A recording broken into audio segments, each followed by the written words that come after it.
3. Welcome to tonight's council meeting, the last official council meeting of the session. It is Tuesday, August the 9th, and we are about to go in camera into Committee Room 1. Once we're done there, we will come back here and resume and open chambers for our regular scheduled meeting. So I'm looking for a motion to go in camera. Councillor Dabrowski, second by Councillor Pietrangelo. All those in favor? Okay, that's unanimous. We're going to go in camera.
Welcome back. We've just concluded in camera in Committee Room 1, and we're now about ready to start our regular scheduled meeting in open chambers.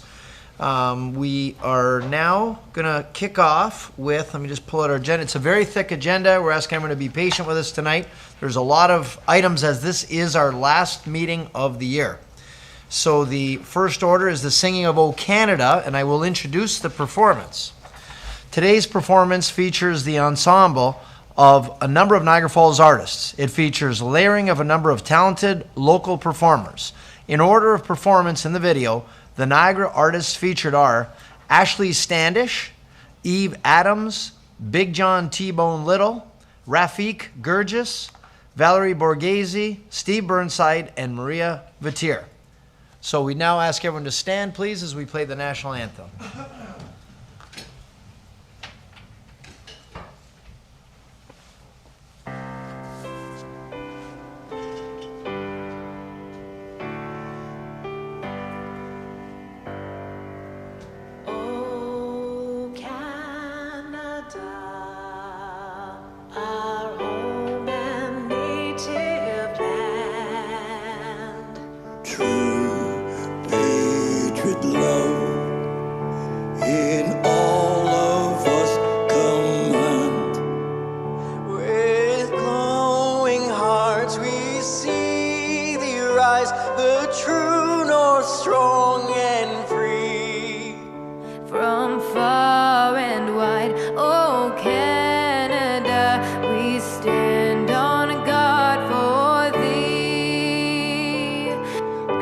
Keep our land glorious and free. Oh, Canada, we stand on guard for thee. Oh, Canada, we stand on guard for thee.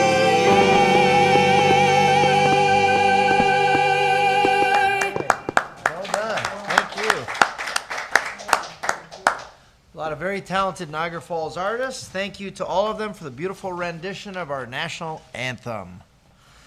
Okay, next on the agenda is our land acknowledgement. With the aim of educating our community, I'd like to invite Chief Stacy R. Laforme, Chief of the Mississaugas of the Credit, to share his testimony as we acknowledge and thank the Indigenous peoples who are stewards of this land for a millennia before us. Ani, Jima, Chief R. Stacy Laforme, Mississaugas is a credit. I'd like to acknowledge the Creator, the world around us, and our place within it. I acknowledge the many nations that walked this land in the past, the many nations that walk it today, and welcome you to the treaty lands of the Mississaugas of the Anishinaabe. The treaties with the Mississaugas are the Niagara Treaty of 1781 and the Between the Lakes Treaty of 1792. I would also like to acknowledge the Treaty of 1764 that recognized the Royal Proclamation of 1763, which set a new relationship between the Indigenous people and the Crown. Chimagwich Lumpy. Thank you to Chief Laforme. We're grateful together for the land that we share. Moving along the agenda, we are now going to adoption of the minutes from the council meeting July the 12th, 2022. Councillor Lococo. Thank you, Mr. Mayor. I have a correction on 1.1, the resolution to go in camera. It says I was absent. I was here, but I was online, and I've already connected with the clerk, so if we can change that. And since we don't have an adoption of the agenda, I'm requesting that we add some documents that have been sent to us since the agenda was posted. I feel that they should be put on as public documents. For 7.4, the email that we just got at 12:24, those documents, the city had them prior, so they should be put on. And then on 8.18, the documents from the NPCA and the region, if they can be put on the agenda so that they're public. Those are two commenting agencies on that particular development application. Okay, Mr. Clerk, do you have any feedback on that? The deadline has passed to actually formally put them onto the agenda, but what we will do is receive them as documents to be added to the agenda for the public record. There's no way to update it now that we've started the meeting. But we can make those records available. We'll include them in the minutes of the meeting. Is that what we typically do, Mr. Clerk? Yes, we make, time after time, we make exceptions when we update the agenda on Friday, and then again on Monday, and then again on Tuesday. With this being a large agenda and so many people trying to add things, even as I look at my email now, there's still stuff coming in. At some point, we have to have a cutoff. The staff are literally sitting in this room, so we can't be updating the agenda. Again, we can add them as correspondence and include them in the minutes. Counselor? Thank you, Mr. Mayor. Yes, that's acceptable. The only reason why I suggested for the one in specific is they are the two commenting agencies that are in the report. So that's why I thought that they were important to have them on the public agenda. Just unfortunate when they miss the deadline, right? We've got certain rules and regulations that everyone has to follow, even the agencies. And we do have Councilor Lococo's, the omission for her attendance. Yes. We've got that one. Thank you for that. Where are we here? So we've got, are you making the motion as well, Councilor Lococo? Yes. Okay, and seconded by Councilor Thompson. If there's no further comments, all those in favor? Okay, and that's approved. Thank you for that. Disclosures of a pecuniary interest. Councilor Lococo, then Carrio, and Peter Angelo. Thank you, Mr. Mayor. I have sent an email to the clerk, 7.4 PBD 2022-61, the official plan, but only the portion that is Bridge Street and Victoria Avenue. I live near there. And 7.8 PBD 2022-60, the portion of the inclusionary zoning for downtown, but I will speak to the rest of the report in general. Thank you for that. Councilor Carrio? Thank you, Worship. 8.11, 5613, 5631, 5633 Victoria Avenue. There's a bylaw amendment. It's the property that right next door to me on Victoria. And 14.1 is a resolution pertaining to the same property. I own the property next door. And item number 17, there's an item on there for the Boyers Creek Drain Draft Bylaw. Boyers Creek runs through my property. I think it could affect me, so I'm going to declare a conflict. I live there. Okay, thank you for that. I got Councilor Peter Angelo and then Campbell. Yeah, thanks, Your Worship. Continuing with the conflict of PBD 2022-61, the employment policies, my family owns land that can be affected, as well under 8.10, PBD 2022-58, and the attached report to it, AM 2022-02. There's also a resolution under 14.2 and a bylaw, that's 2022-87. This deals with a OPA, a ZBLA, and a minor zoning regulation. My primary residence is within the notification zone. And lastly, 9.6, which is MW 2022-47. This deals with growth-related municipal servicing. I have a conflict only with recommendation number 3 of the region's new official plan, as my family owns land that's identified in this area. I'll leave this here for the clerk. Okay, thank you for that. Councilor Campbell. Thank you, Your Worship. Previous meeting, item 8.1, with respect to Gateway Residential and Community Support. I have a contract with Gateway and declare that as a conflict. Okay, thank you for that. Any other declarations? Okay, seeing none, and just a reminder to make notification in writing to the clerk, either with the declaration form or by way of email to the clerk. Thank you for that. So now moving on to mayor's reports and announcements, everybody's most favorite part of the meeting. 5 minutes. Yes, should be able to do it. First off, we'll start off with obituaries. Our condolences to Julia Elia, mother of Sandro Elia, and our Municipal Enforcement Department. Norm Spencer, the brother of Gerald Spencer, manager of Municipal Enforcement, passed away. Margaret Tony Beckham, mother of Mark Beckham, and our Transportation Department, and Lauren Lambourne, brother of Frank Lambourne, passed away in our Transportation Departments. So we had some birthdays. Starting off, yesterday was my father, turned 80. So wish the big guy, Jim Sr., a happy 80. We had a great gathering. Also, a couple days before, Councillor Strange had his birthday on the 6th of August. Same day as Heather Ruslow, our city clerk's office. You share the same day. On Sunday, Gerald Spencer, our municipal enforcement manager, had his birthday. Councillor Carrio has his birthday coming up on August the 15th, so we won't be here, so wanted to acknowledge that now. And Councillor Wayne Campbell has his birthday on the 23rd of August. So happy birthday to all of you. Moving on to the Canada Games. We had our Hall of Honor induction, and there's a picture of Councillor Strange, who is the Niagara Falls rep inducted, the only boxer to ever fight in 3 Olympics, and they went on and on with what a great ambassador to sport and boxing specifically, and very exciting to have. We were joined there. Councillor Peter Angelo was there as well, and of course Ron McLean and Katrina LeMay-Doan were the ones that acknowledged your great achievement. So on behalf of the city, we just want to say, Mike, we're really proud of you. Congratulations on doing the first ever for Niagara. Congratulations.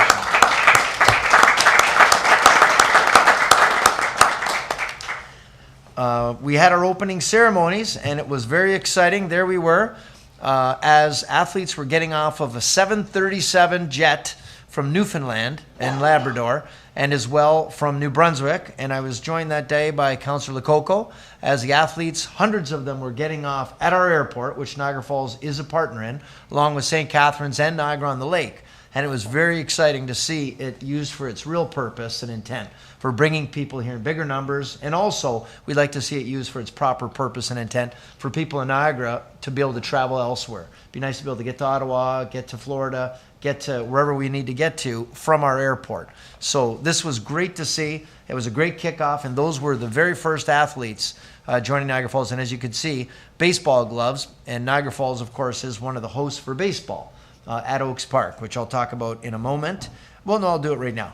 So Niagara Falls hosts baseball and golf. Oaks Park, if anyone has not had a chance to go by Oaks Park, it's outstanding. And tip our hat to Eric and your teams for working so hard round the clock and treating it like it's their own yard.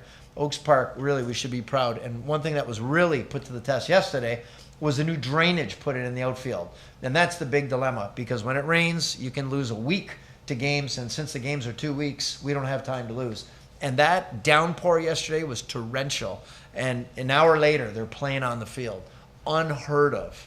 So that was absolutely terrific. You want to speak to that, Councillor? Yeah, to that point, Mr. Mayor, I heard that Welland had some trouble because they're doing baseball as well, and their drainage is not as good as ours right now. So kudos to Eric and his staff for, the park looks just phenomenal, and just in these games, people are going there. They're talking about the baseball, and I know our city clerk went and watched the game the other day. So I'm can't wait to go watch it. So kudos to all the staff who've been working on it. So it's great to see. Once you have that much rain, usually you have to put the tarp on, and a lot of times you have to cancel games. But an hour later, they're back on the field and playing. So kudos to all the staff. Yeah, incredible. Put to the test, like with a monsoon. Who would have expected that? But yeah, you're right. There's a lot of buzz around that, and they're talking about maybe having to relocate other games here depending on what happens with the weather. So it's good that we're ready to go. And that's with natural.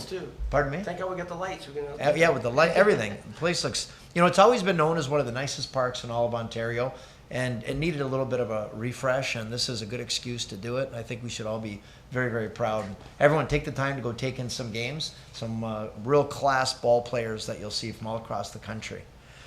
Yes, Mr. Clerk. Sorry. I just want to take the opportunity to echo that, because I did have the opportunity to attend the game last night, and so many compliments as I walked around, not only for the staff, but for the volunteers that were there.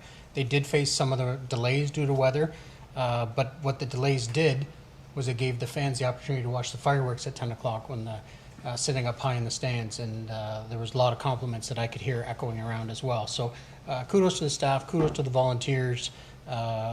It was excellent, and I felt proud sitting in the stands watching last night. Absolutely, absolutely. And for those that are not aware, Niagara Falls has been paired with the Northwest Territories, and there will be the 13 for 13 celebration on coming up. Our celebration as well will be the closing ceremonies for the games. So that'll be taking place at Queen Victoria Park on Sunday. So the 13 for 13, I believe, is Thursday, and the closing ceremonies will be August the 21st, Sunday, August the 21st at Queen Victoria Park. So hopefully everyone takes it in. And as well, I don't want to overlook the fact that golf is taking place as well in Niagara Falls with the Niagara Parks at Legends, thank you.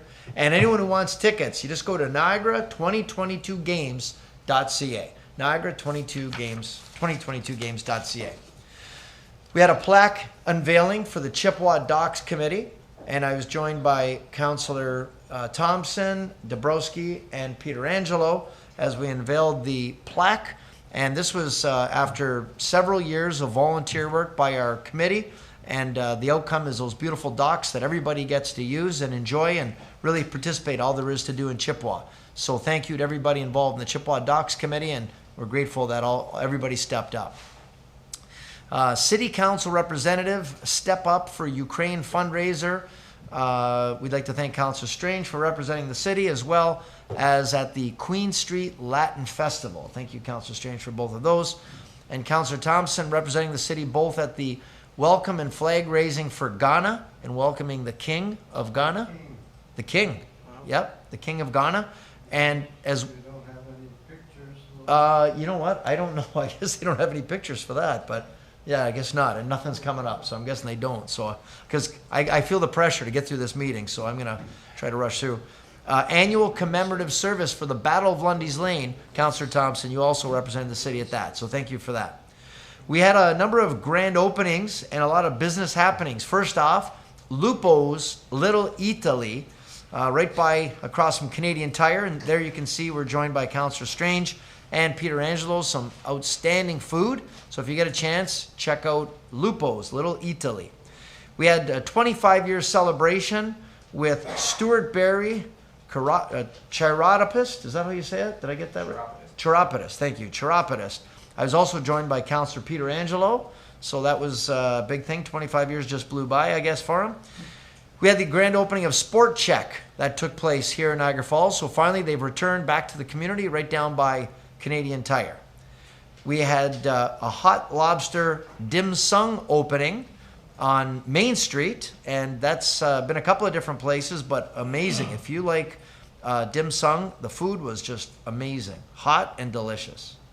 We had the opening of Icon Autographs, which of course is Councillor Dabrowski's business, and we were all invited, and we were joined by Councillor Peter Angelo and Councillor Strange for being at the opening of the event, and it was great that you had special guests. Is there anything you wanted to say about the event? You had Jimmy Hart?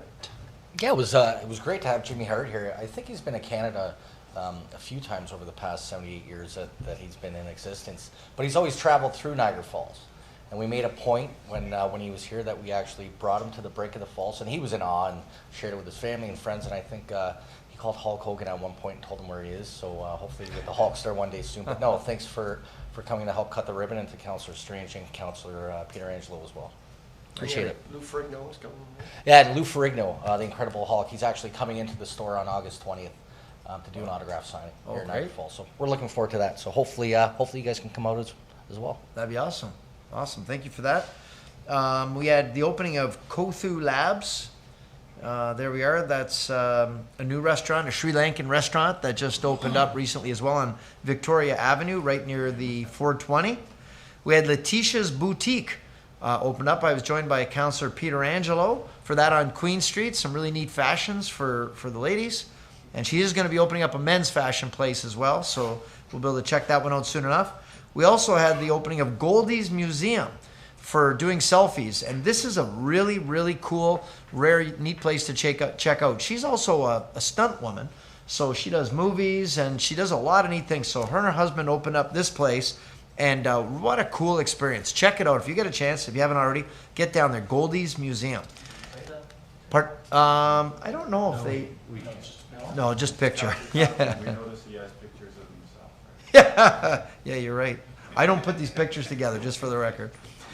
Staples had their grand reopening, which we're glad that they're feeling the confidence in that retail node.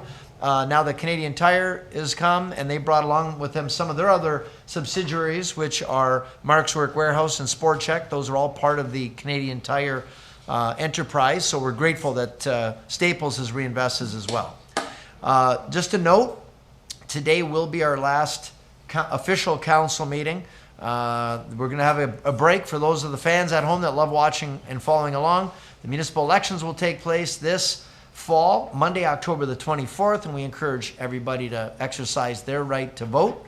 And the inaugural meeting of the new council will take place Tuesday, November the 15th, And the first regular council meeting will Tuesday, November the 22nd. And that concludes the council notes for tonight. So now we will move along to item 6 on the agenda, deputations and presentations. And we just like to remind our presenters that they do have 5 minutes to make their presentations.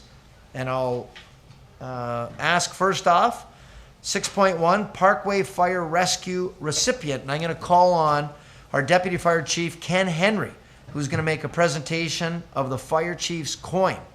So I'll call on Deputy Chief if you'd like to come to the center.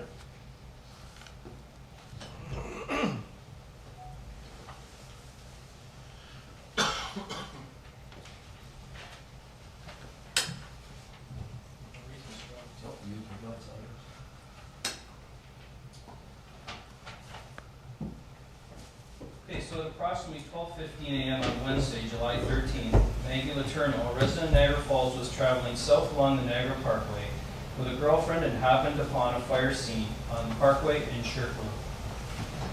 At first, a big blast was heard, and after looking over her shoulder to a sound, she noticed the blast was a result of a fire at a home nearby. Her friend that was driving the vehicle pulled into the service road, and Maggie jumped out and called 911 as it was evident that the detached garage was on fire.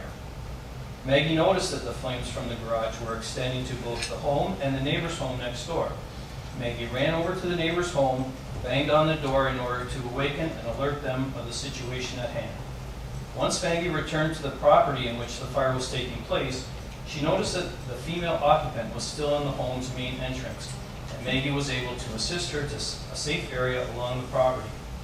When fire apparatus arrived on scene, the garage was fully engulfed in flames and had extended into the roof of the main dwelling.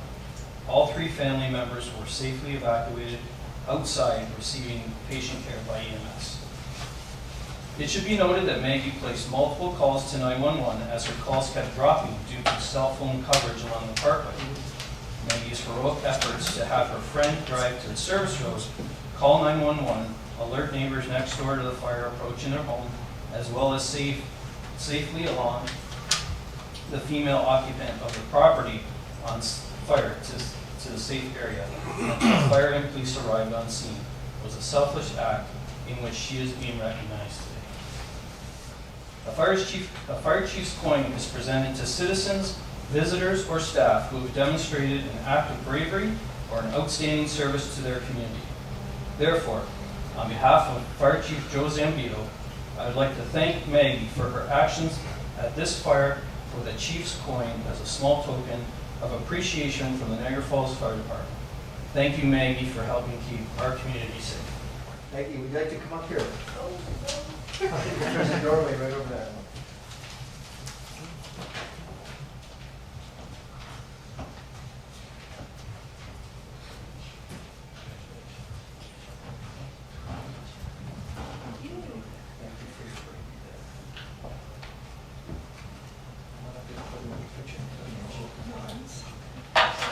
And Maggie as well, on behalf of the city, we'd like to present to you this certificate for your act of bravery.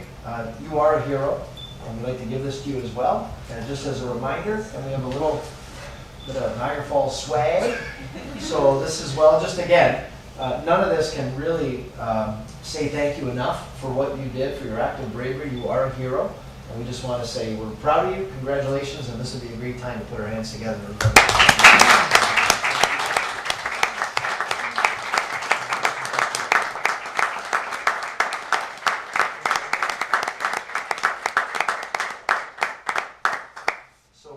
Pictures here if you want to come up here and we do rainbow. Okay, you have your coin. You want to open up that coin? We'll open that up, yeah. That's good. That's special. Oops. Perfect.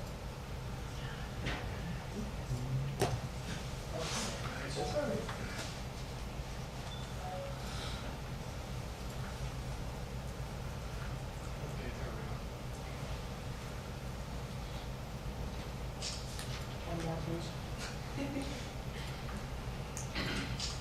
Awesome, thanks. Well, thank you. Thank So, you. Your dad. Oh, hey, that's good. Dad taking pictures. Maggie, so that was a real important day. You're a hero. I don't know if there's anything you want to share with us that day. No? Okay. All right, big hand.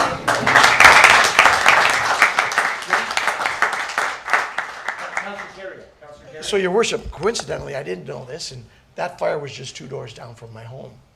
And I got up the next morning, and the street was all taped off with police tape. And I went to the Parks policeman and asked him what had happened, and he said, and I asked if any of the people got hurt, because I know them very well. A lot of the people there are elderly, and he said that, no, a young lady had stopped and had been instrumental in helping them get out quickly, which probably saved any from being hurt. And it's the first time I knew now that this is what happened. Awesome. Great job, man. And the cell phone service is back. Cell phone service, yeah. Yeah. Is Gerald here? Oh, okay. So next up, 6.2, vacation rental units, VRUs. Some people call them Airbnb, but it's kind of like Kleenex. Everybody calls tissues Kleenex, but they're tissues. So vacation rental units. We've got our manager of Municipal Enforcement Services, Gerald Spencer, who's going to walk us through a presentation. So Gerald, welcome to the meeting.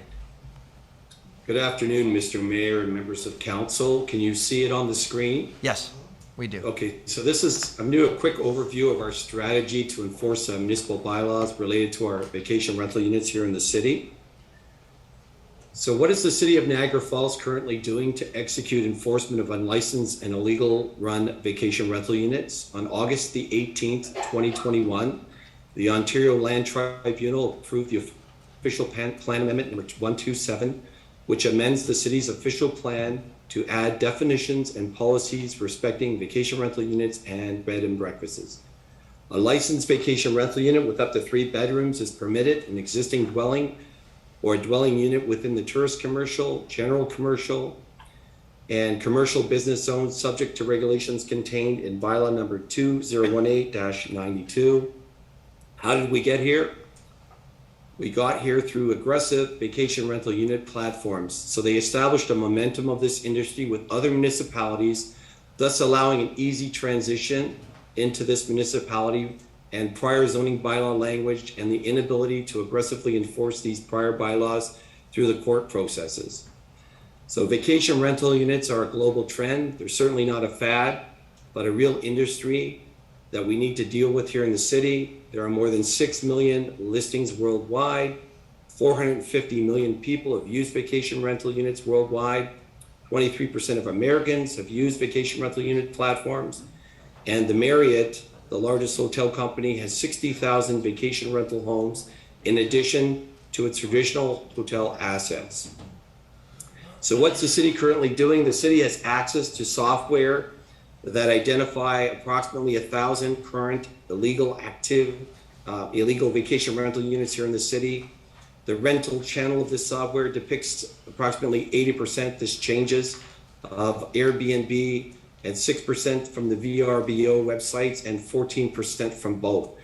We are trying to obscure our methods here at the city and database that we use currently so as not to adversely affect our current inspections and investigations of illegal vacation rentals throughout the city and current pending court actions that we have before our Ontario Courts of Justice currently. We are tracking these advertisements and platforms that we utilize. So through the use of this database that we currently have in place, we analyze market trends in supply and demand, daily rates and occupancy. So we can identify that 45%, there's an occupancy rate currently for the purpose of this presentation. Municipal law enforcement staff, they utilize and review this platform and other platforms such as the VRBO, Airbnb, to address concerns.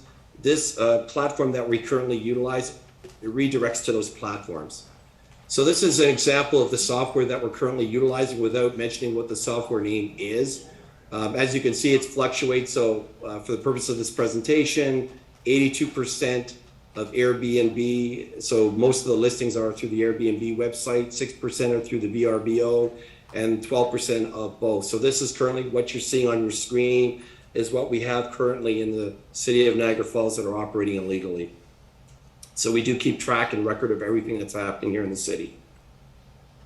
Our approach is to initiate a public relation educational campaign and create awareness around operating a VR illegally without a license.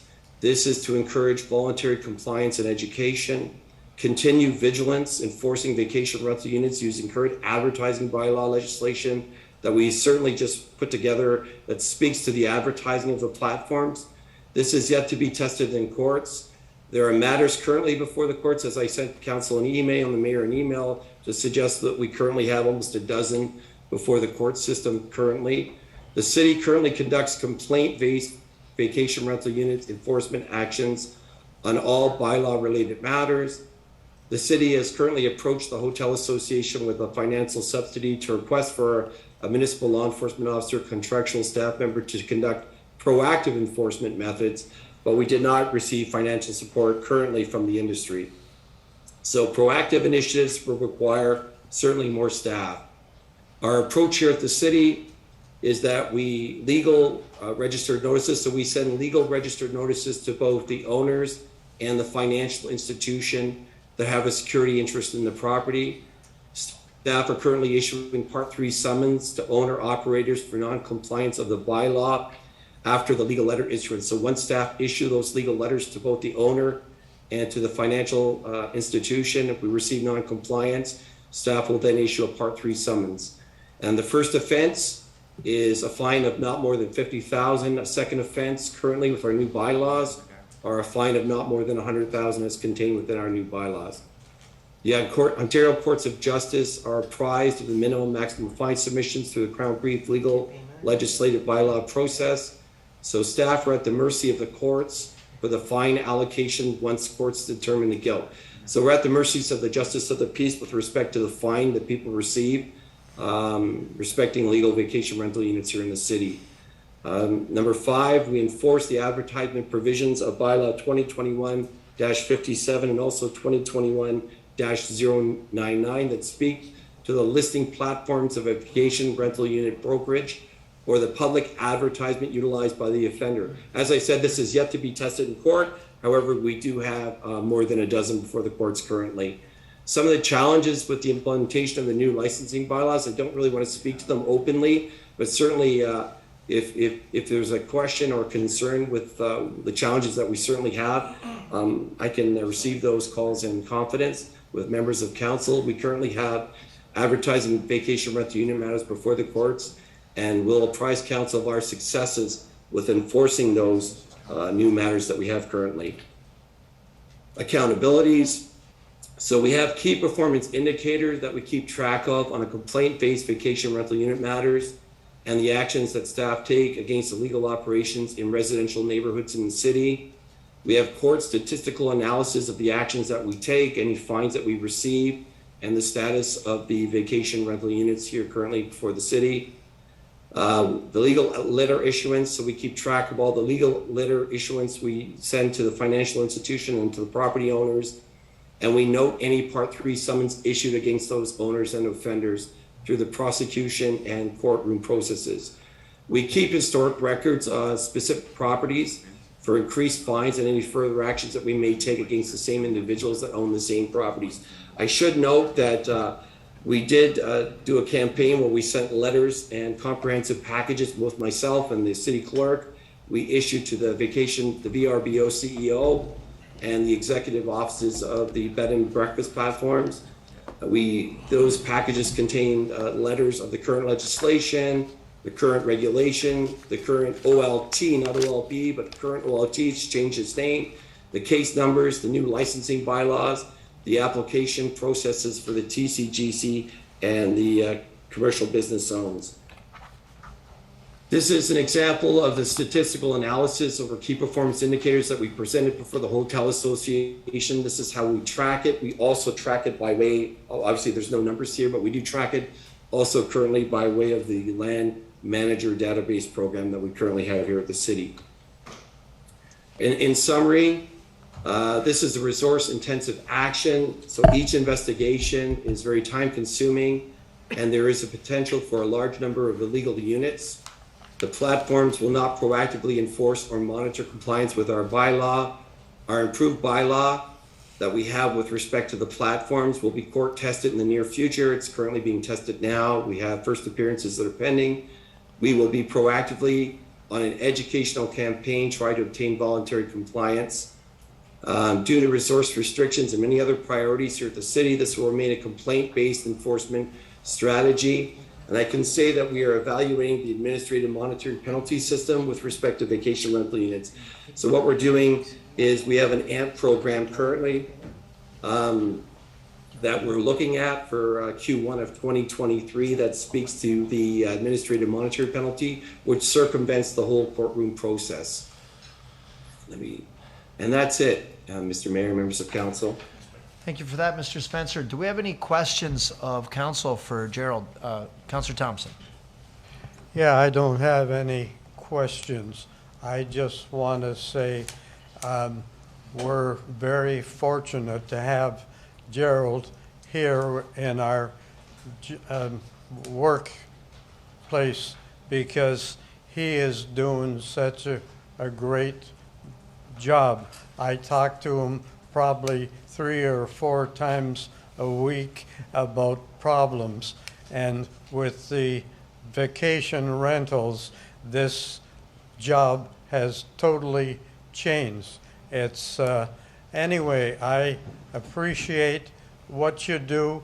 It's a great job you're doing, and we have a serious problem with single-family residential areas that are taking advantage of this. Thank you, and congratulations on what you're doing. Thank you, Councillor Thompson. And Councillor Carrio. Just a quick comment, Your Worship. As most of you know, that Mr. Spencer also looks after issues that we have with property standards. And recently have had 2 or 3 people that were praising him about looking after some very serious issues that they were having trouble with. And he said I could probably do more if I had some more staff. So that might be something he might be bringing up under new business. Thank you. Thanks, Councillor. Thank you for that. Councillor Strange. Mr. Mayor, I just want to echo Councillor Thompson and Carrio because you talk to him 4 times a week. I talk to him probably 6 times a week, and that's just the 2 of us. So he's a very busy guy, and he's right on us all the time. He emails us right back, and he gets on all the situations and gets and makes the people in Niagara Falls very happy when he can go and address a lot of the issues. So thank you, Harold. Thank you. Thank you for that. If there's no further comments, we'll get a motion to receive the report. Councillor Carrio, second by Councillor Strange. All those in favor?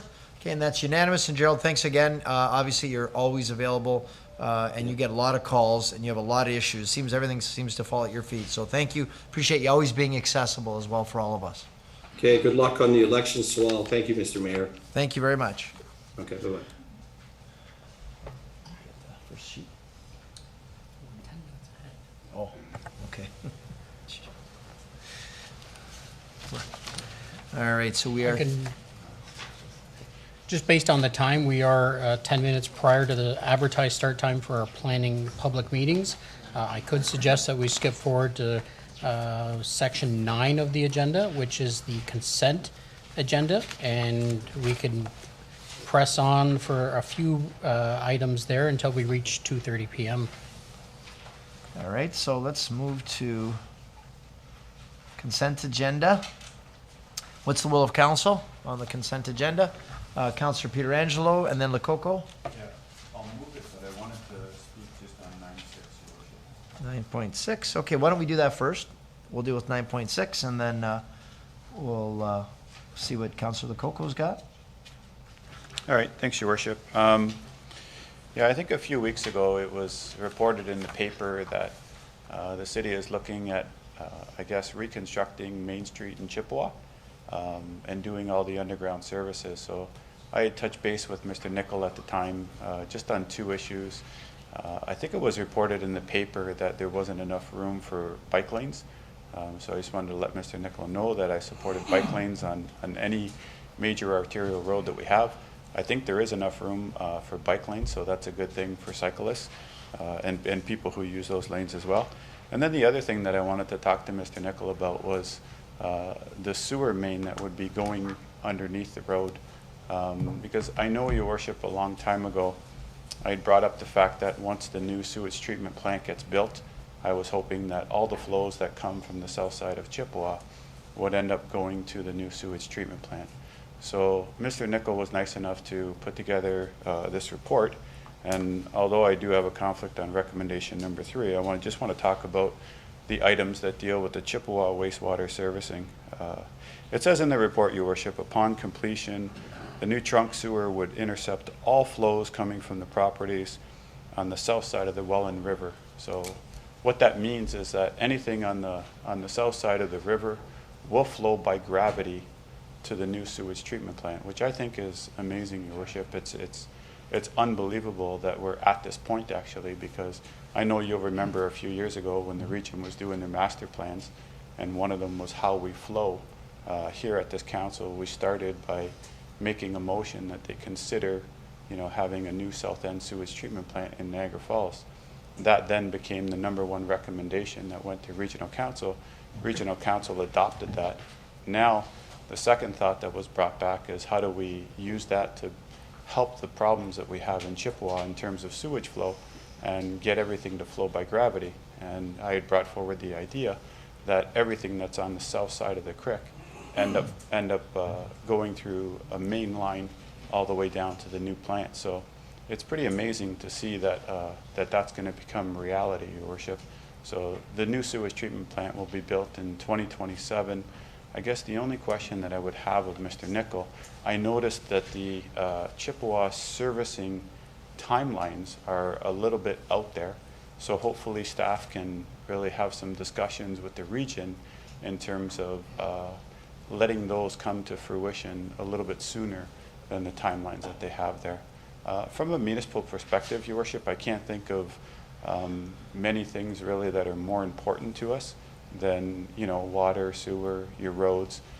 This is one of the things that we constantly deal with is basement flooding. So to know that we have a plan to alleviate that is quite satisfying, to be honest with you.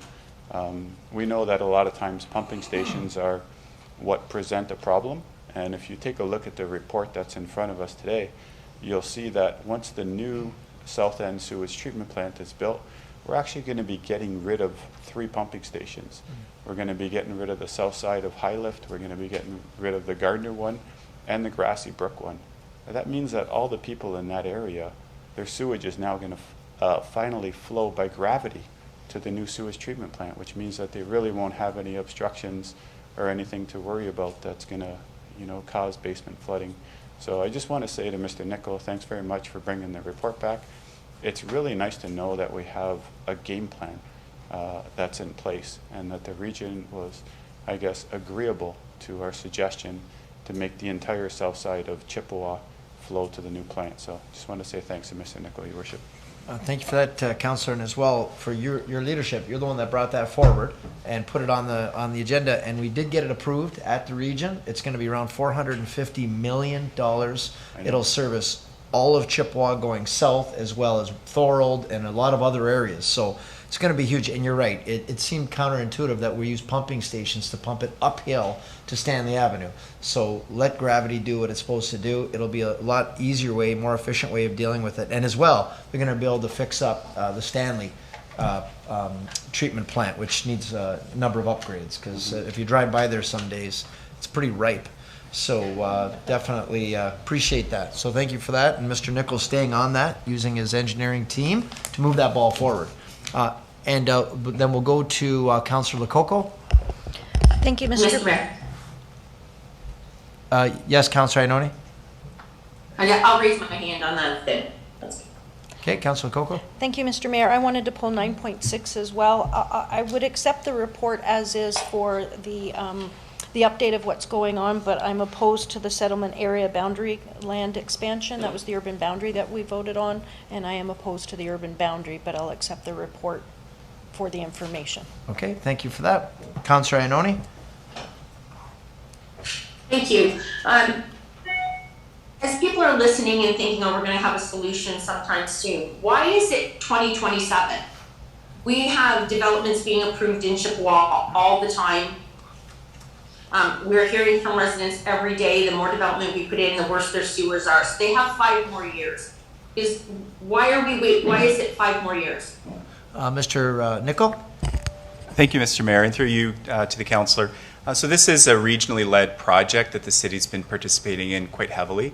As the mayor mentioned, it's a $400 million plus project that the region has just today issued their notice of completion for the municipal class EA. So it went through a quite extensive multi-year process just to get us to the point where we're at today. So the next 4 years will be spent on the detailed design and the construction phases, provided the region and the development charges are approved to fund the station construction. So, Councillor, that's the quickest the region can move this project ahead in terms of the timing and the restrictions for their staffing and their budget. Okay, thank you. And actually to you, Mr. Mayor, with it being 5 years, which is 2 councils away, there is no, I just want to make it clear for the Chippewa, there's no possibility that this project canceled by a following council? Maybe I'll go to our CAO. Through the chair to the council, there's always a risk that there's a cancellation, for funding or other purposes. I think this was both designated as a priority project for the region, for their growth and expansion plans, clearly by the city of Niagara Falls. Once you've gone through that EA process, which, as Mr. Nichol pointed out, that is the biggest technical hurdle at this point in time. So I'll never say never. Things can always happen. But I think by completing the EA process, that's the biggest technical risk to that project. And now it's just going to be the funding moving forward, which the region has budgeted for at this point in time. Thank you. You know what? Maybe we'll do the whole thing. If is there anything else on consent agenda anyone needed lifted? So do you want to do them en masse? Yep. Motion by Councillor Carrier, second by Councillor Campbell, that we move all the consent agenda, all with the noted comments. All those in favor? Okay, and that's unanimous. Thank you for that. Mr. Clerk, how are we doing now? I think the timing is perfect, and we can go back to Section 7 and start the planning public meetings. Okay.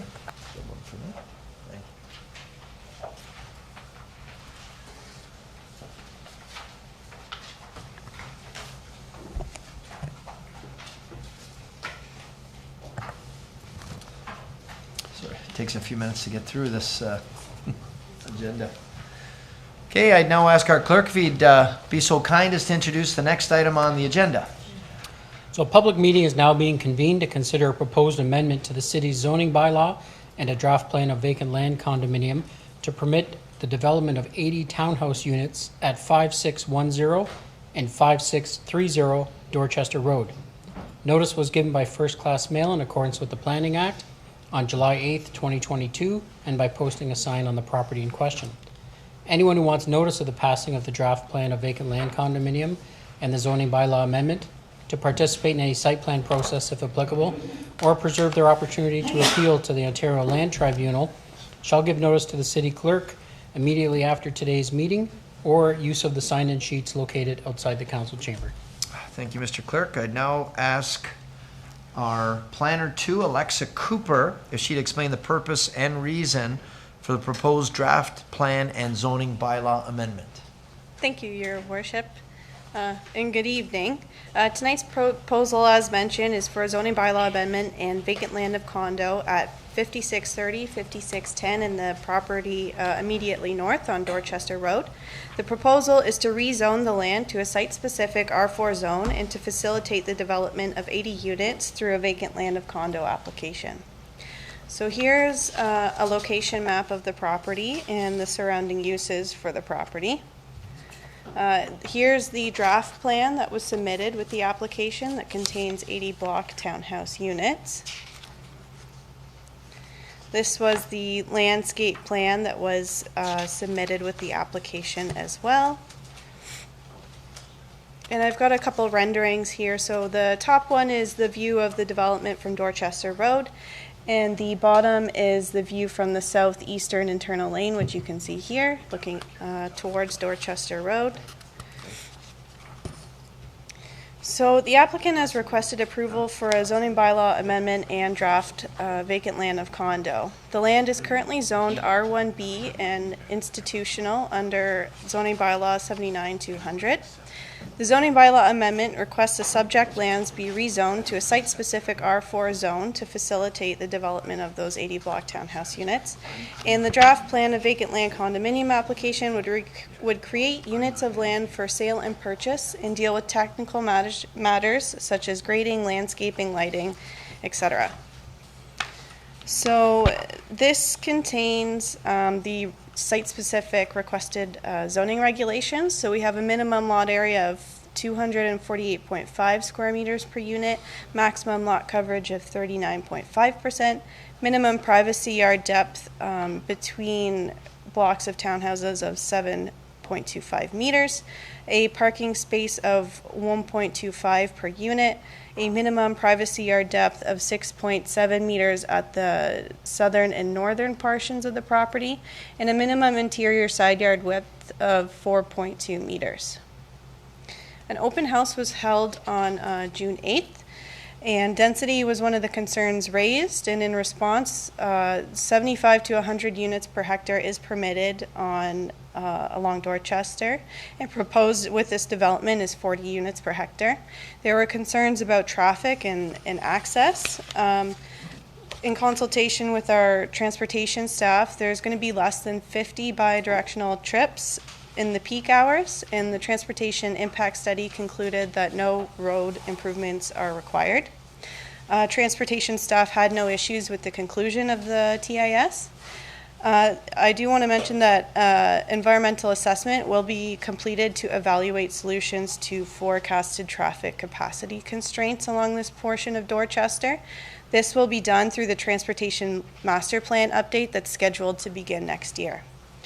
There are two accesses are the preferred for the development. The resident requested that only one be done, and these are for emergency purposes to make sure that there's enough access to get in and out as various emergency services arrive at the property. There was a concern about crosswalk at Dorchester and High Street. I spoke with transportation staff, and they indicated they will carry out a study in October and September, and if warranted, a crosswalk could be in as early as 2023 pending council approval, again at Dorchester and High Street. There was concerns about park space within the development, so there is double the minimum required landscape space provided, and there is a park located on Cook Street and Prince Edward Avenue, which is an approximately 550-meter walk from the site. There were concerns for servicing. Our municipal works staff has stated that new stormwater sewer is to be installed, and this is to be included as a draft plan condition for approval. And with the inclusion of this condition, Municipal Works has no objections to the proposal. There are concerns for privacy, and staff are recommending that larger caliper trees be installed along the rear of the development where it abuts existing residential uses. And there were also concerns for tree preservation. So staff are actually recommending a tree compensation plan of for every tree removed, one is to be planted either on site or on city-owned property to help maintain the city's tree canopy. So the proposal conforms to provincial, regional, and local policies. Staff have no concerns with the requested zoning exceptions. The proposed development conforms to planning matters contained in the Planning Act, and draft plan conditions will be addressing the installation of a new stormwater pipe, as mentioned, tree compensation, road widenings, parkland dedication, warning clauses, servicing, fencing, and trees to buffer neighbors, etc.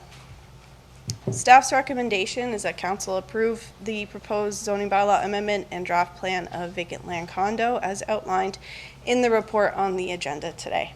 Thanks. Thank you very much. Appreciate that. Thank you. Thank you very much for that. Council, do you have any questions? Yes, Councilor Dabrowski and then Coco. Great presentation. Back to the crosswalk through you.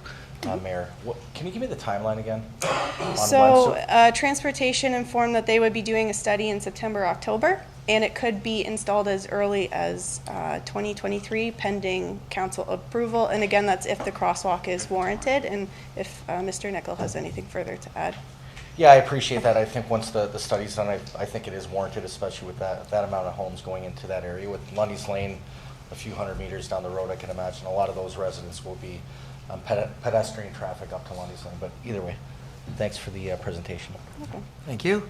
Councilor Lococo? Thank you, Mr. Mayor. Through the mayor to Ms. Cooper, I have some questions and then a couple comments. It talks about widening Dorchester 2.94 meters. How is that widened? Just where the development is or all along? Because what I'm seeing, and this is not my forte, but if we widen it, now we might have 2 lanes of traffic, but when you get towards Lundy's Lane, are they not going to be like a bottleneck and go back to 1 lane? Could you explain how the widening is going to help traffic, please? So through you, Mr. Mayor, they're not, so there's minimum right-of-ways required for all of the roads in the city. And this 2.94 meters will only be along a portion of the property. I believe it's 5610 and 5630. I'm not sure exactly where, but it's not for the entirety of the property. And there are no proposals to widen the road at this point, as far as I understand. This is just to make sure that our minimum right-of-ways are secured, and we have the authority to do that through a draft plan of condo. Okay, thank you. Through the mayor, a lot of the residents, and my concern is the traffic. I know there's tons of traffic on Dorchester Road as it is, as we come up to the lights at Lundy's Lane, so traffic is definitely a concern. On the tree preservation, I just want to make sure I have my math right. It talks about 143 trees that were assessed, and then the plan is 54 in the landscape, so that means 89 trees are being removed? So through you, Mr. Mayor, so the 143 trees were assessed, but not all of them were actually on the client's property. I believe there is somewhere between 60 to 70 trees on the client's property, and a few of those were dead. We're not going to require them to replace the dead trees. So they're proposing 52, and I believe they're short, I don't know, by like 8 to 12 or something like that, but those numbers would definitely be confirmed through the draft plan of condo as we're clearing conditions. Okay, thank you. Through the mayor, so there's 60 to 70 trees on the property, but you assessed 143 trees which were also outside of the property, and you're only keeping 54, and the compensation plan is 1-to-1. Correct. Okay, so I got that, thank you.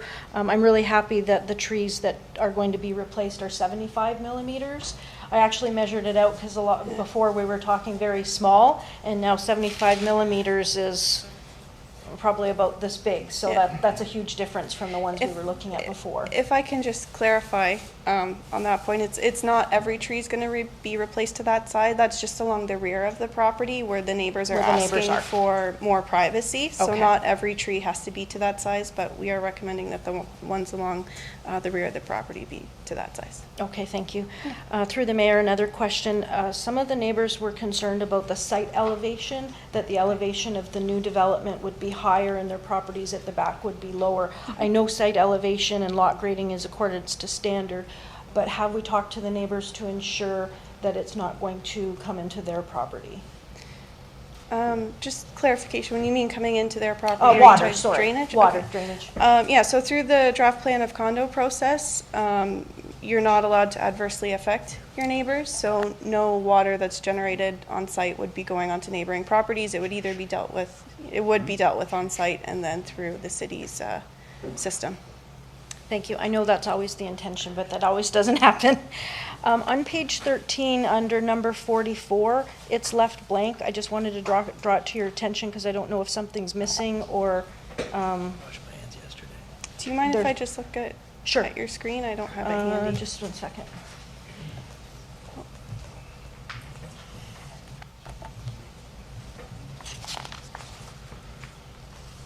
There's 43 and then there's a 40. Oh, I see. Excuse me. Thank you. I just want to make sure we're not missing something. Yeah. It could just be a numbering issue. Yeah, I think it's just a numbering issue. Okay, that's Thank fine. you. Thank you.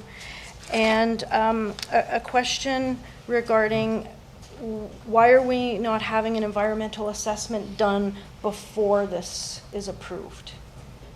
I think I'm going to defer to Mr. Nickel on that one. Mr. Nickel? Yeah, thank you, through Mr. Mayor to the councillor. So the environmental assessment is a broader study that's going to take into account what we call background traffic. So if there's an existing traffic problem, which we know there is today because we have that from our 2011 transportation master plan, it's really not fair to hold the developer, hold them up in terms of timelines for their development. So we are prepared to move forward with the EA in our future budget process, and we'll look at a broader transportation improvement, which would probably be wider lanes or sidewalks and whatever, that we can implement so that will satisfy the new traffic that's coming from these two developments that were recently, this one and the one that was recently approved, and it will accommodate some of the existing problems we have. So that's a pretty prudent approach that we take fairly regularly. Thank you very much. Those are all my questions. Thank you. Any other questions of council?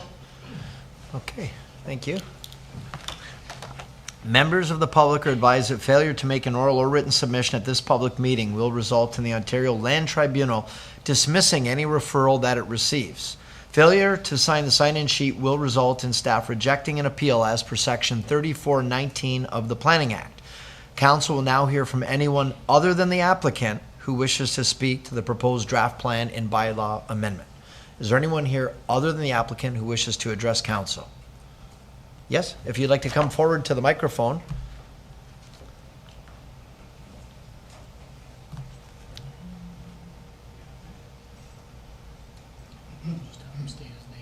Okay. Yeah, we just need you to state your name and address, please. My name is Don Calagero. My address is 5581 Woodland Boulevard. Yep, you're all set. Okay, thanks for, Mayor and Council. Thank you for taking the opportunity for me to talk again. I talked originally on a very similar proposal in 2005 that really hasn't substantially changed, other than has added the second property to the south end of it. I'm a resident of Woodland Boulevard since 1986, and I've enjoyed the majestic trees along the western border of my land, which is the eastern border of the proposed. This application in 2005 was denied for setback reasons. The 2005 proposal had a minimum setback of 8.5 meters. Today's application proposes a smaller setback on the eastern boundary of the development, and yet the development is primarily the same. Quoting from the 2005 report, tree protection along the east side is one of the key issues with this proposal. The landscape architect indicates that the area within the radius of approximately 30 feet from the trees is very sensitive, and that construction, grading, or excavation is not recommended in this area. An increase to the minimum building setback is therefore warranted on the eastern boundary. The landscape architect from the 2005 proposal was Paula Burketto, and she talked about in putting up a fence before construction of somewhere around 40 to 60 feet to not disturb the trees.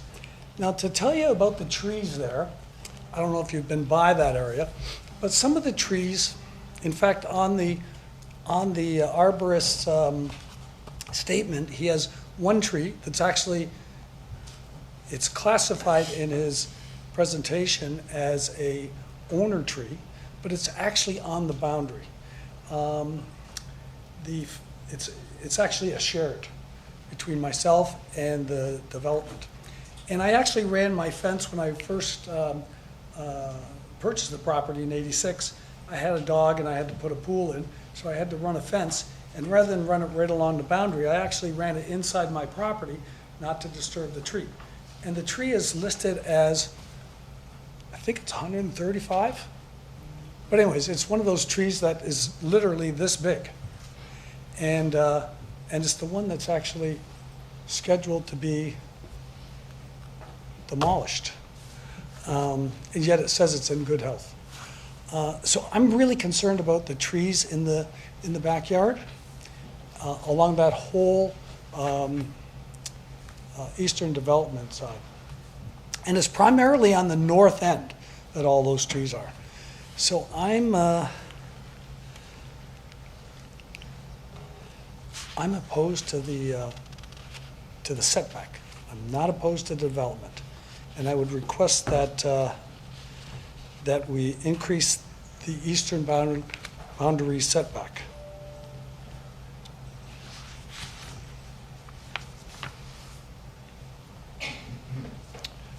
Failing that, I would request that the residents be invited to participate in the site plan process.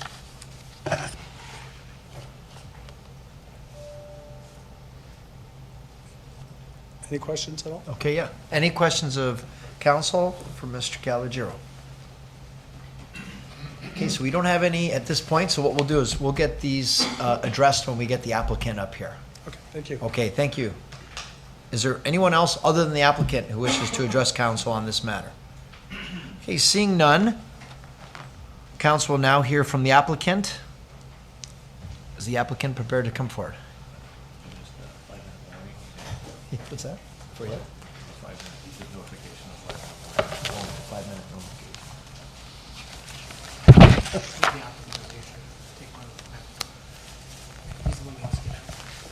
Good afternoon, Your Worship, members of council. Before I provide my submissions, given that this is the last council meeting for this term of council, I wanted to personally thank you and staff for your professionalism over the years and over this past term. My clients have always appreciated the respect and courtesy that has always been afforded to us, so thank you. And as a lifelong resident of the city of Niagara Falls, I thank you for your public service and the challenges and public scrutiny that comes with it. In relation to the application before you, I appear on behalf of the applicant and its principal owners, the Culinary family and Peter Lesdow. I have available to answer any questions Mr. Lesdow, the project architect, and also Craig Rowe of Upper Canada Consultants, who's a land use planner. I don't plan on making detailed submissions. We have reviewed planning staff's recommendation report and request that you adopt all of the recommendations. In particular, as was addressed by Ms. Cooper, it's important to note that there are conditions of approval that relate to a new stormwater sewer that will need to be installed on a cost-sharing arrangement. And furthermore, as you heard from Mr. Nickel, your transportation department has confirmed that it will carry out an environmental assessment study shortly to evaluate forecasted traffic and whether a crosswalk is warranted. But at the present time, the department has no concerns and agrees that the traffic generated by the development can be accommodated within the existing road network. And I would submit to you that the same conditions and comments were made in relation to the development that was approved next door for Centennial Construction, which development has not been appealed and is now a final approval. In relation to the comments you heard from Mr. Calogero, haven't seen you in a while. Good to see you. There is a tree preservation plan that's been prepared. This development will proceed through the draft plan of condo process. There is the opportunity to consult further with area residents, including Mr. Calogero, in respect to the tree in question. there's always a challenge between trees and trying to maximize density and get as many affordable houses in the city. And we're more than happy to sit down with any neighbor to have that conversation. And we're more than happy to have all the neighbors involved in the site plan process when the time comes. Those are my submissions. Mr. Lesdow is here. I don't think you need to hear his presentation today unless you really want to hear it. I think we're good. And for the record, your name was? Rocky Vaca from the law firm Sullivan Manning. Thank you for that. Thank you. Any questions of Mr. Vaca of council? So, and clearly, Mr. Vaca is supportive of the idea of Mr. Calogero and any other residents being part of the site plan approval process, and as well, this tree in question being part of those discussions. So, is there any Councillor Dabrowski? Yeah, I was just going to, through you, ask and request through Mr. Vaca if that would be okay if we included that as part of our motion, if we were to make a motion for approval of staff recommendations to include the residents. In the site plan process, absolutely. Yeah. Okay. Yes. Okay, that's great. Okay, if there's no questions, then we'll declare this part of the meeting over. The public meeting with respect to the proposed draft plan, vacant land condominium and zoning bylaw amendment is now concluded. What's the will of council? Councillor Strange? Recommendation with the residents for the site plan. Okay, and with the inclusion of the residents specifically as well, Mr. Calogero, part of the site plan approval process, seconded by Councillor Peter Angelo. Is there any discussion to the motion? Okay, seeing none. Oh, I'm sorry. Yes, Ms. Dolch. Thank you, Your Worship. I just want to clarify, there is no site plan process. It is vacant land of condo. So it'll be a vacant land of condo that we could involve the residents in that condominium process. Okay, so it's not called site plan at this point. Okay, thank you for that clarification. So we're good with that, the mover and the seconder? All right, thank you for that, and all those involved, we all understand. We'll call the vote. All those in favor? Okay, and that's approved. No, you're for it? I'm opposed. You're opposed, with Councillor Lococo opposed. All right, thank you for that. I'm sorry, I didn't see Councillor Iononi. I didn't see if you voted. In favor, okay, thank you. Okay.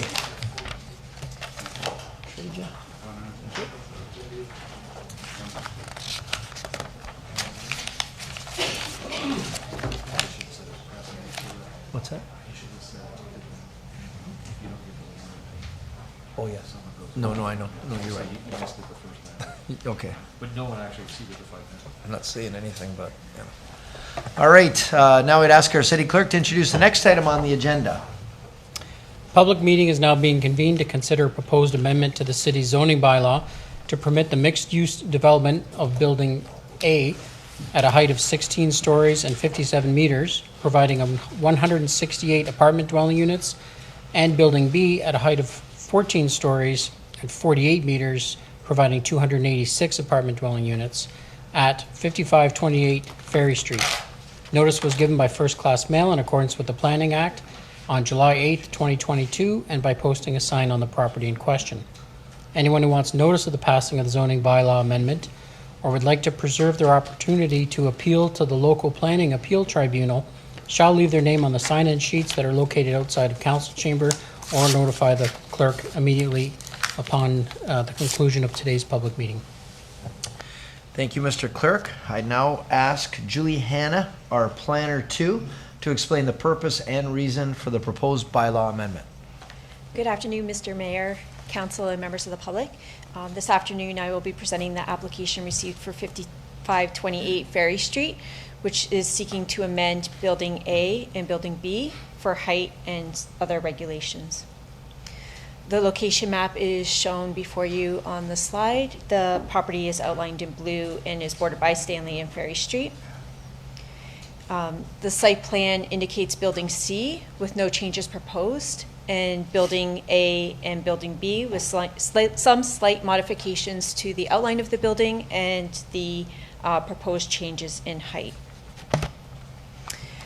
The perspectives of Building A and Building B from both Ferry Street and Stanley Avenue are shown on the slide before you.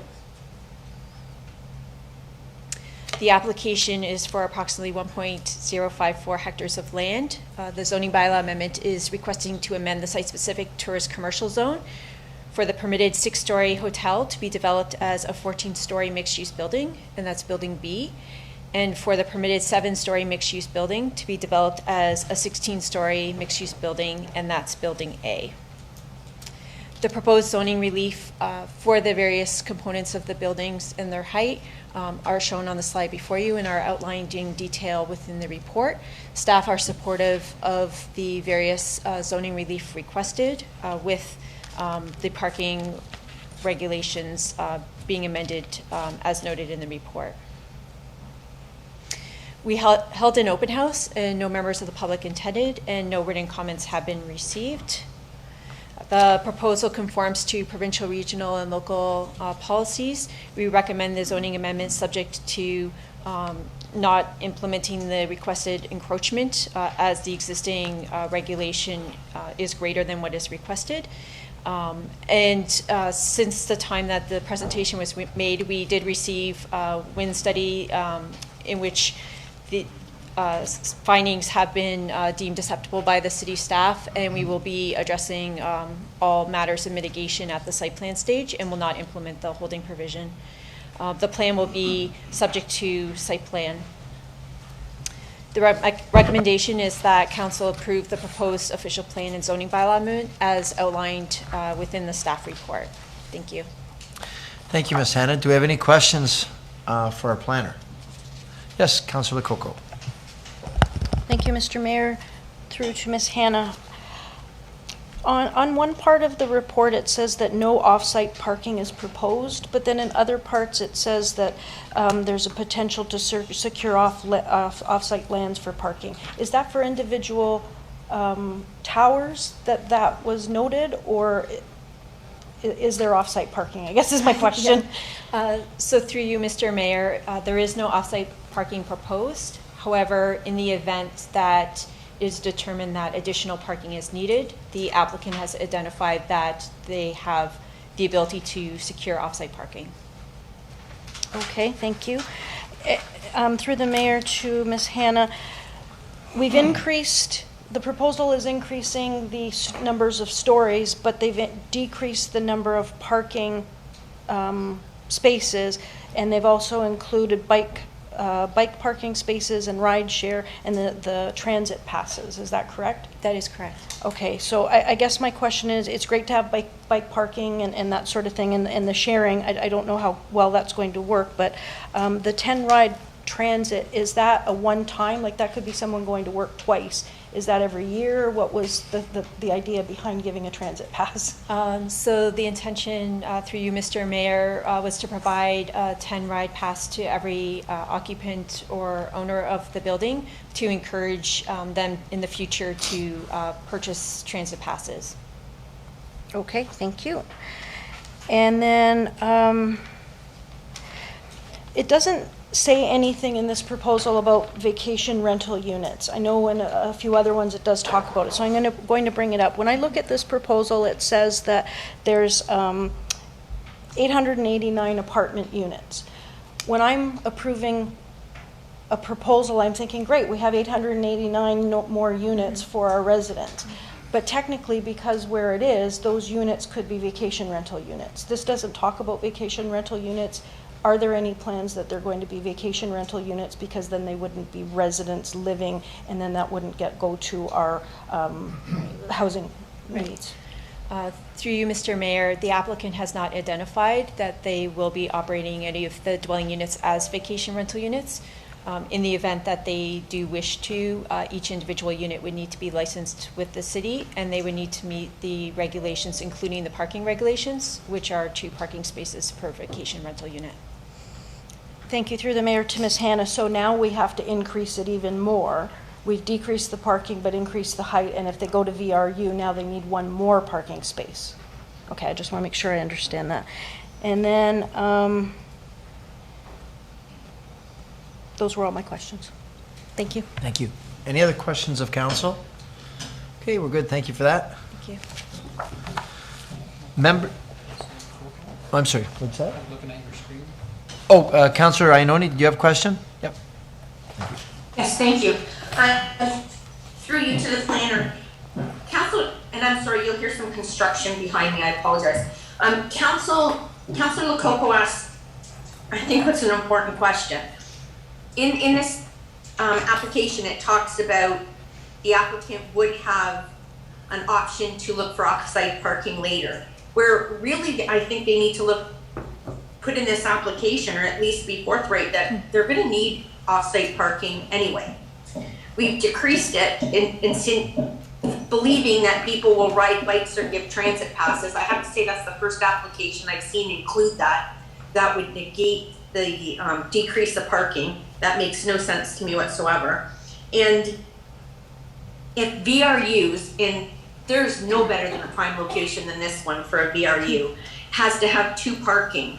I can anticipate the councilors getting call after call after call when these are built, because you're not going to have proper parking and you're going to have increased traffic if there are VRUs. So why wouldn't we address that in this application? Okay, who wants to? Yeah, go ahead. Through you, Mr. Mayor, the applicant proposed a reduced parking rate, which has been accepted by the Municipal Works Transportation Services staff upon the conditions that 15 car share spaces are provided, the bicycle parking for each unit, as well as the 10 ride transit pass. Thank you, Councilor. So you're hoping that we somehow are able to change the way people are getting around? I can ask our CAO to weigh in. Thank you. Through the mayor to council. The provision of parking spaces has become a big topic issue, especially with developers. If you see the experience in Toronto, they have buildings where their parking is going unused, and the cost gets immediately put to the owners of the condos or the apartments. And each parking spot can cost anywhere from $100,000 to $200,000 in parking. I'm not saying that the Toronto experience is exactly going to be the same as the Niagara experience, but it's something that we need to continue to look at when we talk about affordable housing and bringing cost of housing down. Is if we require excessive parking, that cost goes to the actual owners of the buildings, and it increases the cost of it.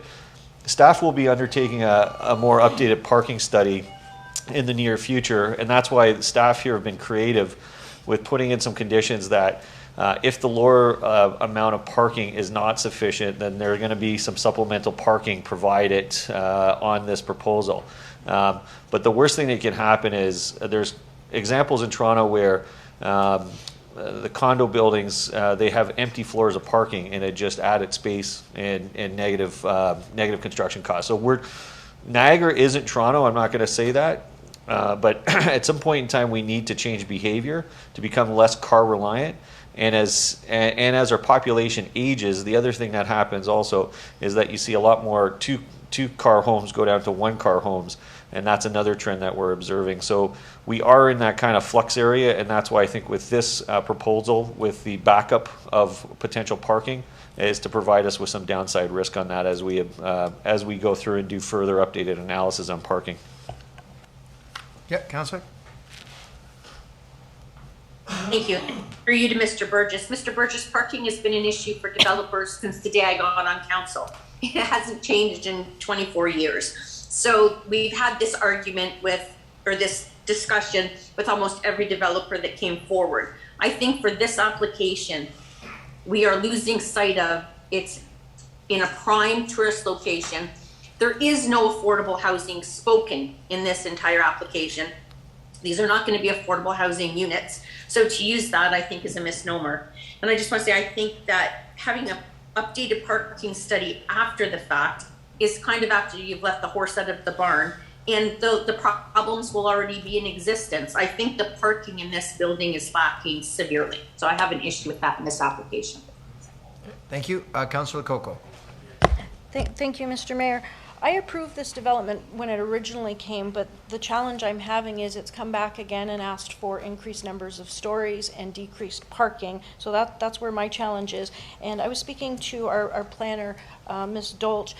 If if VRUs are in this unit or other ones that we're looking at, will there be, I know we've talked about the MAT tax, the municipal accommodation tax for VRUs. I know we haven't implemented it yet, but I can see some of the pattern of the developments coming up. If these VRUs are in tourist commercial, and they are going to be VRUs because it's a proper zoning, will there be a MAT tax per night, per room to the hotel association? So I wondered about that as well.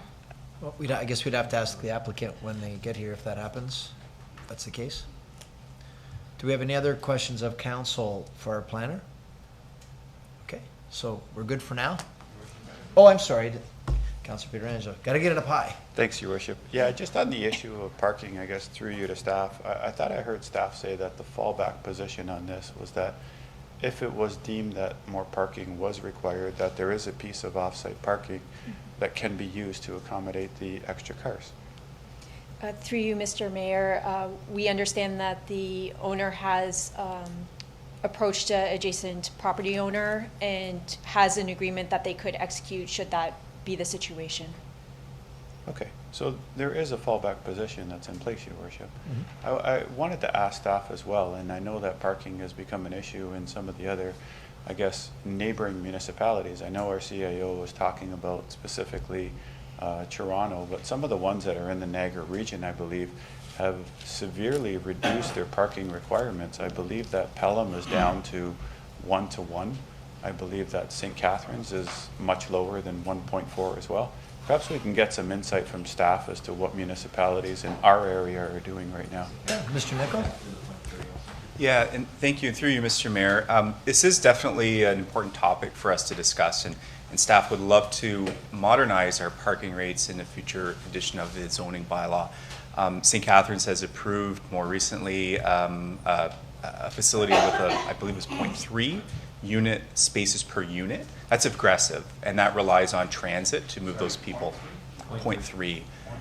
That's where, I'm sorry? In St. Catharines.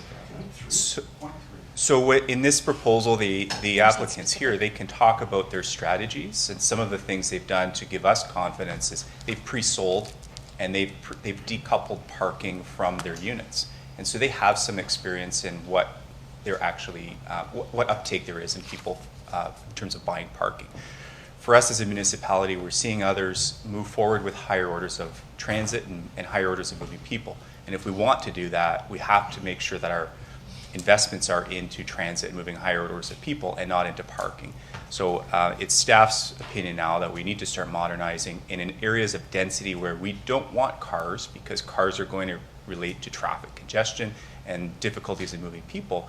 We need to be reducing those parking minimums to an appropriate level, which is the key, an appropriate level, and providing other opportunities for people to move around the city. And in this case, this is aggressive, and staff were really at our limit, what we would accept. And we were supportive because we know that there is an option. It's not prescribed parking for the neighboring site, but we felt that that would be a good fallback plan if there wasn't enough. The applicant and the developer are really going to hear from their residents if they can't buy parking and they need parking. So they're going to have to move forward on the additional parking they need. But to have that parking today that would sit potentially unused didn't seem appropriate. But we are seeing this as a major trend. And other municipalities are actually providing some worksheets to developers, and that's what happened in this case, to say, here's our parking minimum. If you provide these things such as bike share or car share, bike parking, you can reduce it to a rate that is appropriate, and that is based on the science of the province of Ontario and some of the more modern cities that have moved forward with transit as a major mover of people in the city. Thank you. Thank you for that, Councillor. Good. Okay, thank you. Councillor Coco. Thank you, Mr. Mayor. One final question. So I understand it a little bit more when Mr. Nichol explained it. The challenge I'm having is it's a neighboring property with another owner. And by the time that these get built, we could be 1.5, 2 years down the road. And what if that adjacent lot is sold to do something else, and then we don't have that as an option? Is there an agreement in place? Yeah, an official agreement? Thank you, Mr. Mayor. That's actually a hydro corridor, so that property won't sell. So its only other use would be for some type of surface parking or a municipal purpose. In this case, it's best that the applicant, if they need it, move forward with it, because it would be something that the city Otherwise, if we could offer municipal parking there, we'd have to run the numbers to see if it'd be worth it for us to do that and to sell parking, but that wouldn't be used for anything other than parking. Great, thank you. Okay, thank you. Kira. Oh, I'm sorry, Ms. Dolch? Thank you. And just to add to that, the hydro lands, the agreement that they were working out, they don't allow required parking to be on hydro, and that's the reason the reduction. It's not to say they're maybe not proceeding with that requirement or that parking, but they can't use it as required parking, which is why the reduction. Okay. If there's no further questions or comments at this point, thank you very much, Ms. Hannah. Members of the public are advised that failure to make an oral or written submission at this public meeting will result in the local planning appeal tribunal dismissing any referral that it receives. Failure to sign the sign-in sheet will result in staff rejecting an appeal as per section 3419 of the Planning Act. Council will now hear from anyone other than the applicant who wishes to speak to the proposed bylaw amendment. Do we have anyone who wishes to speak to this? Okay, seeing none. I'm sorry? No? Okay. Council will now hear from the applicant or his or her representative. You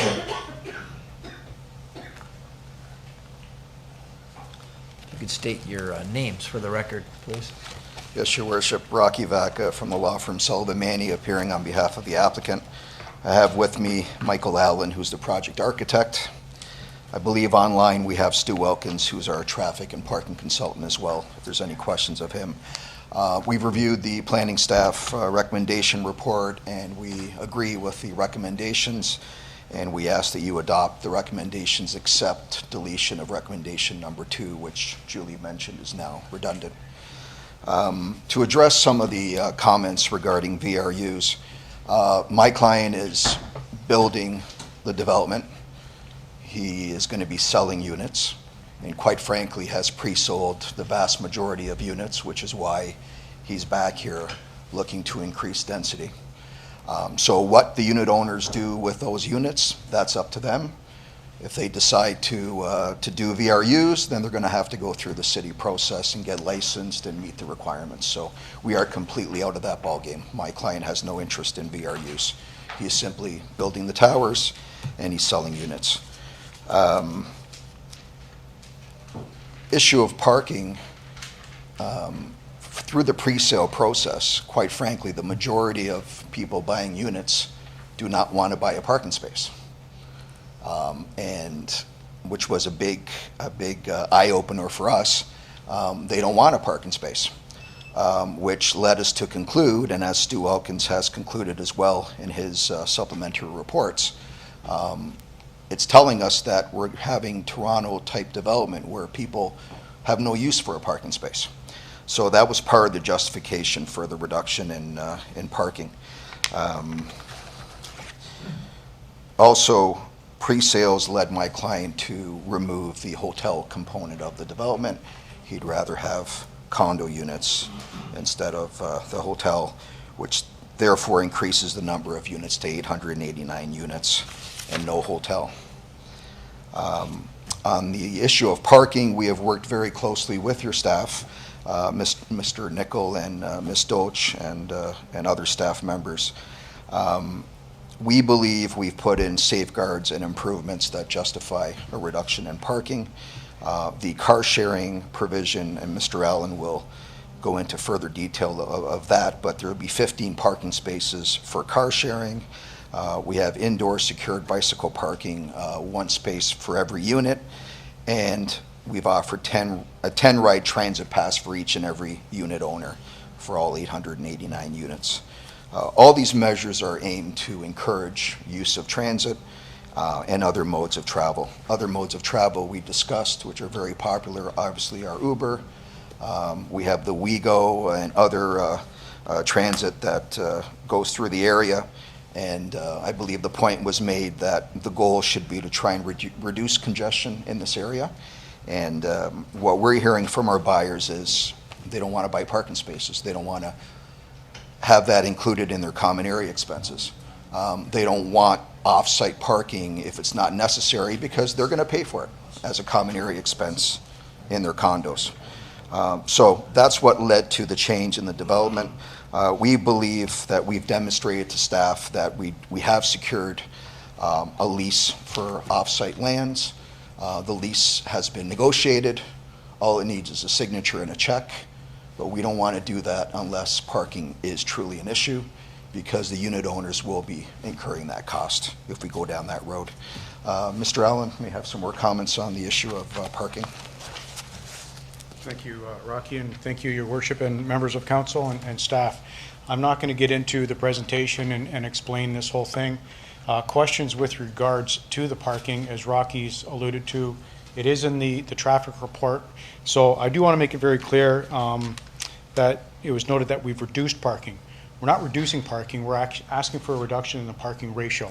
The original rezoning, we had 461 parking spaces.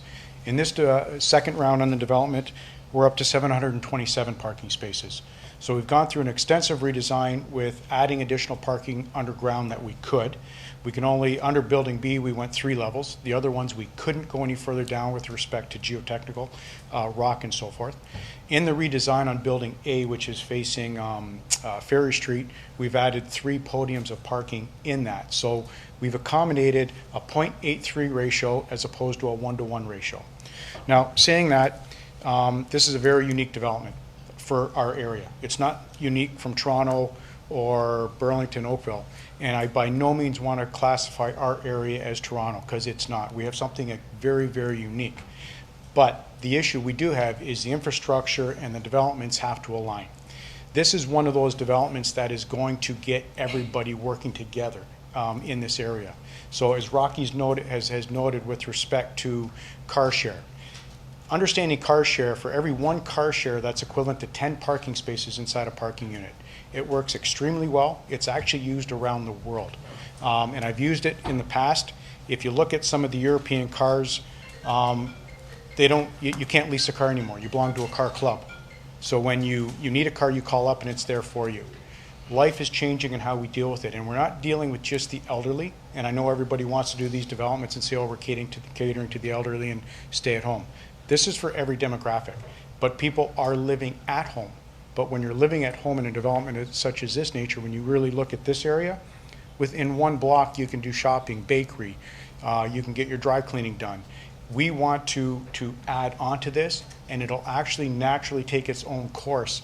So it's not just about the tourism, it's not just about the residential, it's about bringing it together. So we do believe, and we strongly believe through the reports, that the car sharing and the other traffic implications put into it will service this. Again, because it's new, we want to make sure, because if you don't have parking, it makes it very complicated, but we believe this will work. It is that true work, live, and play scenario. It's right here in our own backyard. So if there are any questions to that, I'd be more than happy to answer it. Thank you, Mr. Allen. Do we have any questions for Mr. Allen? Councillor Strange. Yeah, thank you, Mr. Mayor and Mr. Allen.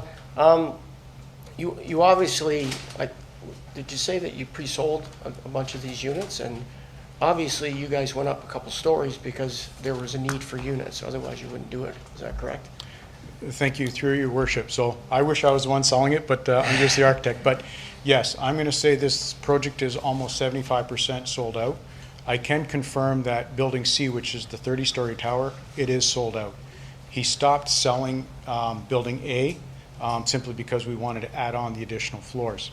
So twofold. Yes, it's very successful, and people are wanting to buy here, but the past 2 years, 2.5 years has been a very unique situation for everybody.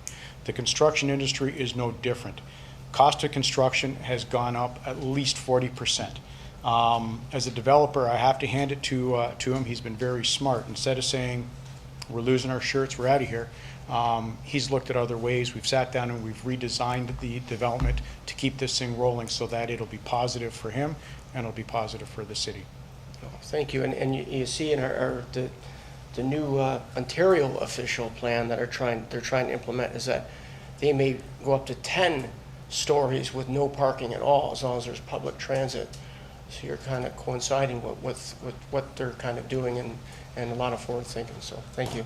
Thank you. All right, thank you for that. So we don't have any further questions at this point. Okay, so I think we're good. Thank you. All right, thank you. The public meeting with respect to the proposed zoning bylaw amendment is now concluded. What's the will of Councilor Thompson? Councilor Carrio? Are you moving the recommendation? Yep, okay. Is there any discussion of the motion? Okay, we'll call the vote. All those in favor? Okay, that's unanimous. Thank you for that. Trade you.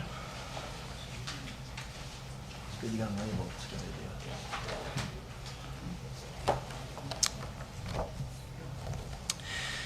All right, I'd like to ask our city clerk to introduce the next item on the agenda. A public meeting is now being convened to consider a proposed amendment to the city's official plan and zoning bylaw to permit the severance of 3 0.5 hectare parcels of land on Bailey Avenue at the eastern terminus of Avery Boulevard. Notice was given by first-class mail in accordance with the Planning Act on July 15th, 2022, and by posting a sign on the property in question. Anyone who wants notice of the passing of the official plan and zoning bylaw amendment, to participate in any site plan process if applicable, or preserve their opportunity to appeal to the Ontario Land Tribunal, shall give notice to the city clerk immediately after today's public meeting, or by using the sign-in sheets located outside the council chamber. Thank you, Mr. Mattson. I'd now like to ask Julie Hanna, Planner 2, to explain the purpose and reason for the proposed amendments. Thank you, Mr. Mayor, members of council, and members of the public. The property in question is on Bailey Avenue, and the proposal is to permit a special policy area designation and apply a site-specific zone to facilitate the creation of 3 lots. The location map illustrates the parcel in its entirety, and the site plan illustrates part 1, 2, and 3, which would be the proposed lots that would be created through a future severance application, and part 4, which is the subject of the zoning bylaw application. In terms of the official plan amendment, the request is for a special policy area to apply to a property bounded by Bailey Avenue from 0 to 89 meters, and that is to permit the severance of 3 0.5 hectares parcels of land, and to consider the area to be rural. And for the zoning bylaw amendment, for a site-specific RA zone to apply to part 4. The proposed zoning relief is the small portion at the entrance into part 4, and that was be for driveway access. And the request is for 19 meters instead of the required 60 meters frontage. An open house was held, and there were several concerns identified by members of the public. The first is that the lot sizes are not consistent with those in the neighborhood. The lots do meet the minimum frontage, and the region is satisfied that the proposed lot sizes will not negatively impact the underlying water supply aquifer. The region approved the hydrogeological report, which allows for the reduced lot size.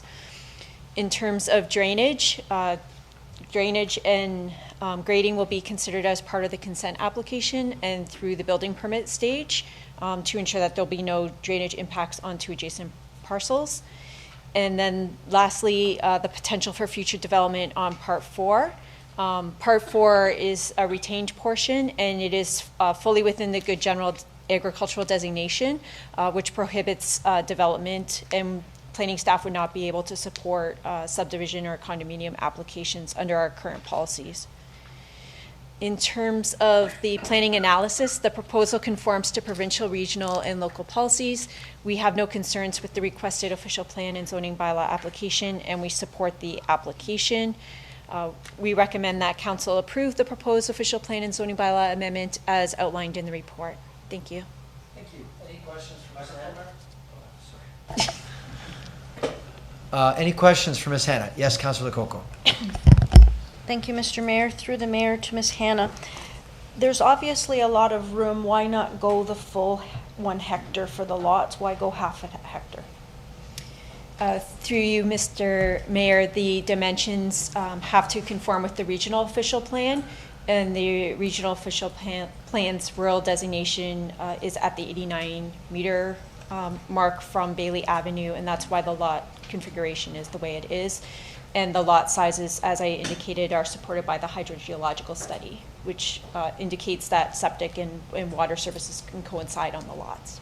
Okay, thank you. Through the mayor, if we approve something like this, will a lot of other people be coming to us? Here's a great big piece of land. I want to put three lots on the front with a driveway to go back to agricultural. If we do this, is this not maybe the path to somewhere where we shouldn't be going? Through you, Mr. Mayor, this is probably a rather rare circumstance in the city. There's only a small portion of land in the city that is designated rural under the regional official plan, and a very small portion that is, of course, that's not currently developed. The regional official plan and provincial policies in the rural area will allow for up to 3 lots of a certain size and dimension to be created in the rural area. The city of Niagara Falls does not have a rural designation within our official plan currently. So any lands that are outside of our urban area are designated good general agricultural. And in the regional official plan, the lands are either good general or rural. And in this situation for these lands, for the lands parts 1 and 3, they're within the rural designation in the regional official plan. And the applicant is requesting that the city's official plan become in conformity with the regional official plan. Okay. That's why you do what you're doing. Thank you. 2 more questions. It talks about that the natural heritage features will not be impacted. What are the natural heritage features on this? It was hard to tell with just one picture. Right. So in the portion of the lots that is closest to the Niagara Parkway, there's a wooded area as well as provincially significant wetland. And those areas, as you can see in the proposed consent sketch, are quite a ways away from the proposed lots. So there is no impact in terms of the zoning or the designation of the lands, and also the future consent applications, should they be heard. Okay. And one last question. It said that it was going to the Committee of Adjustments next, and it said per Schedule 2. So I looked at Schedule 2, and that's basically the drawing. Mm-hmm. What is the difference between Schedule 1 and Schedule 2, and what is it going to Committee of Adjustments for? So Schedule 1 is the entire lot, and Schedule 2 is showing the sketch with the proposed Part 1, 2, and 3, which would be the lots that are proposed to be created by the Committee of Adjustment, and Part 4 would be the remnant parcel that would be retained by the applicant. The Committee of Adjustment application was submitted in conjunction with the official plan and zoning bylaw amendment application. But in order for staff to support the official plan and zoning bylaw application would have to be decided upon by council primarily before they go and are heard by the Committee of Adjustment. So we, through the mayor, we are approving Schedule 1, the whole property, and Committee of Adjustments is doing the smaller 3. So you're approving an official plan amendment for the property, and the zoning application will apply for Part 4. Okay, but 1, 2, and 3 are the Committee of Adjustments. 1, 2, and 3 will be the subject of the Committee of Adjustment for the consent applications. Okay, those are all my questions. Thank you. Thank you. Councillor Pietrangelo. Yeah, thanks, Your Worship. I guess through you to staff, I just wanted to kind of elaborate a little bit on how this is possible, because we always get questions of, of people in terms of how do you create lots in the rural area, and quite honestly, it's not allowed. So this would seem like a bit of an anomaly. I know it does say in the report that this is a special policy area. I was hoping staff could perhaps elaborate a little bit on why it's a special policy area. The history that I know of it, and maybe you can correct me if I'm wrong, is that the province years ago designated a certain area in Niagara Falls as rural estate lots, and allowed anyone who owned that land to break it up into what they deemed as a rural estate lot. And so this land that we have in front of us would fall into that boundary, and that's why they're allowed to create lots. If I'm wrong, I mean, staff can correct me, but I want people to understand why we're here and not think to themselves that they can do this anywhere that they want. So perhaps staff can elaborate. Ms. Anna? Through you, Mr. Mayor, and I'll try not to sound like a planner. So the city's official plan has urban areas and then agricultural areas. And in the agricultural areas, the ability to create lots is severely limited, as the councillor indicated. And it's really only where there's a surplus farm dwellings where we see lots being able to be severed, and then we go through a process to prevent additional houses being created.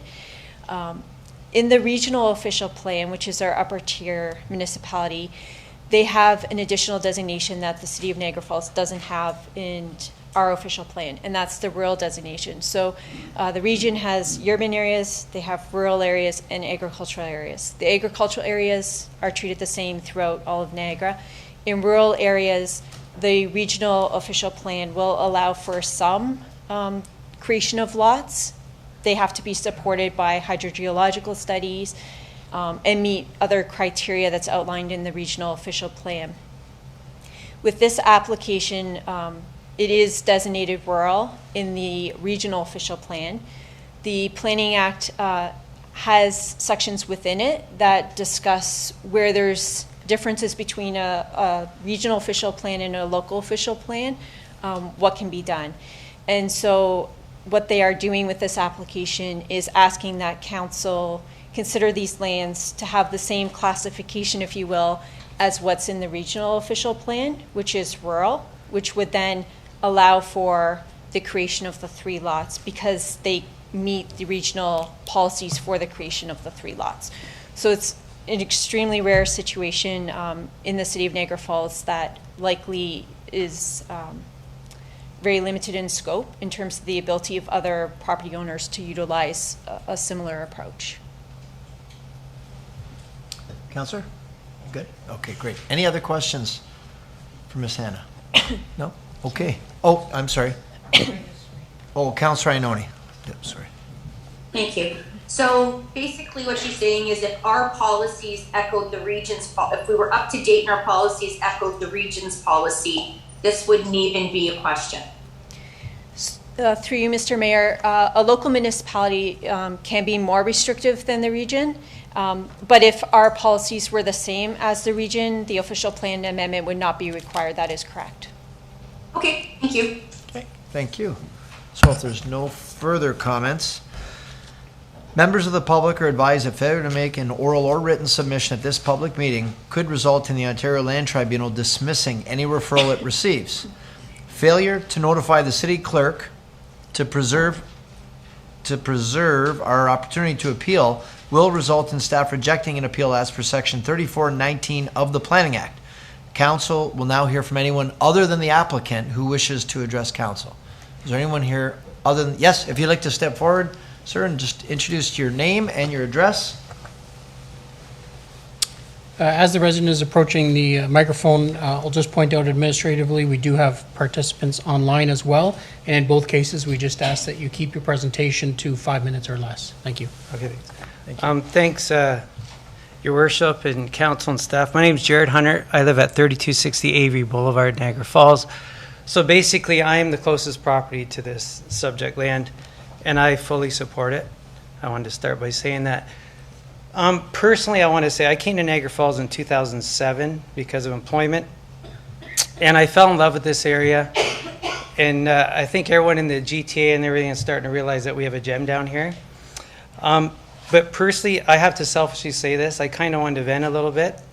I want you to picture something. My daughter graduated from Harvard, a 4-year degree. And I'm not trying to brag. I'm just saying she graduated from Harvard on a full scholarship. She meets a guy there. They get married. He also is from Harvard, full scholarship. So when they left the university, 0 debt. They come here. My daughter actually returned back to Niagara. She's renting on Willoughby Drive for $2,050 a month. Her husband has a job that makes well over $100,000 a year, and they can't afford to live here. Okay, so when you make any decision from here on in, please think about our own kids can't live in our town. So a lot like this is a no-brainer. I live across the street. I'm going to be the biggest one that could be affected by this. And I'm not. Like, when I cut my grass, come out and cut my grass, my lot is 2.85 acres. I don't need 2.85 acres. This lot is 200 feet wide. Mine's 300. We need supply and demand. Our kids can't afford to live in Niagara Falls. our own kids, that have good jobs. So the other thing I wanted to say too, that kind of burns me off a little bit, is that my dad, I grew up my dad's a house builder. He was a developer. Not like on a huge scale, like some of the people that have spoken today. But, you know, I saw him fork out hundreds of thousands, millions of dollars to buy a piece of land, come to council, fight with neighbors, people fighting and complaining. And, you know, these developers put out a lot of money to do something that's good for our community. And we need the development, we do. And when I like, if you look at the land, I wish I had that map up. Is there a possibility of putting when you showed the subject land?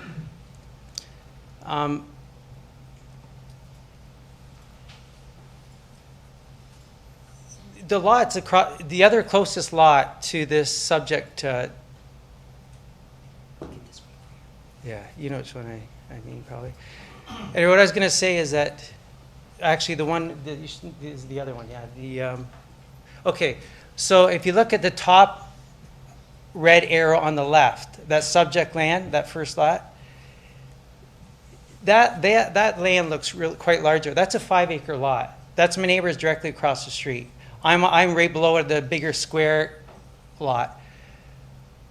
That lot may look huge compared to the subject 3 lots are going to divide right now. However, that's 5 acres. But actually where it's all bush.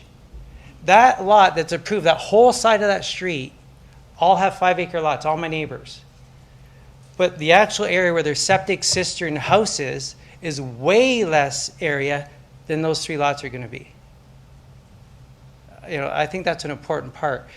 The other thing I wanted to say, as far as if anyone's concerned about trees or whatever, which the lot's been cleared, I thought I was going to save 27 trees when I moved to my land, and it's all poplar and ash. And my neighbor came up to me and said, Jared, you got to cut down all your trees. And I said, well, no, I'm not going to do that. Well, 6 years later, they were all with the boar ash, they're all dead. I had to cut them all down. That land that's going to be developed, I just want you to know, I look at it every day. It is just scrub brush. There's not like big oak trees or big maple trees. There's nothing worth saving there. As far as wildlife goes, I had to kick 12 deer out of my front yard this winter because they're eating all my wife's plants. So since I've moved there, I was the first, in this whole subdivision, Miller Estates, I was the first lot in 2007. I started building before there was even it was a mud road. And it's a great area. I've seen nothing but a positive by developing 3 more lots here. And my big thing is, whatever you do from here on in, kind of going on my own little rant here, but when you think about this, we got to do something. When I heard the word today, someone said about affordable housing. There is no such thing as affordable housing. There's not. So we need to, wherever I think people who are willing to put the money into develop land in Niagara Falls, if they're willing to spend that kind of money, and as long as they're not wrecking or doing anything crazy, we need to approve all these as fast as we can because the kids can't live here. That's really all I have to say. All right, thank you. Thank you very much. Any questions for Mr. Hunter of council? No, actually, I will say I talked to Ms. Handy there. I've never met her, but you got a good one there. She is very, very informed. I banged a lot of questions off her. I couldn't make it to the open house. I had that little thing they call COVID there. So, but I spoke to her last week. It's very informative, very, very informative. I talked to her about the whole area, and I appreciate all your service to what you're doing and going through the last couple of years. But if there's any questions, I think we're good. Thank you very much. Okay. Appreciate your input. Thanks Thank you. for your time. Councilor Strange went to Harvard too. He bought a hoodie. He bought a hoodie when he was there. Yes. Best hour of my life. Do we have anyone else other than the applicant who wishes to address council? Okay, seeing none. Oh, wait, we do. I think we do have some members of the public who had registered to speak online. Online, okay. I think we can go with Cameron Salmers. Okay, Cameron Salmers. Cameron Salmers, are you there? Hi, yes I am, but I have no questions or comments to add at this time, but thank you for all the extensive discussion. I appreciate it. Okay, that's great. Thank you very much. Is that it? Yeah, just the consultant, no more public. Okay, so we'll get there. Okay, council will now hear from the applicant or his or her representative. Oh, he's online. He's on the telephone. Okay, and that would be Matt Kernahan. Yep, is Matt? Are you there, Matt? He's zooming Yeah. in. Good evening, Mr. Mayor and Council. My name's Matt Kernahan. I work for a company called Upper Canada Consultants, and I represent 800460 Ontario Limited, who own the property. Staff have been very thorough in their explanation of this file and in addressing the comments that we received previously from the public. If I'm being honest, Mr. Hunter took the wind out of my sails a bit. So in recognition of the agenda you've got before you this evening, I'll limit my comments to this. Happy to answer any questions that there are, but obviously we request that council approve the applications before them as staff recommended, and we're happy to answer any questions. Okay, that's great. Any questions for Mr. Kernahan? Okay, seeing none, the public meeting with respect to the proposed official plan and zoning bylaw amendment is now concluded. What's the will of council? Councillor Dabrowski. Move the recommendation. Seconded by Councillor Thompson. Is there any further discussion? Seeing none, we'll call the vote. All those in favor? Okay, and that's unanimous. Thank you for that. Great.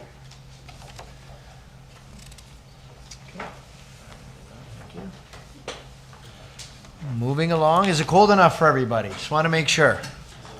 Is it cold enough? Because Lococo's is using this room as a meat locker when we're not in here, so we just want to leave it cold. Yeah.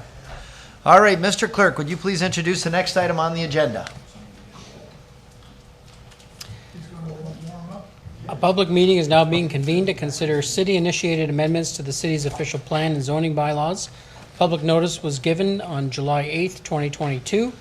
Anyone who wants notice of the passing of the official plan and zoning bylaw amendments or would like to preserve their opportunity to appeal to the Ontario Land Tribunal shall give notice to the city clerk immediately after today's public meeting or by signing the sign-in sheets located outside council chambers. Okay, so I would now ask our Director of Planning if she would introduce the next presenter. Thank you, Your Worship.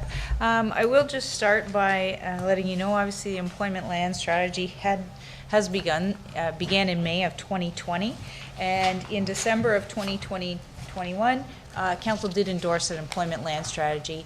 The information that Kelly Martell will share with you today from Dillon Consulting, who's on the line today, is just to initiate those amendments for the employment land strategy. So if Kelly Martell is on the line. Ms. Martell, are you there? Oh, yeah, I am here. I'm just wondering if everyone can hear me. Yep, we can hear you fine. Great, thank you so much. Pleasure to be here before council again today. I know we have quite a packed agenda, so I will try to make my presentation brief. If we want to advance to the next slide.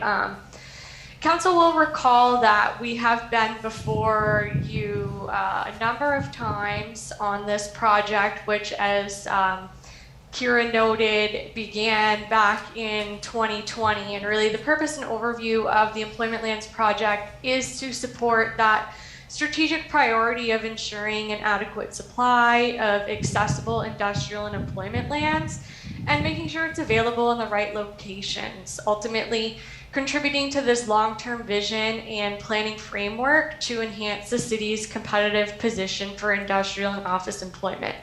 If you want to advance to the next slide, I will quickly go over that chronology. I know, as I said, we have been before council, I think 3 times. Back in September of 2020, we did release the Phase 1 report. And then in April of 2021, we did some additional work and released and presented the Phase 2 report, and we're before you, council, with myself and my colleagues at Watson and Associates, who have done a lot of the land needs analysis for this work. And at that time, you had received the report and directed us to proceed to phase 3. About just a year ago now, in June of 2021, we prepared the first set of draft amendments for this project to implement the phase 2 results. We had an open house and a statutory public meeting. There were a number of comments received at that time. We took those comments, made some revisions to the amendments, and re-released them along with the phase 3 report, which was presented to you again in December of 2021. At that time, you received the report, directed staff to conduct additional consultation on the draft amendments, and report back to council at a later date. So here we are, July 2022. We did update those draft amendments. We made them available for public review and comment, circulated another notice, and identified that there would be a second public meeting, and that is today. So quickly to overview what is happening with the proposed official plan amendment. This does, at a high level, implement those recommendations of the endorsed phase 3 report. Some of the elements are quite technical in nature. We're replacing the term industrial with the term employment. We're introducing a new schedule to the official plan to really identify those employment areas that were delineated and identified in the phase 3 report. We are introducing some new policies to the official plan, which would address provincial and regional matters of conformity. This is both in relation to the fact that the city's current official plan implements a 2005 growth plan, and as we know, since that time, we have had a number of iterations of the growth plan, and as well, the region has now adopted their new official plan. And so the amendment does pick up some of those changes in the adopted regional official plan, which is before the province now for approval. We have renumbered and reorganized some of the existing policies pertaining to employment in the official plan, and again updated some additional schedules to reflect employment conversions and new employment land. So if we want to go to the next slide, I did just want to highlight that this new schedule I made mention of aligns with the region's schedule. So the adopted Region of Niagara official plan, which is on the right-hand side in the purple, all of the items in purple hatching are what the region has identified as an employment area. Now on the left side of your screen, what you see is the recommended new official plan schedule proposed for the city through this amendment, with all of the areas in blue being identified as employment lands and the orange hatched areas identified as employment areas, which align with the region's schedule. If we go to the next slide, this is just a screen grab of one of the proposed new employment areas to be added through this official plan amendment. We're identifying where it would be employment, where there would be environmental conservation area, where there'd be environmental protection area, and where there's open space. Next slide. There are a number of individual parcels that are proposed to be converted from existing employment to a minor commercial designation. We've got one here, I believe it's at Beaver Dams, and another one at Valley Way and Portage. So the amendment would change their designation from employment to minor commercial. Next slide, please. Again here, this is, there are two additional existing areas that are employment that are recommended to be converted. The first is on the left-hand side of the screen at Bridge Street. We are proposing to change the designation from employment to mixed use 2 with a bit of environmental conservation.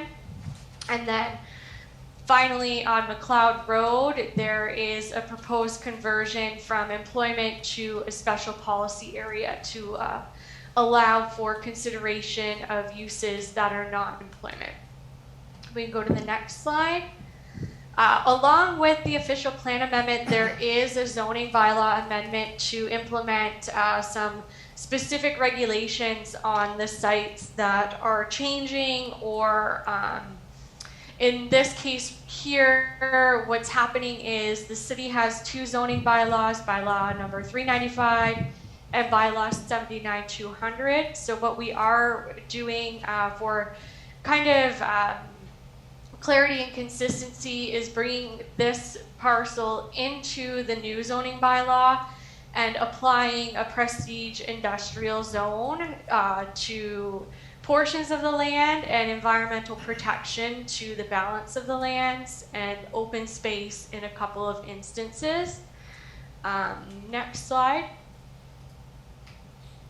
The zoning bylaw amendment, again, on those converted lands, would just apply the appropriate zoning regulations in accordance with the changes through the official plan amendment. So in the case of the Bridge Street property, it is being rezoned from light industrial to CB, which is your central business district zone in some instances, and there is a special policy area also applied. In the case of the Valleyway and Portage site, it is being rezoned from light industrial to neighborhood commercial. Next slide, please. On the Beaver Dams and Keeler Road site, again, it is being rezoned from general industrial to neighborhood commercial. And finally, on the McLeod and Beechwood site, it is being rezoned from light industrial to residential in certain instances, and there would be that special policy area applied through the official plan. If we want to go, thank you, to the next slide. I will say on the most recent circulation, we did receive 3 comments as of July 27th, 2022, which was the time of staff drafting their report, and those are summarized in the appendix of that report. We did receive comments from the region, and a lot of the region's comments relate to revisions which would be required to address conformity to their new official plan, which, as I said, is currently before the province for approval. So they would not be incorporated at this time. We would pick them up prior to council adopting them, and then it would go to the region for their final approval. I am aware of some additional comments that have been submitted since July 27th, 2022, which I believe some form part of the agenda package, and some may have come in after that date.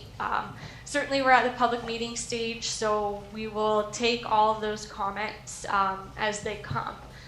I did want to go to the next slide and just highlight quickly here some of the revisions that are required to address the region's comments. The region has provided comment that they would like the identification of core and dynamic employment areas on our schedule. So the region's new official plan adds further layers into employment areas by type, and within the city of Niagara Falls there are core employment areas and dynamic employment areas, and there are specific density targets tied to each one of those that the region has provided comment that the city include in the amendment. They also requested some clarifications around policy language for conversions within employment areas, and they have provided some comment around wording for the special policy area designation for 9304 McLeod Road. And it's my understanding that staff at the city will work with the region to update this amendment and bring it forward to you again at a future meeting. So if we want to go to the next slide, I can talk quickly about next steps. Purpose of today's meeting is a public meeting, so we are looking to receive input and comments from today's meeting. As I said, we'll certainly incorporate the region's comments as required in an updated official plan amendment. Consider the input and comments received today. Once all that is done, my understanding is the updated final OPA and ZBA would be brought to council for adoption at a future meeting. Once this is done, it'll go to the region for the approval as approval authority. So the final approval is by the region, and my understanding is that would occur subsequent to and in compliance with the approval of the region's official plan by the province. So certainly there are a lot of moving parts here. That concludes my presentation, and I would open the floor either to Kira or Brian Dick to add anything further. Otherwise, we can go to comments. Okay, thank you, Ms. Martel. I'll pass over to Ms. Dolch if you want to redirect us. Thank you, Your Worship.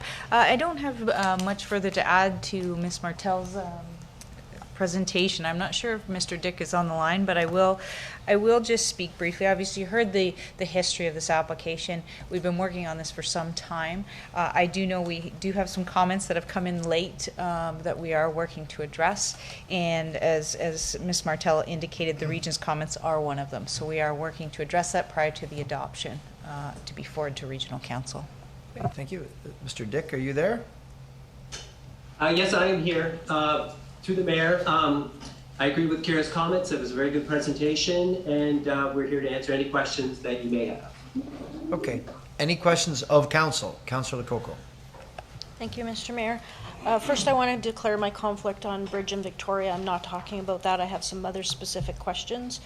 In the report, it talks about the Beaver Dam's property, and it says that it's supported by the owner. But on the Valleyway one and on the McLeod one, it doesn't say it's supported by the owner. Is there support? And it just didn't make it to the report? Why would one say it's supported and the other two not? So I don't know, Ms. Dolch, would you deal with that one, or Ms. Martel? Thank you, Your Worship. I can speak to the McLeod Road site. I do know the owner is and his consultants are aware of the provisions that are put into place, the special policy provisions, so they are aware of it. In terms of the other, I will defer that to Mr. Dick to make sure on that one. Through the mayor, we have consulted all the owners. It's probably just the way the report was written that one says supported by the owner, but we have received no negative comments, and in earlier iterations of the report and discussions, we have received support from all the subject landowners. Okay, great, thank you. Through the mayor to whoever can answer this.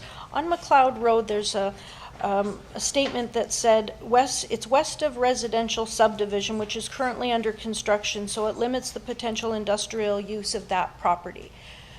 If I owned a piece of property and I was told it was a certain zoning and I could do certain things, and now I'm being told it's going to change because of other development near it, not just this employment land change, but I just found that weird that we're saying we're going to change the zoning of one person's property because there's development over it and they couldn't use it. Can someone please explain that, why we would do that? Ms. Dolch or Mr. Dick, whoever wants to. Thank you, Worship. I'll start, and if Mrs. Martel or Mr. Dick wants to add in. So in terms of, and again, this was a long history, obviously, in terms of conversion. So when we look at employment lands across the region, holistically, what employment lands do we need, where are they, and where are they best suited to be? So as part of the municipal comprehensive review, which happens at the regional level, where we look holistically at the entire city, and through the work that Mrs. Martel did, we looked at the city of Niagara Falls, found out where are the most appropriate places to be putting employment lands and how much do we need. So in this case, the lands, we looked at these pieces of lands that could be converted to residential because of the conflicts associated with other uses beside them. In this case, there were some residential uses, so it limits the ability of those lands to be used for industrial purposes longer term. So that's where we looked at that piece. and other pieces, obviously. Some are in the downtown core, and so they have some restrictions placed upon them based on the proximity to other sensitive land uses. So that's how we came up with those conversion lands through that work. And I don't know if Ms. Martel wants to add in. I know she's been involved since the beginning. I've only just started, so I don't have all the details, but. Ms. Martel, did you want to jump in?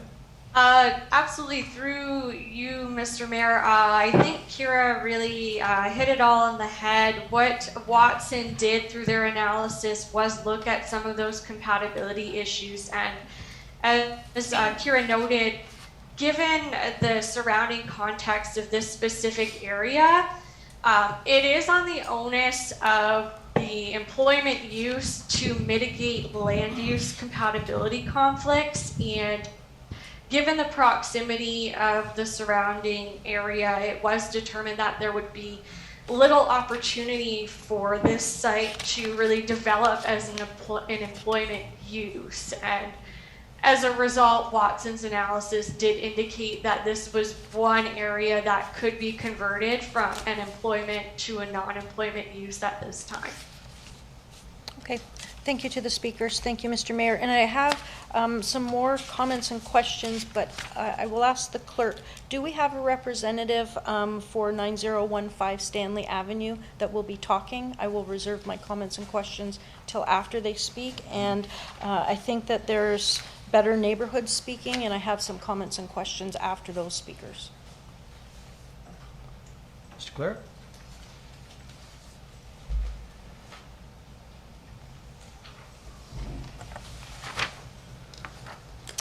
Yes, you are correct. We do have representative from Better Neighborhoods prepared to speak.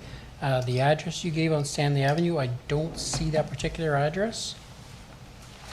Okay, the reason why I bring it up through the mayor, there's an attachment from Turkstra Mazza on our agenda, and they own 9015 Stanley Avenue. That's the Waldorf campground, and they're requesting that it be deferred. So I'll ask my questions around their statement so I can find out what our staff say.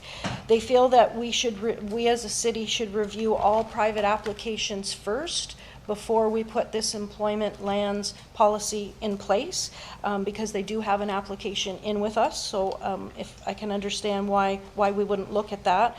And it says that the region has not completed theirs, so they're wondering why would we complete our policy before the region? There's really no hurry, according to this letter, and I would like some further information. This Turkstra Mazza is saying that it's not appropriate for employment land on their land, and it's not the most optimal land use, and it would support affordable housing, and there's extensive natural heritage features.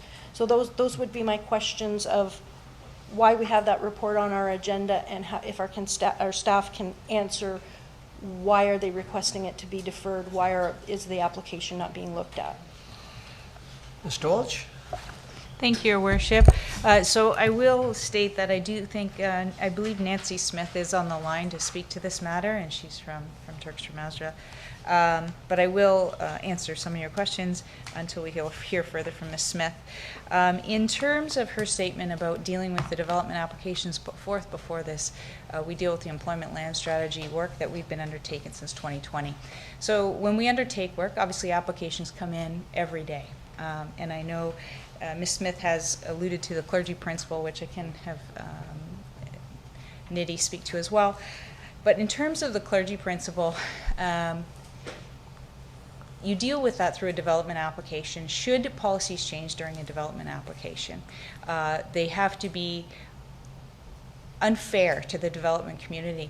In this case, I do understand that Ms. Smith and her client were aware of the employment land strategy through the process. So I don't know, but that's something that will be dealt with through the board orders and any Ontario Land Tribunal. So the clergy principle is a factor through that process, and that's something, obviously, we have an application for the applicant's lands that we've agreed to process that application. They've asked not to process it at this time. So we are advancing the employment land strategy, given the fact that we've been working on this since 2020, and we feel that this is the time. In terms of the region has approved their official plan. It is at the province for approval. We expect approval any day now, and we're just getting ready for that approval to be in conformity. We don't anticipate any changes, nor does the region anticipate too many changes from the provincial level. Should there be changes, obviously the region would make the appropriate changes at that time, because it is their authority to approve this, not us. We only grant, they give final approval to this amendment. So that amendment, our amendment, would go forward to the region and would just wait until the final approval from the region from the province is granted for the regional official plan. So there would be no risk at that point, obviously. In terms of Miss Client's lands, in terms of affordable housing, the employment land strategy, obviously, again, I'll just reiterate what I said previously. We looked at the employment lands for the city of Niagara Falls and found the most appropriate places to put employment lands. In this case, obviously, we have employment lands on Stanley Avenue. We're all familiar with the impacts that residential land uses have had on the Stanley Avenue area. And this is where the most appropriate employment lands are. They're adjacent to the QEW. They're adjacent to the Stanley corridor, which does have frequent heavy industrial traffic coming up and down that corridor. So when Ms. Martel and group analyzed these areas, the employment lands in this area was the most appropriate and not residential. And I think I've addressed everything. Thank you to Ms. Dolch. Through the mayor, I have a couple more questions about the other letter that's attached to our agenda. It's the IBI letter, and it's basically talking that there's two different approaches to come up with the shortage for employment lands. The city is saying that we're at a loss of 76 hectares, and the region is saying we have +4. The city is saying we need 3,655 jobs, and the region is saying 345 jobs. Could someone please explain to me the different theories about why they would be so different and why we're sticking with one and not another? All right, Ms. Dorch, you're up again. Thank you, Worship. I'm actually going to see if Mr. Dick's on the line. He's the number and growth management expert on this. Okay, great. Mr. Dick, are you there? Yes, I am, sir. Through the mayor, not exactly. All I can tell you is that we've worked with the region collaboratively to ensure that we use the right forecast, and they agree with the amount of land that the city needs to accommodate that industrial jobs forecast. And that was confirmed by Watson, our consulting team. Okay. Councillor Lococo? Okay, thank you. And if we do have a speaker from Better Neighborhoods, I'll bring up my questions after that if they're not addressed. Thank you. Okay. Do we have any other questions right now of Councillor Strange? Yeah, Mr. Mayor, I just want to go back with the clergy principle, and I guess it's the owner of the lands from 8970 and 9015, which are west and east of Stanley. So I guess this would be through to Ms. Dolch. So what I'm understanding is that they were working through an application, I guess, through you guys, and this was before any of this was, this had come up, the employment lands. And then were they approved or rubber stamped? And then now they have to switch. Now, like, are they not kind of grandfathered in because of this or no? That's what I'm trying to figure out what this all means. Ms. Dolch? Thank you, Your Worship. And I will ask the city solicitor to talk about clergy principle a bit more, but just at the beginning, in terms of the applications that are before us right now, they did do pre-con back in 2019. They were aware, and we obviously, as I said, kicked off the employment land strategy in May of 2020. Their applications didn't come in. The application was actually deemed complete on, let me just get the date, sorry. The application was deemed complete in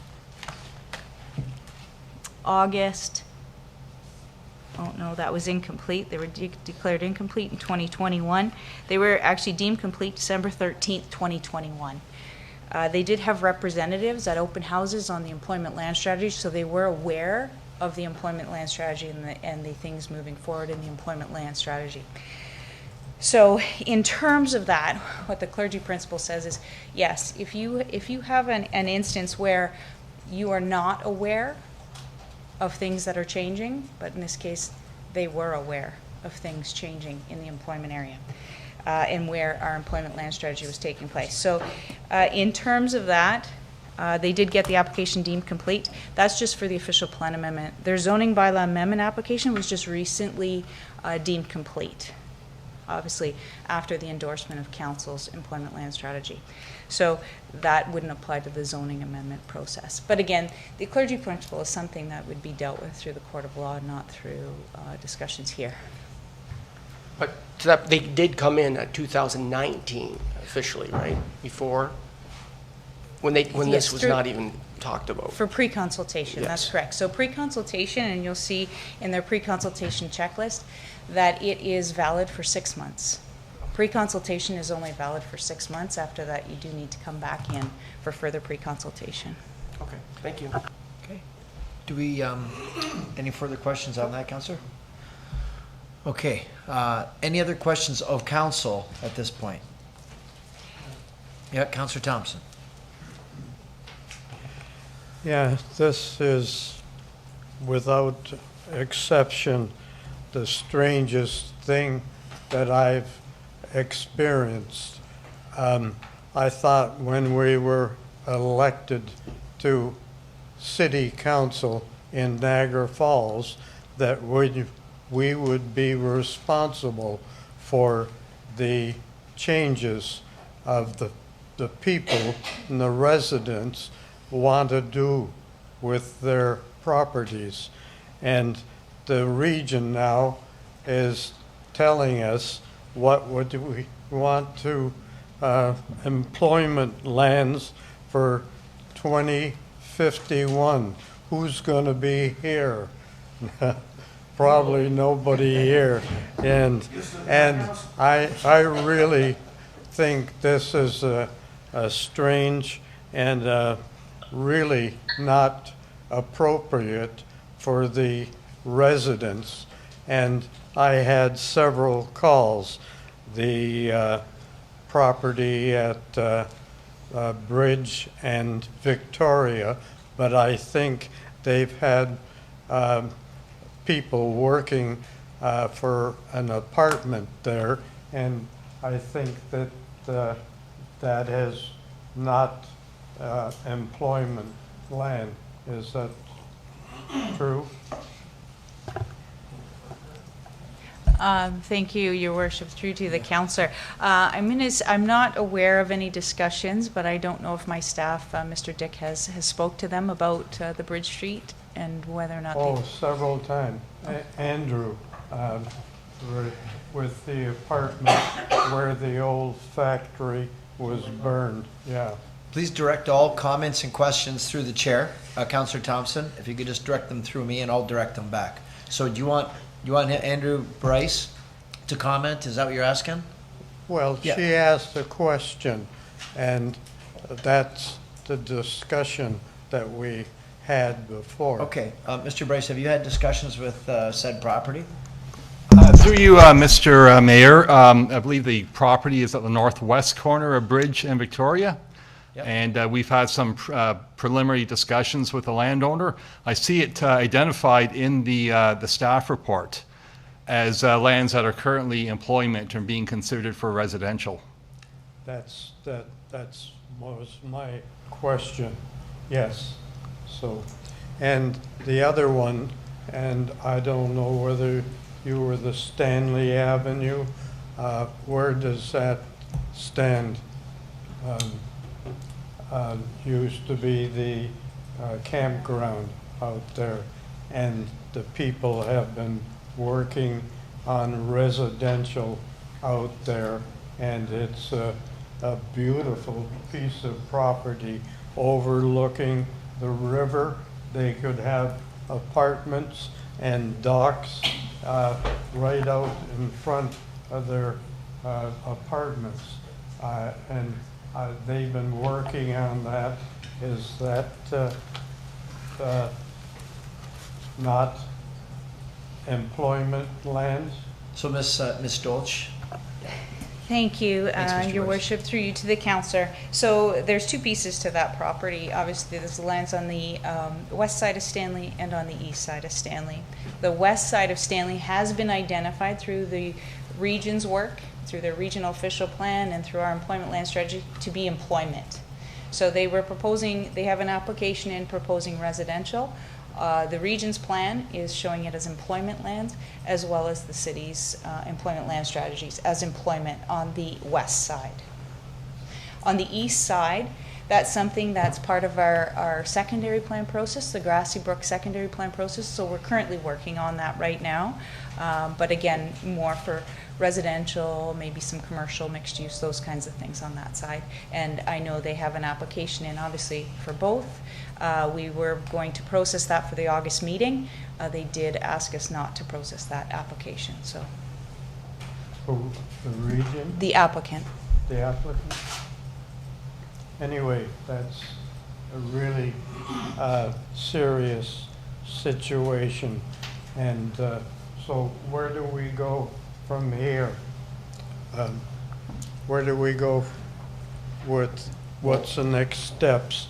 And do these people have the opportunity to come in front of the council and make their comments? So, Ms. Dolch, what is the process for anyone that has comments? Do they send them in? When does that happen? How does that happen? Thank you, Worship. Yes, so they can send them in at this point. We obviously do have quite a few comments that have been submitted, some from the owner's solicitor on this particular application on Stanley. We do have those comments in. But in terms of the employment lands that have been approved by the region's official plan, that is something we can't change. It's a conformity exercise that we will have to conform with. Even if today, for example, council said, no, we're not going to deal with it, I would suggest then we defer it.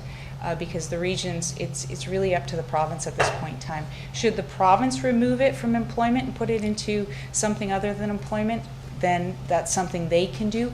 We cannot do that. We have to conform with the region's official plan. That's a requirement under the Planning Act. So that's something that we'll have to conform with anyway. Should council wish to consider that, I think we just defer it and have some further discussions. Okay, and I also got rec signature and a lot of development that I got an email on, and he said the province before sent out about the importance of residential and affordable housing, and then they come out about employment lands. Really strange. Anyway, I hope we get the message that anybody who is not happy have the opportunity to come here and we can support them. Anyway. Okay, thank you for that. Councillor Coco. Thank you, Mr. Mayor. I just had one question. I know that Ms. Dolch said that Nancy Smith was aware of it. I'm wondering, do we have a process at the city when there is going to be a change, whether through the region or the province, especially since we have applications that have sort of been started, and I understand that some of them were expired. Is it our responsibility maybe to notify the applicants to say this is going on and it could affect your property, because we're dealing with two sets of different people that have started applications. They have plans for their property, and now, and I do understand what Ms. Dolch said is that it's a region directed by the province, and if we could approach the province for maybe specific properties, maybe that's what we should do for those ones. But I guess my question is there a process that we contact people who have put in applications when there could be a change? Yeah, Ms. Dolch? Thank you, Your Worship. There's no specific process, obviously, especially when it comes to larger amendments.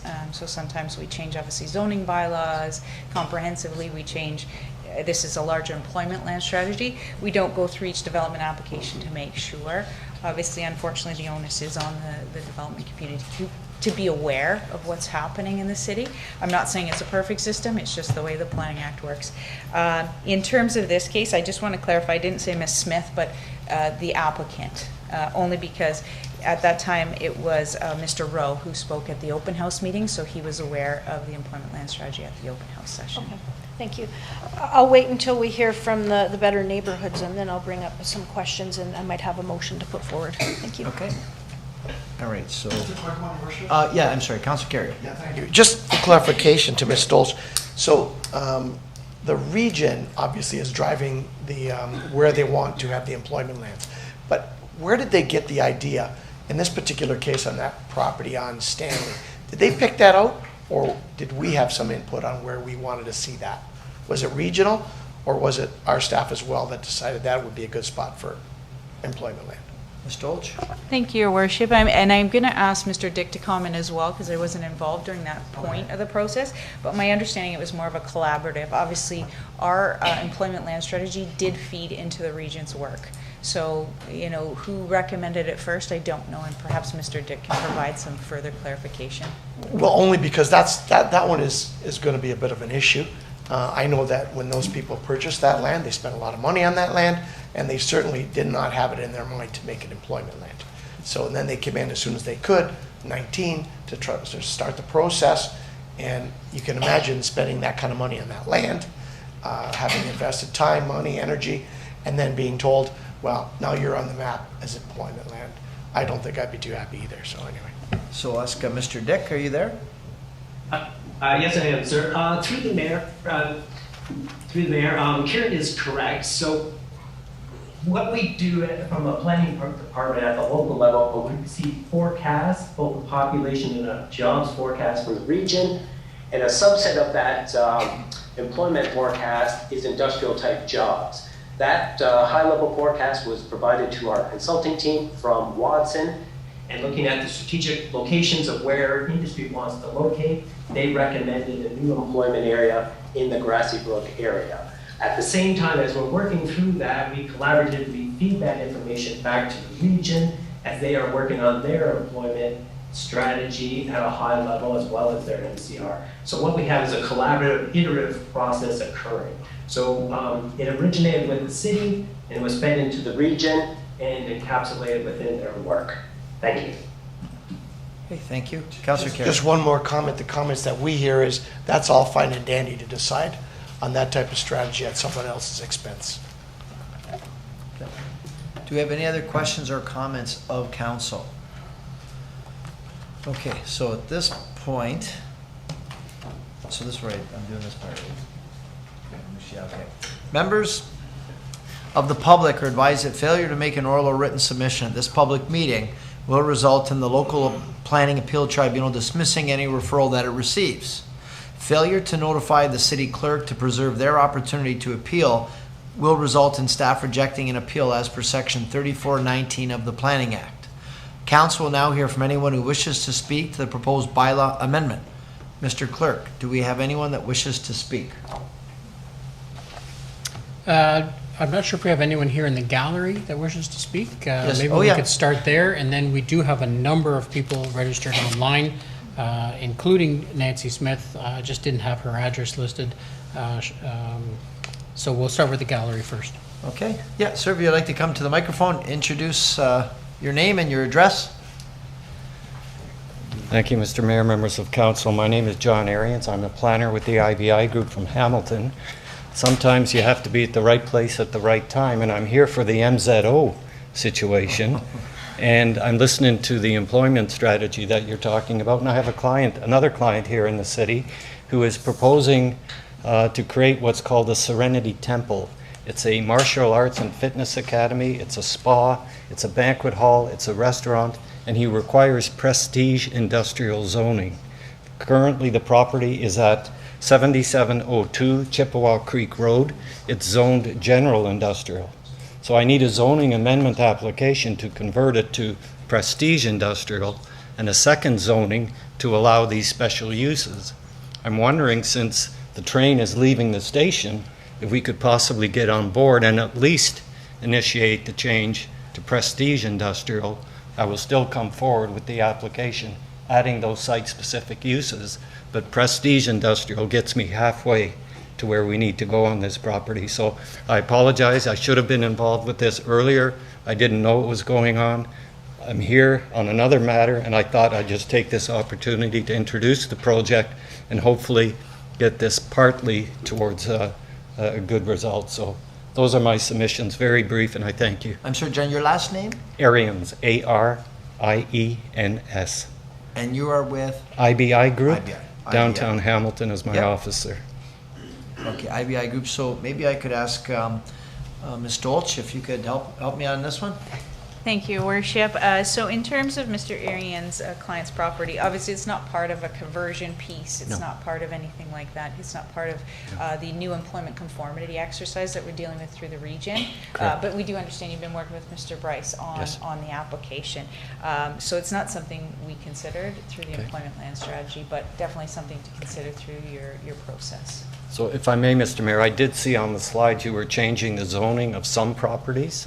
So that's what prompted my coming up to the podium, because you are doing some zone changes at the same time. So I thought, again, if that train's leaving the station, perhaps we can get partially to where we need to go. Through your worship to the delegate. In terms of that, it's related to either the conversions that Okay. are happening, not necessarily, obviously your land is currently general industrial. Yes, going to it is. Prestige, so it's not something was contemplated, it was just for Okay. conversions and conformity through the Understood. employment land. All right. Thank you very much. Okay, thank you. Thank you.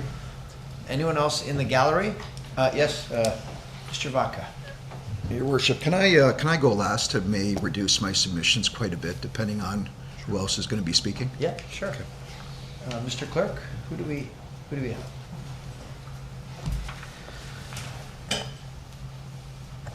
have? Your Worship, we'll just go through the list according to what I have in front of me, and we'll ask that Dan Romanko, if he's available, from Better Neighborhoods.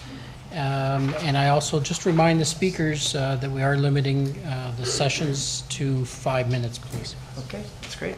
Mr. Romanko, are you there? Yes, I am. Okay, you've got the floor.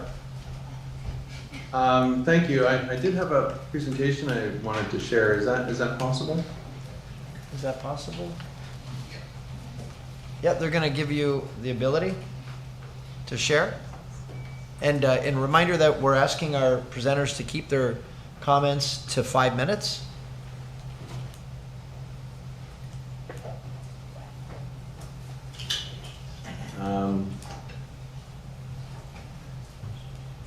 Sorry, I don't see the opportunity here to.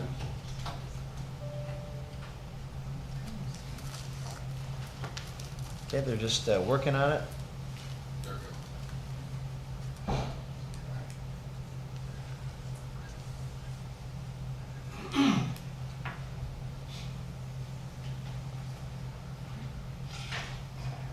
Okay, we see ya. You have to unmute. Very good. Okay, thank you. Sorry, I'm hit the head here.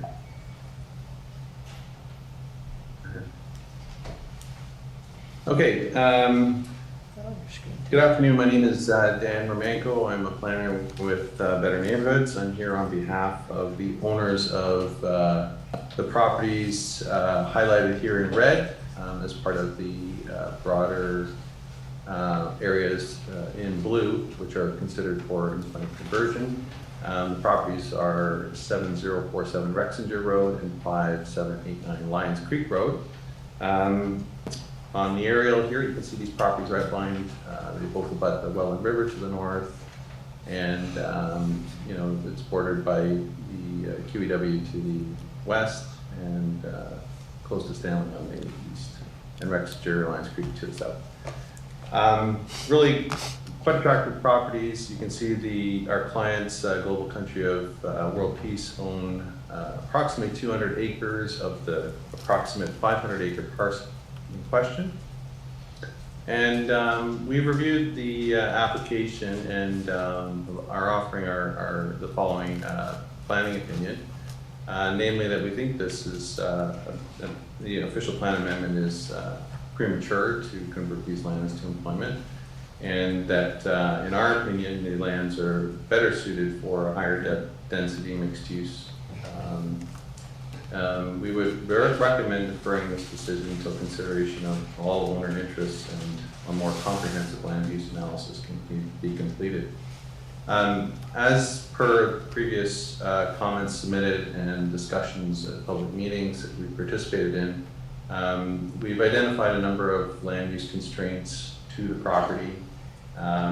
It's no surprise that there's a large portion of the property that's encumbered by natural features.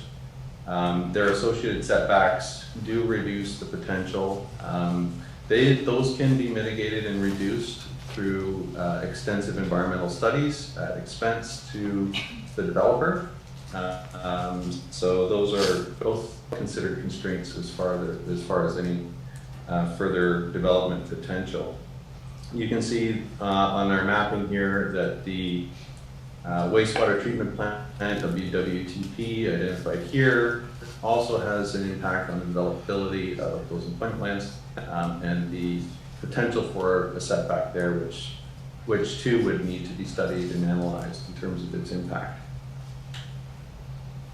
There's also some known archaeological resources on the property. We're only showing a portion of that here identified in red that we've looked at through previous study. To note to council, we've been involved in this, I've personally been involved in this development of the property as a consultant and planner since probably 2011. We had early meetings with city staff at that time, so a lot of that work was done early on, including environmental studies. But these areas in red here are as far as we got in terms of investigation for the 7047 Rexinger Road property.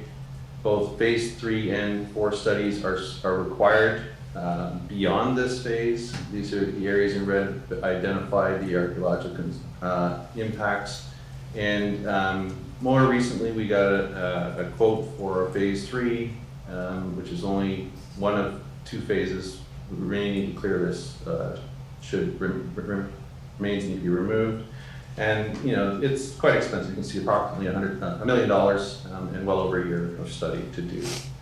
And the point I'm making there is that there are costs associated with that. Employment land would not yield value in which any developer could likely make those studies viable in order to develop the property. So mixed-use land value, of course, could. And the question is, if we deem these lands employment through this process, will they ever be utilized or fully realized and valued in that same way? So it's our opinion that these land use constraints don't deliver the highest and best value for the property. However, it's a gorgeous property. It's very naturalized in many places, even except for much of it that's already been farming. And it's got some wonderful trees and woods and I think some informal trails and some wetland areas as well.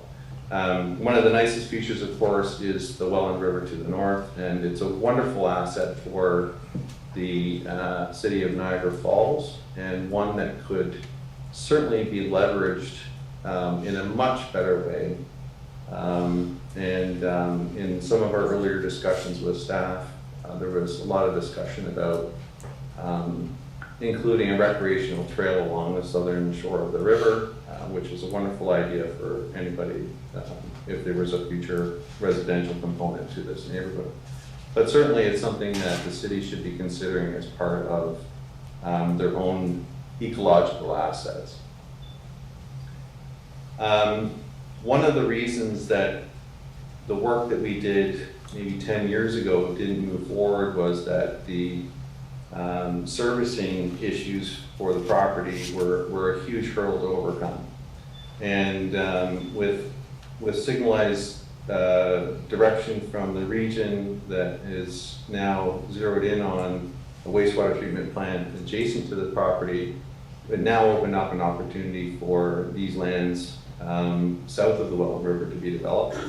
And, you know, realizing them for mixed use would maximize that huge capital expense, whereas it's our opinion that employment lands would not leverage that asset to the same extent. And you can see, you know, there's a lot of other opportunities with the proximity to QW in the future hospital site that makes this a very attractive site for mixed use. As I mentioned before, Sorry, I just need to interrupt the speaker. We're currently over 7 minutes. You were asked to keep it to 5. So I just ask that you wrap this up in the next minute, please. Certainly, I'll be brief. So, as I said, we've been at this for a while. These are just concepts, recent concepts that we've developed that further expand the ideas that were developed in 2011. These are some examples of what we're envisioning for that neighborhood. This is just a list of opportunities for mixed use that would be available and not as available in an employment scenario. Just drawing attention to the affordability of housing and the need. This is taken from the report on Ontario Affordability Task Force, which came out last year. And it does identify underutilized industrial properties to which this is currently zoned. So just want to reinstate our planning opinion. We do understand that the city needs to accommodate employment uses, but we just don't believe that this is the appropriate site to do that. Before I take any questions, I did just want to say that subsequent speaker, Jeffrey Drebin, who's a special advisor to the owner, will be following me. So at this time, I'm happy to answer any questions. Okay, we're going to run through all the presentations first, then we'll hold questions to the end. We've got quite a few speakers. Thank you for your time. So next we've got Jeffrey Drebin. Are you there, Mr. Drebin?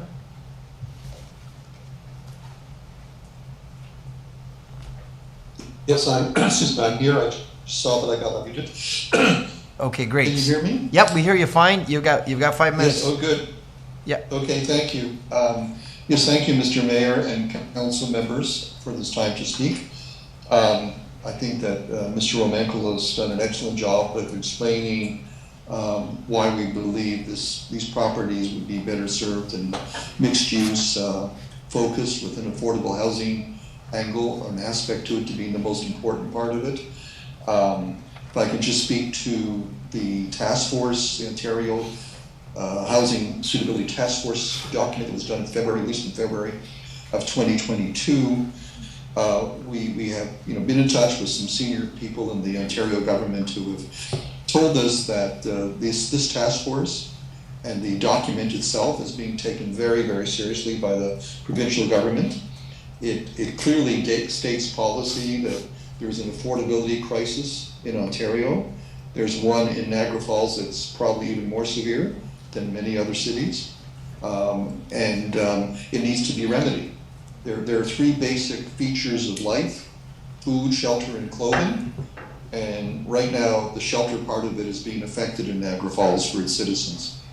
What we would like to be able to do is provide housing at an affordable level for 1,000 citizens in Niagara Falls on a beautiful property, which will have all of its ecological aspects of it fully preserved, because the density will be there that will allow us to preserve it, to set up a beautiful walkway and trail down the Welland River for all the people of Niagara Falls to enjoy. And we believe that we should be allowed to pursue what now the Ontario government is saying is a priority. If you look at that study they released, they specifically say that industrial property, which is now employment property, should in fact, if it's vacant, be converted to residential. So they're actually going the opposite direction to what we're talking about right now. And I think that this whole concept should be deferred until the full impact of the Ontario government policy is fully analyzed to see the impact it's going to have on these properties and other properties in the Falls.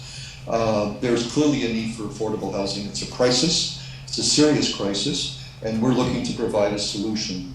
part of that solution to that crisis, and we're asking that our ideas and concepts and all that be taken seriously. And again, we've been at it for a while. The issues of the past and the lack of servicing of the property, and that's being taken care of finally.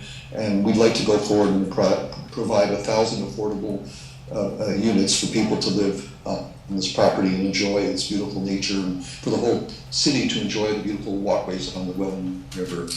So that's my talk. It's probably hopefully made by the 5 minutes. But I'll just allow you all to continue with your program. I've spoken to many of you over the last year or two, and hopefully you agree that affordability in housing is a key element, as the provincial government has now indicated. And as the exit polls, my last point, as the exit polls in the last provincial election in Niagara Falls indicated, it was top of mind on every voter in the city, or almost every voter in the city. So thank you again, Mr. Mayor and Council, for listening to us, and we hope that you will take our thoughts into full consideration, and that there should be some provincial government guidance further on this whole topic before any additional conversions take place to the employment land status. Thank you very much, and good luck in the upcoming election. While we're doing, we hope that we'll be reconvening in the fall with good news. Thank you. All right, thank you, Mr. Drebin. Next is Glenn Wellings. Mr. Wellings, are you there?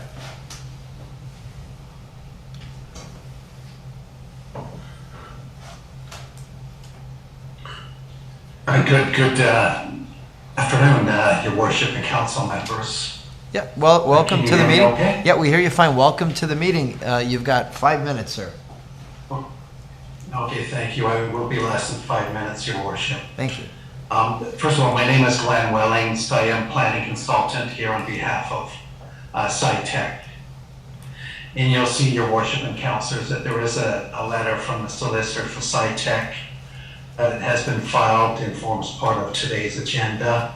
And it's regarding an employment conversion at 9304 McLeod Road. And I think many councilors will know that SciTech has a long history in this city.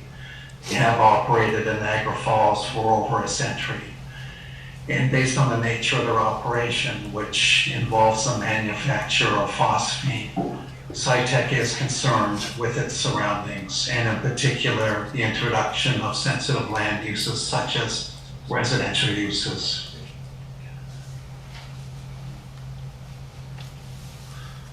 So with respect to the proposed employment conversion at 9304 McLeod Road, the concern is that a significant portion of these lands fall within the 2-kilometer separation distance from SciTech. And this 2-kilometer separation has been recognized over the years and is well established in various planning documents that have been approved by the city, in particular for the Grand Niagara project in Heartland Forest. That 2-kilometer separation is based on an assessment of risk and the ability to safely evacuate residents in the event there was ever a release of phosphine. And that's not an expected occurrence, Your Worship and councilors, but it is part of the risk assessment engaged by SciTech. In our opinion, there has been insufficient planning and environmental justification to support the conversion of these lands. It's not clear what documentation or information is being relied upon by city planning staff to support the conversion request and manage the risk to public health and safety. SciTech is concerned with the approach. We would respectfully request that council not support the proposed conversion request of those lands located at 9304 McLeod Road. And I thank you, Your Worship, for the opportunity to speak. And if there are questions, I'm happy to answer them. Thank you. Okay, thank you for that. Appreciate the time. And we've got one more speaker, and then we'll let council jump in. Nancy Smith. Are you there, Nancy?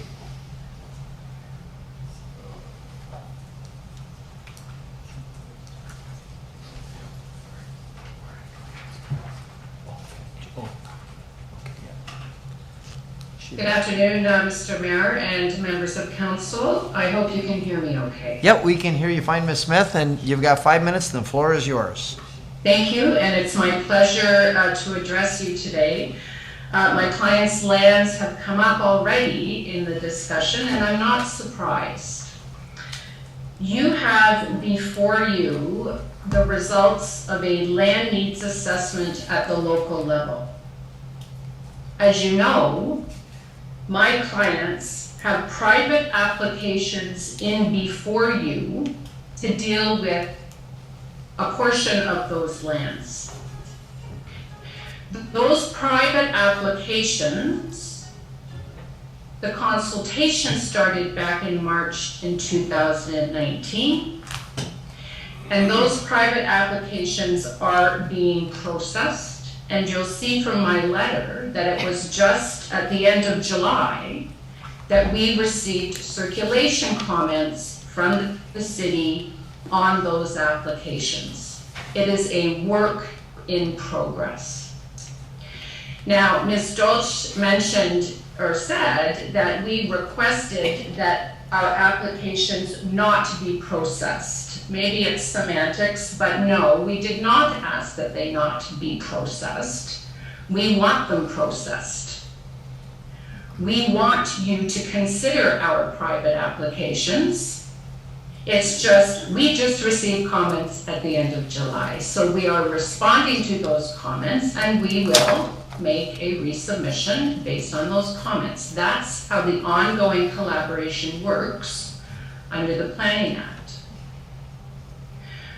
The way it doesn't work under the Planning Act is what the clergy principle is all about. When private landowners seek to change land use and comply with the Planning Act provisions, as we have done, the clergy principle says you can't change the rules mid-application, because that's not fair. As we've heard in some of the discussions, investments are made, visions are being realized. And yes, municipalities can change planning policy, but they too have to go through a public process to determine what that change may or may not be. So for Ms. Dolch to suggest that because we were aware that the municipality was doing an LNA, that the municipality was looking for employment lands, that somehow means that you should not process those private applications independent of that search is simply not true. Respectfully, the clergy principle was clarified in 2021, and Ms. Dolch's comments, I'm not sure what the source of them are, frankly, in relation to that principle.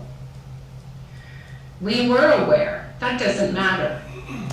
Clergy is a matter for the court, she said. It's not. It's a matter for you, a Planning Act decision maker. The change of the municipality, she told you, has to be unfair to the development community. That's not the clergy principle.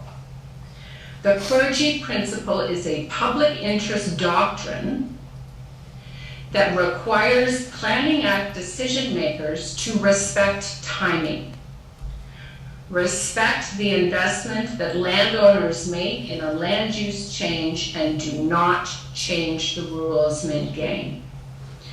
If you approve an employment designation for my client's lands, I respectfully suggest and submit to you that you are in violation of the clergy principle. If you look at my letter, I've gone through some other matters, and I am restricted to my 5 minutes, but I heard some discussion about the discrepancies between what the City of Niagara Falls done and the region has done. Those discrepancies exist. They're there, and the response from your staff is, oh, we collaborated with the region. Fair enough. But the discrepancies still exist, even through your collaboration.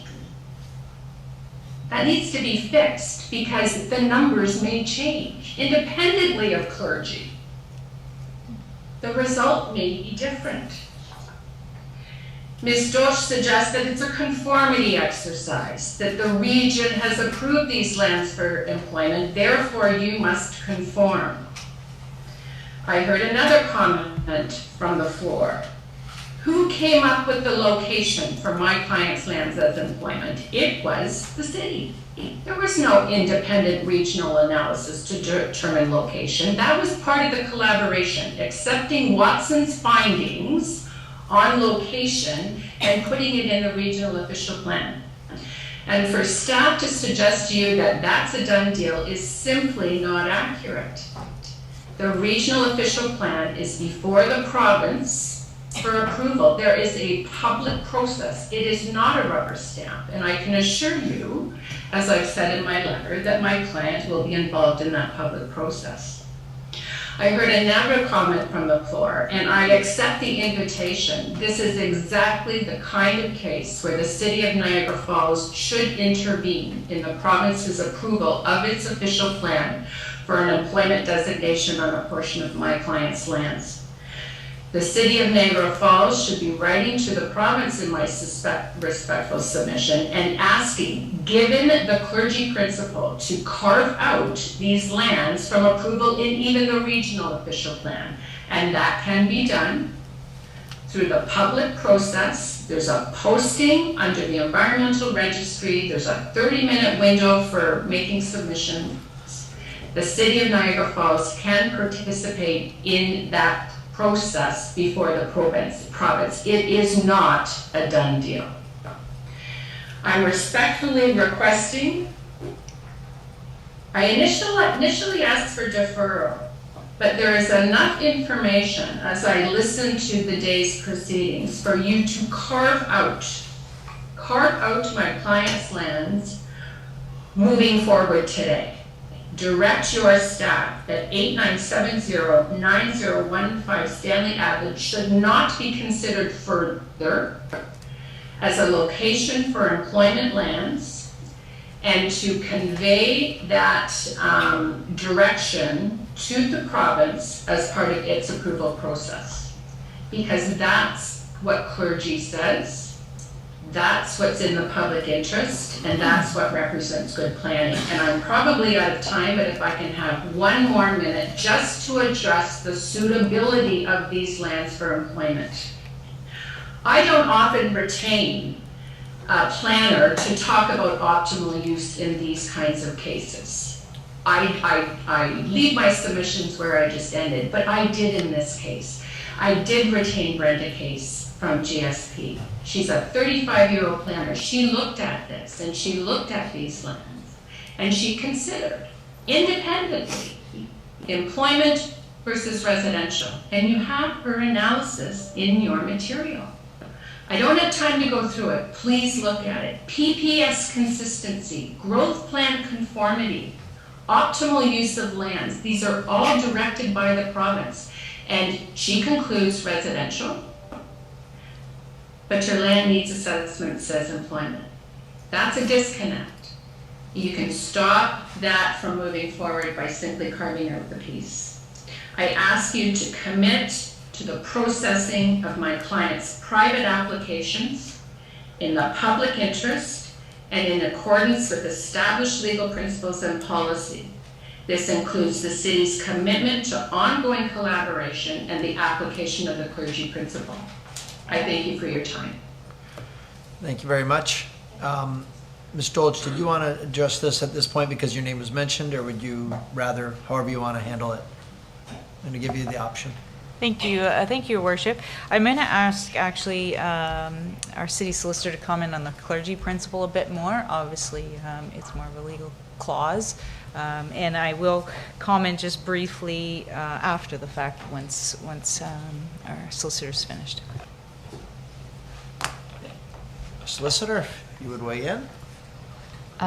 Thank you, Mr. Chair. Through you, I will just say that the comments that our Director of Planning has made about the clergy's principle are also in my view, supportable. Staff has an opinion and then a view on this process, and the applicant appears to have a different view, and it is for a different forum, the tribunal, to decide how it would apply and whether it applies. It's not for us to decide. Okay, thank you for that. Ms. Dolch, did you want to say anything further?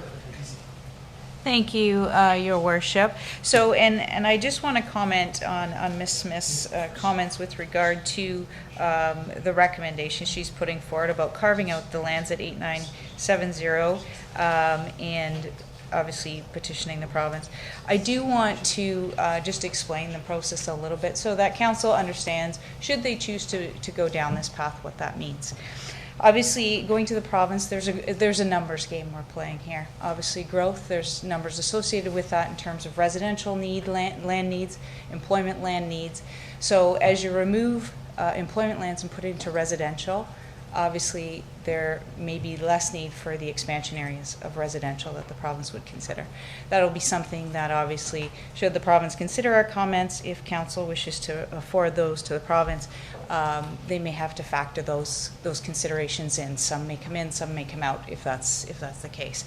Obviously, and then we'd have to find new employment lands. Obviously, something that we did obviously do a study for to look at where we should put employment lands, and we would have to start that work again. So again, just more cautionary should council wish to go down that path. In terms of Ms. Smith's comments, in terms of her comments with regard to her submissions in 2019, that was the one application, not both. She was advised at that time that additional applications would be needed. In terms of the zoning, that was a later pre-consultation which occurred in May of 2021, just so that it wasn't both applications, it was just one, just for clarification. But I'll leave it at that for now and leave it at the discretion of council. Okay, thank you. We've got two more speakers, then we're going to take questions.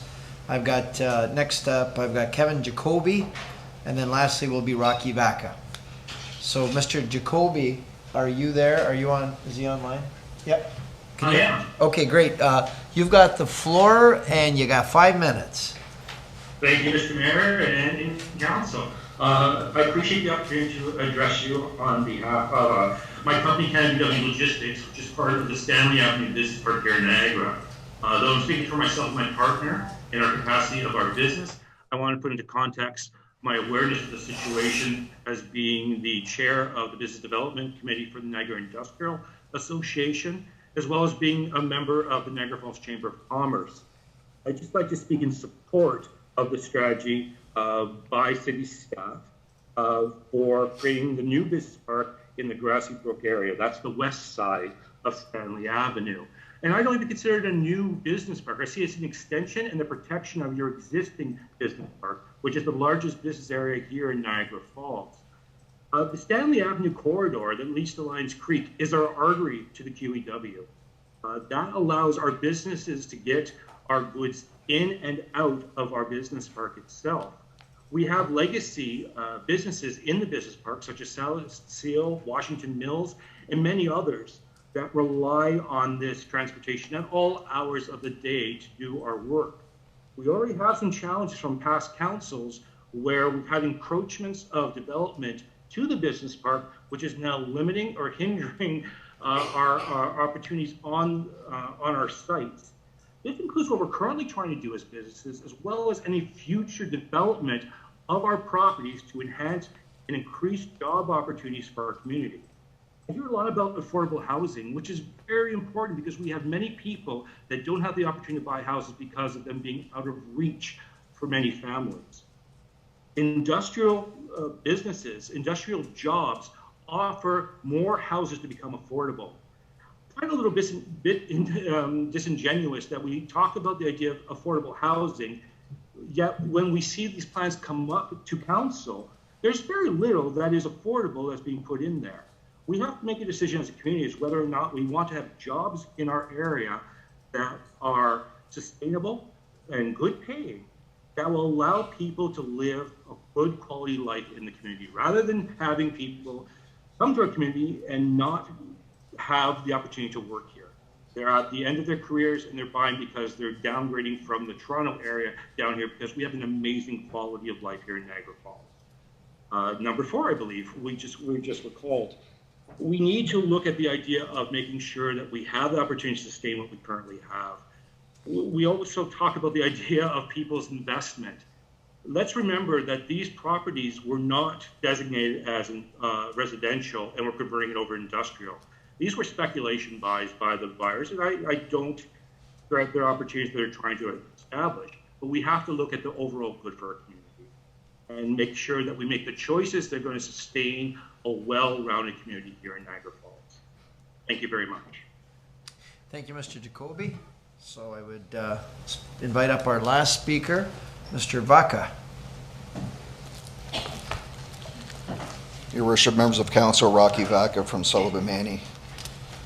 And I'm speaking on behalf of 800-460 Ontario Limited and its principal, Fred Costabile, which owns the property on McLeod Road that's been mentioned a few times, which is being recommended from conversion from employment lands to residential. We have reviewed the planning staff's report and ask that you adopt all of the recommendations this evening. In consideration of this matter, I ask you to keep in mind the following facts. Fact number 1, these recommendations are only to receive public input and to bring forward the OPA and the bylaw amendments to a future council meeting, with any required modifications between now and then. And even then, the OPA would have to go to the region for approval before it's final. This is only one step in a multi-step process, but an important first step to our client. If there are any other property owners requesting that the OPA and zoning bylaw amendment be deferred or denied, and we've heard a few this evening, respectfully, there is no prejudice to them whatsoever. They will have that opportunity when the OPA and zoning bylaw amendment comes back to council for adoption and approval. Fact number 2, the employment land strategy, as you've just heard, has been over a 2-year process of study and consultation, further study, further consultation this evening with a second public meeting. I would submit to you that the process has been very comprehensive and far from being rushed. Fact number 3, in phase 2 report of the employment land strategy, only our client's property was recommended for conversion of all the properties evaluated at that time. Fact number 5, Mr. Costabile has been a land developer for nearly 30 years. His approach is very simple. If there is a law or regulation that requires me to do something to develop my property, then tell me what to do and I'll do it without question. But if there isn't, don't force me to do something that the law does not require me to do. This council adopted the same approach on July 14, 2020, when it passed a motion which was carried unanimously by this council that going forward, if a requested condition is not required by applicable law, regulation, or policy, then staff cannot request council to impose it. You have before you this evening a letter from the lawyer for an industrial operation in the area, and you also heard Mr. Welling speak on behalf of that operation. The letter suggests that there is an existing regulation or policy that does not allow residential development within a 2-kilometer radius or arc of its operation, and that a portion of my client's property falls within this arc. I'm going to suggest to you it's an imaginary arc. Yet the letter does not provide a copy of this law, regulation, or policy that backs up this argument. Your planning department, I understand, has also tried to ascertain if this law, regulation, or policy exists. And if you look at page 6 of the staff report, it provides a conclusion that there is a 2016 SciTech Canada Inc. emergency response plan prepared by SciTech, not imposed by any Ministry of the Environment or any other government authority, that applies to this development, which requires a 10-meter height restriction for buildings within a 2-kilometer radius of phosphine storage on the SciTech lands. No mention of no residential within 2 kilometers. It says no height greater than 10 meters within 2 kilometers. Complete difference. Your planning department intends to impose this as a requirement for any residential development on my client's property, being the 10-meter height restriction, and we accept that. But that is extremely and entirely different than a requirement that no residential development can be permitted within 2 acres of the SciTech lands. In summary, again, we ask that you move the recommendations before you this evening rather than unnecessarily stall the process, which still has more steps and more opportunity for public consultation before a final decision is made. I'd be happy to answer any questions. Thank you, Mr. Vaca. So now I'm going to go to Council. Councilor Ioannoni, I know you've got your hand up. So if we have any questions of any of the presenters here or staff, here's your chance to do it. Councilor Ioannoni? Thank you, Mr. Mayor. First, I'd like to say I find it very confusing to have the clergy principle and the legalities around that thrown out here. I had never heard that before. It would have been nice if maybe council could have had an in-camera session on what the clergy principle meant. I'm really confused. One lawyer says yes, they believe it'll hold up. The other lawyer says no, I would believe it. I don't even know what it is. I'm trying to Google it, pay attention at the same time. It would have been nice to have maybe a pre-warning on that. But I would like to ask a question about one of Ms. Smith's comments. Earlier, Councillor Cario said, you know, I know people who this, and I hope this is the land, I have the right land, that they've invested in this land. This is switching lanes in the middle of the game. And Ms. Dolch said if we carve that piece of land out, staff would have to go back and start work again. Having listened to all the presenters, in regards to Ms. Smith's request, I would rather see us carve that piece of land out and have staff go back and start again if that's not the right thing to do for that piece of land. It seems to me there's been a lot of money and a lot of time and a lot of effort invested into that, and I thought Ms. Smith made a lot of very good comments, as did our fellow council members. I kind of feel like things have been switched up mid-game. Could we do that legally and let the rest of it go forward without it holding up the whole document? I guess Ms. Dolch, if you could answer that one. Thank you, Your Worship. So again, with regard to all this, obviously you can put forward, as Ms. Smith suggested, your suggestion to the province. In the end, it's the province's authority on this, not us. So they will provide the decision. They will make that decision in terms of, does the employment lands come out as you're recommending, if that's what you do recommend. In terms of, you know, switching up the game and things like that, and the clergy principle, and I do apologize for that. It was something that we received in Ms. Smith's letter based on the clergy principle and some discussions. And I apologize we didn't get some information to you in advance on what that is. In terms of, you know, a lot of money and design time spent, yes.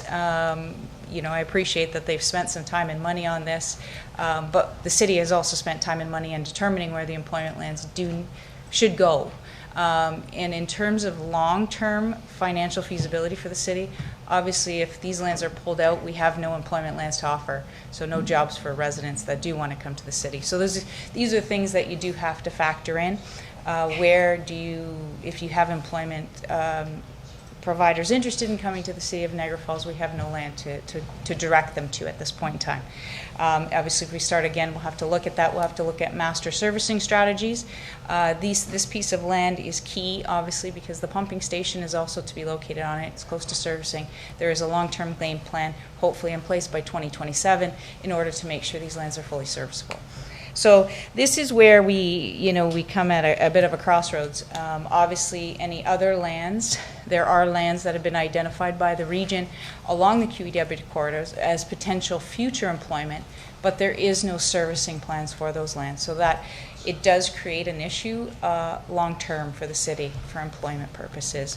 And as you've heard from the industrial providers that are currently in the city, the west side is their, and along Stanley, is their corridor for their employment areas, and obviously could cause some issue.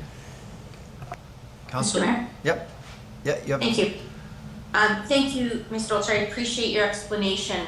But on this side of the table, when we have lawyers arguing back and forth with each other and making comments that are in the letters that we've received, I kind of feel out of my element when at the end of the day, I'm not a lawyer, we have two different opinions there, but we do have the ability to make a change and then have the province decide yes or no what they're going to do.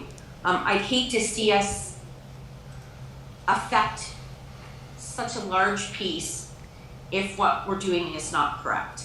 And I've rarely been in a meeting where the lawyers banter back and forth from there, but I know that I've never seen that clergy principle before, and it seems to me, and maybe Ms. Smith can correct me if I'm wrong, we're either going to reassess that or we're going to be at LPAT or the board arguing this, if not in a legal situation with them. So it doesn't seem to me like money the city's going to spend is going to be stopped anytime soon if we don't take a bigger look at this. That's just my opinion. Okay, the CAO is going to weigh in. Thank you. Through the mayor to council and to the councilor's question. The motion that is before you today is not to make a decision. It is to refer to a future council meeting. And that was done so that further public input can be achieved. If at that future council meeting you would like to receive legal advice in camera, we would certainly provide the legal advice in camera. You'd also get advice on the unintended consequences of pulling this land out or making that recommendation to it. Because if you want to talk about changing the rules mid-flight, there's going to be somebody who's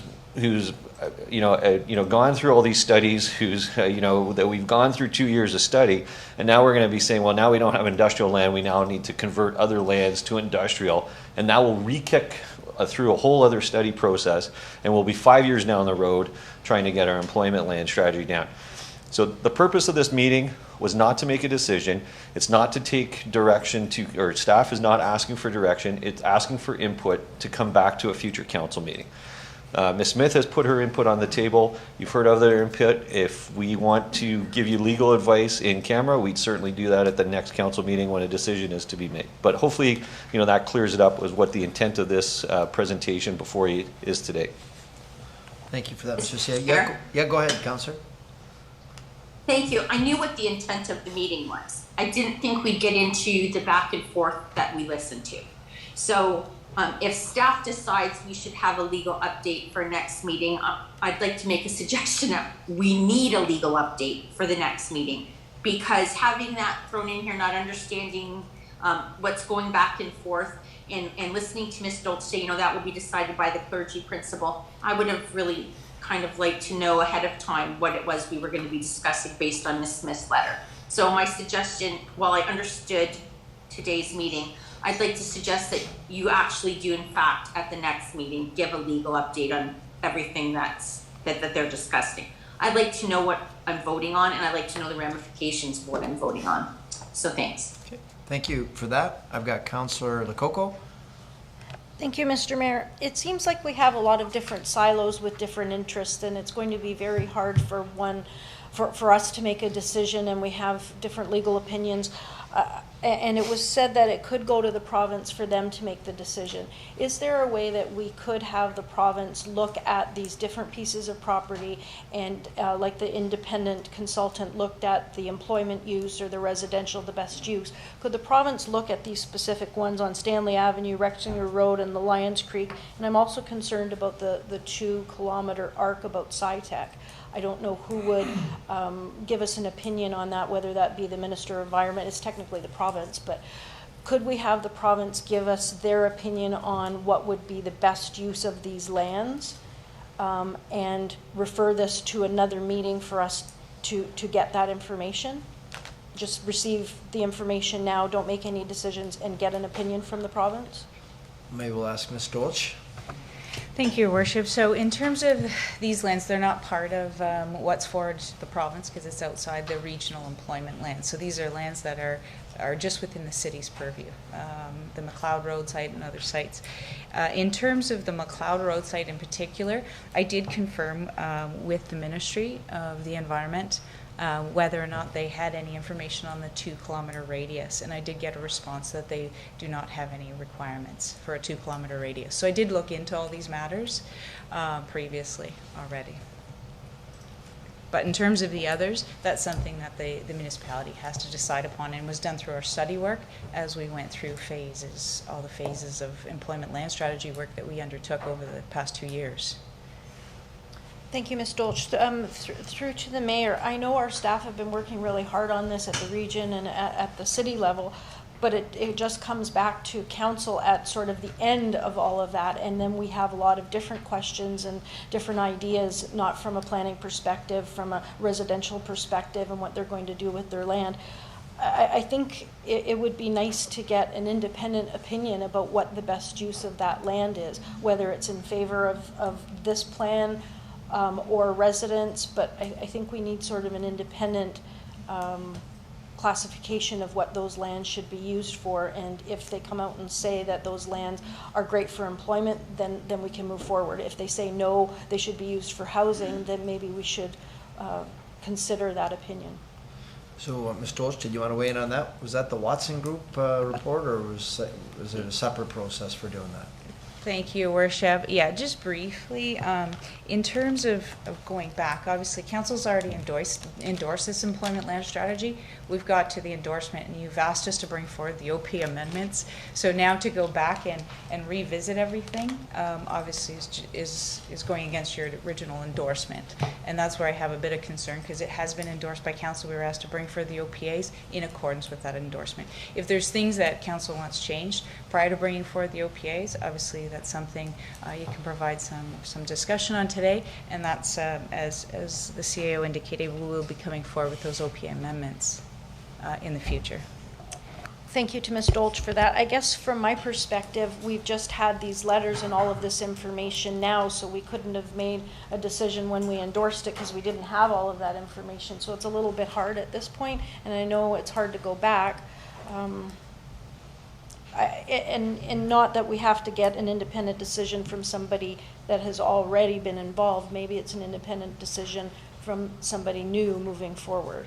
This is, it's very hard when we're here to represent the residents and you have all of these different groups of interest, and where do we go with it? I'd like to get sort of an independent opinion. I get a feeling the province is going to weigh in on what they want to see happen at the end of the day. I've got Councillor Carrio.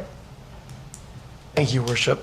So if we adopt the recommendations today, how does that prejudice the situation with the property on Stanley? Because you're coming back here to make a decision. We're not making a decision tonight. So you're going to give us all the information that we need between now and then. I can tell you right now that I'm not going to support having that one piece made into industrial on Stanley, but I don't want to slow down the other process of the Rockies client on McLeod. So I think we're going to need those questions answered and some alternatives back at that meeting if we're going to make everybody happy. So, but I don't see the downside to the Butera property if we move the recommendations tonight, unless I'm missing something. As it comes back to us for a decision. We're not making a decision. It's going to come back to us for a decision. We keep the process moving for the other people. And when it comes back to us, we will have had time to have the other information about this clergy principle and whatever brought to us. We may have a better understanding that even if we go down the path that we're going, whether or not they're going to move forward with their clergy principle objection and they have a chance to win it, we may have a better feeling for that too. So if I'm off base, I'd like staff to tell me, but right now I'm feeling that we could move the recommendation forward and still not prejudice Mr. Bucara's case on Stanley. It's funny, I'm seeing it that way too, but I'm not the expert here, so we need to get either a planning or legal expert to know if that's the case. So if we recommend this, do they still have a chance later on the clergy principle on that other piece of property on Stanley Avenue? Ms. Dolch? Thank you, Your Worship. So as the CEO indicated, the recommendations before you tonight are just to bring for you to consider the public input presented tonight and then come forward with the draft OPA amendments in the future for consideration. So there is no recommendation to approve anything tonight or modify. So I think that's yes? Yeah, that's what I thought. Okay. Yeah, okay. Yes, Councillor Lococo? Just one final comment. Councillor Carrio talked about Stanley Avenue. I think there's the same argument that can be made for Rexinger Road and Lions Creek. Yeah. Thank you. Okay. Is there any other questions of Councillor Strange? Yeah, Mr. Mayor, and I agree we should go forward. Microphone, please, Councillor. Sorry. Yeah, Mr. Mayor, I agree that I think we should go forward. And I think if we've learned anything from the last couple of years, and we heard the gentleman from the Better Neighborhood, he's talking more of a mixed development, because employment and everything, all those strategies have changed over the last couple of years. We don't know what's going to be like in 20 years or whatever it may be. So I think a mixed development where you have some offices, people are working from home now, you have restaurants in there and other offices. I think a good mix, not solely just, okay, employment goes there, resident goes there. Why can't there be a mix where there's trails and whatever it may be within that Rexinger spot right there? I think it's rare. You're right near the water. You can have some rec stuff going on. So I think a good mixed development, and going forward, I think we should maybe look at doing something like that. Okay. Any other comments of council? All right, I think we're here. So the public meeting with respect to the proposed official plan and zoning bylaw amendment is now concluded. Looking for some direction. Councillor Strange? So moved. Okay, move the recommendation. Second, Councillor Campbell? Yes? Okay. Do we have any discussion of the motion? Okay, we'll call the vote. All those in favor? Okay, opposed? Okay, so that's approved. That's approved. We're getting there. One little tiny step at a time. So now, council, if you would please indulge me, we need to do a little shuffle here on the agenda, if you would indulge me. The solicitor tonight from Sullivan Manny, Rocky Vaca, it's his 25th anniversary tonight. Yes, yeah. Well, don't clap yet, because he's still here. So he's asked, well, it's not going to be a great anniversary for him, unless we can move forward on item 8.11. If we can jump ahead to that, maybe I can get just to make it official, get a motion on. Okay, we got Councillor Dabrowski, seconded by Councillor Campbell, that we move to 8.11, deal with that now, and then we'll come back and we'll go to 7.5. So I'll call that vote. All those in favor? Okay, and that's approved. Thank you. And Rocky's wife thanks him too. And Rocky really thanks us. So we are now going to move to item 8.11. I have a conflict, Your Worship. Okay, all right. Councillor Carrio's got a conflict. So give you a second. I'll move that. Okay, 8.11. Do I need one of these? No, but we Okay. do have. Okay, so we've got a motion by Councillor Campbell, seconded by Councillor Thompson, that item that we support the 5 recommendations in 8.11, which is in regard to Victoria Avenue development.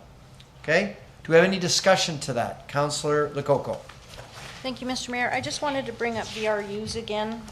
Does Mr. Vaca, through the mayor to Mr. Vaca, does he know if his client is talking about VRUs in it? Because again, we were approving it on a residential basis, and that should go to the housing stock, and if it's not, it's a little bit different, and then the parking requirements are different as well. Okay, we can ask Mr. Vaca. Thank you, Your Worship, and thank you for the indulgence. Thank you, Your Worship, and thank you for the indulgence. I hope to have a 26th anniversary next year, so I appreciate your help. It's the same developer as the Ferry Street project, same approach. He's going to put it out for pre-sales when he's legally able to do so. He's selling units. He's not intending any VRUs personally. He will not be owning any units, so exactly the same as Ferry Street. Thank you. Okay, thank you for that. All right, if there are no further questions, we'll call the vote. All those in favor? Okay, and that's unanimous. Go enjoy your anniversary. Thank you.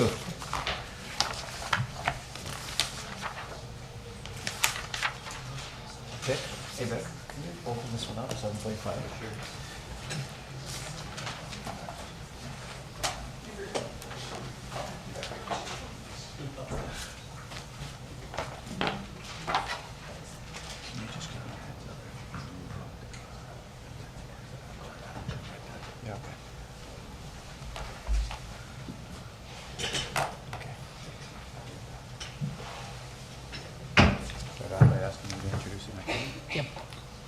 Okay, I'll start off by asking the clerk to introduce the next item on the agenda, please.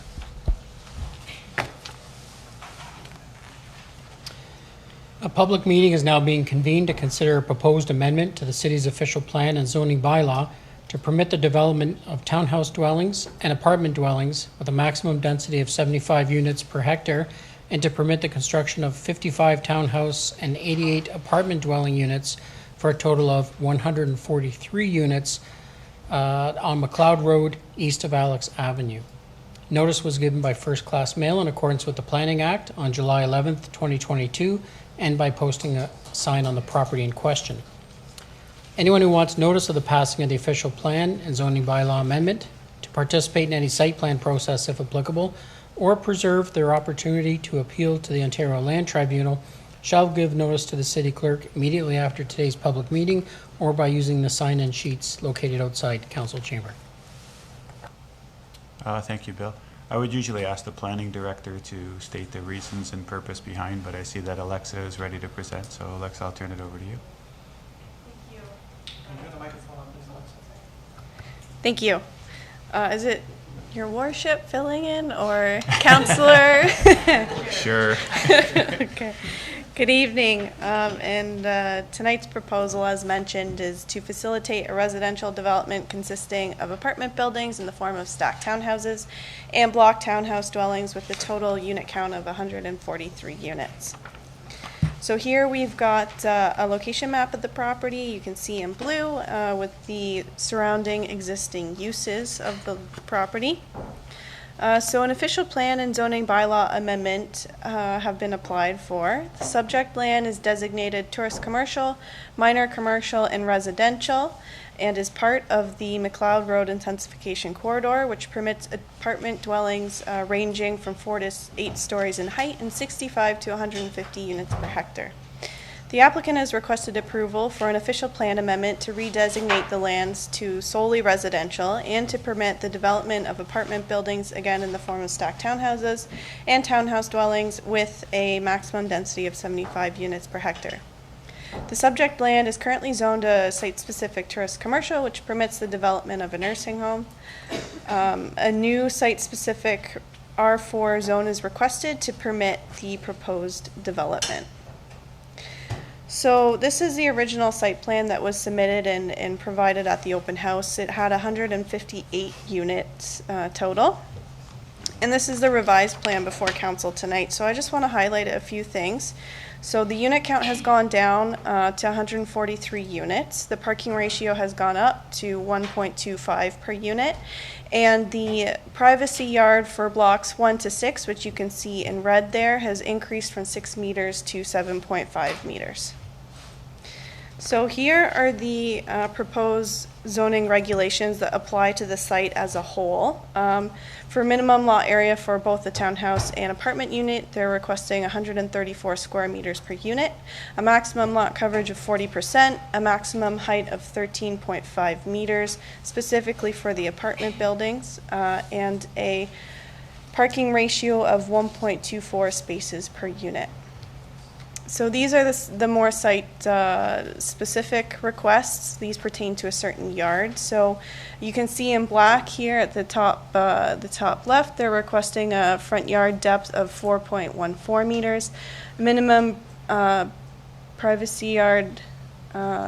Sorry, this should read 7.5 meters. Minimum front yard depth for apartments of 3 meters here. A minimum interior side yard width of 3 meters here. A minimum privacy yard depth for townhouses of 6 meters along here. And a minimum rear yard depth for townhouses of 6 meters here. So the open house was held in November, and there were concerns for traffic. The traffic impact study that was submitted with the application stated that no external infrastructure improvements were needed, but that it did recommend a minor signal timing adjustment at the intersection of Marine Land and Thundering Waters in Stanley to maximize the efficiency of the intersection. And the regional transportation staff had no objections with what the TIS submitted. There were also concerns for tree preservation and removal. There was an environmental impact study submitted with the application that concluded the property does not contain provincially significant wetland nor significant woodland.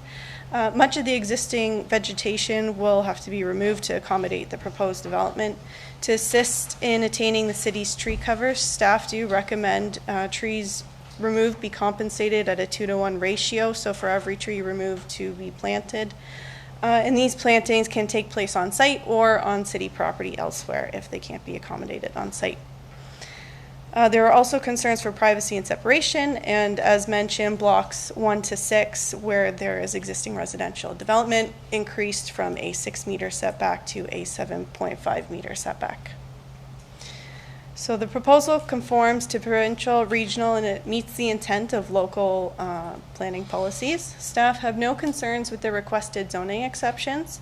And the plan will be subject to vacant land of condominium / site plan, at which point staff will pursue that tree compensation and more technical material will be reviewed. So staff's recommendation is that council approve the proposed official plan and zoning bylaw amendment as outlined in the report on the agenda tonight. Thanks. Thanks, Alexa. Are there any questions from members of council? Councilor Lococo. Thank you, Acting Mayor. I do have a couple of questions. In our other applications, you specified the number of trees and what was going to be cut down. This one doesn't really talk about the number of trees. It just says the majority is trees and it will be removed. What are the number of trees? So through you to Councillor Lococo, we don't currently have a tree inventory plan for the property. It will be submitted with the vacant land of condo, and that will count the number of trees that are existing on site. Through the acting mayor, but then they're going to be cut down. Like you're going to put an inventory together and then the majority of them will be cut down anyway? True. Based on the proposed development, the majority will be cut down. Okay. And it was nice to see that subject to the region's wetland conservation bylaw that an exemption needs to be obtained before any tree removal. Is that correct? Yes, that's correct, and that can be obtained through the vacant land of condo process. Okay, so there would be no trees until that point. It was good to see compensation 2-to-1, that was good. There's words in there, staff encourages tree preservation, the region encourages.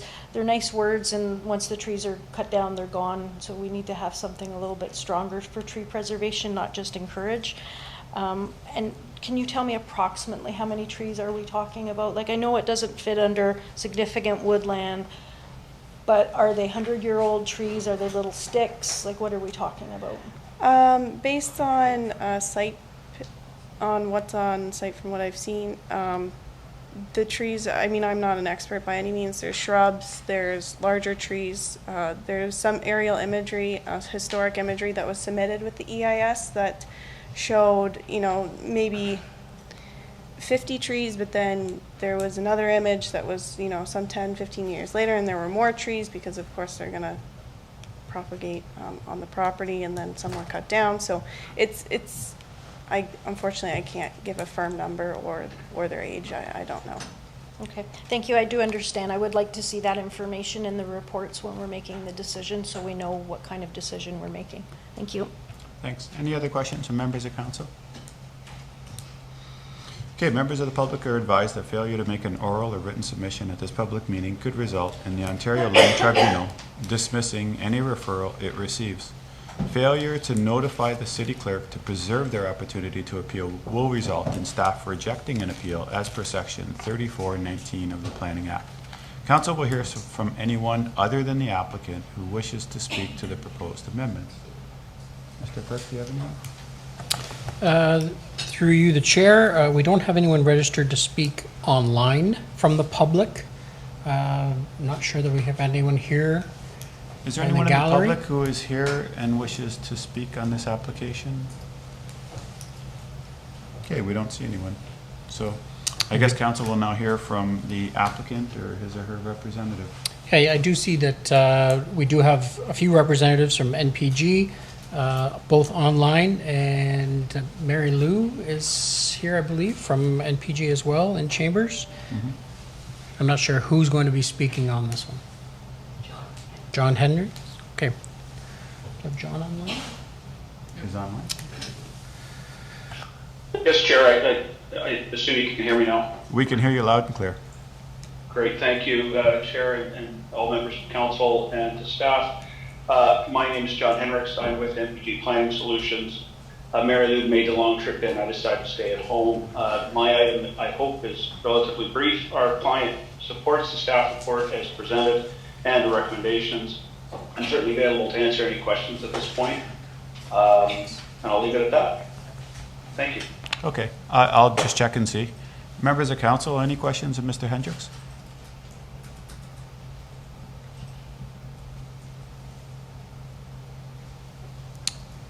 No questions? Okay. The public meeting with respect to the proposed official plan and zoning bylaw amendments is now concluded. What's the will of council? I have a motion from Councillor Thompson, seconded by Councillor Dabrowski, to approve the staff recommendations that are in the report. If there aren't any other questions, I'll call the vote. All those in favor? Opposed? And that motion is carried unanimously.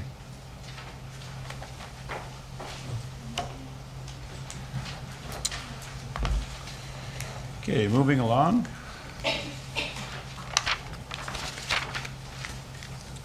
Seven point six, PBD 2022-64, AM 2022-05, official plan and zoning bylaw amendment application on the northeast corner of McLeod and Kaler. So I would once again ask the city clerk to introduce the next item on the agenda. Public meeting is now being convened to consider a proposed amendment to the city's official plan and zoning bylaw to permit the development of 12 and 13-story apartment buildings with 483 dwelling units at the northeast corner of McLeod Road and Kaler Road. Notice was given by first-class mail in accordance with the Planning Act on July 8th, 2022, and by posting a sign on the property in question. Anyone who wants notice of the passing of the official plan and zoning bylaw amendment to participate in any site plan process, if applicable, or preserve their opportunity to appeal to the Ontario Land Tribunal shall give notice to the city clerk immediately after today's public meeting or by using the sign-in sheets located outside the council chamber. Thank you, Mr. Clerk. I would now ask Ms. Hannah to explain the purpose and the reason for the proposed amendments. Thank you, Mr. Mayor, members of council, and members of the public. This application is at the northeast corner of McLeod and Kaler Roads, and the request is to permit two buildings, one 13-story apartment building and one 12-story apartment building with a total of 483 dwelling units, and to protect the significant woodland and provincially significant wetland on the property.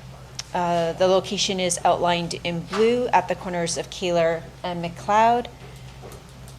The site plan is before you on the screen, and you can see the various colors indicate the various heights of the two buildings.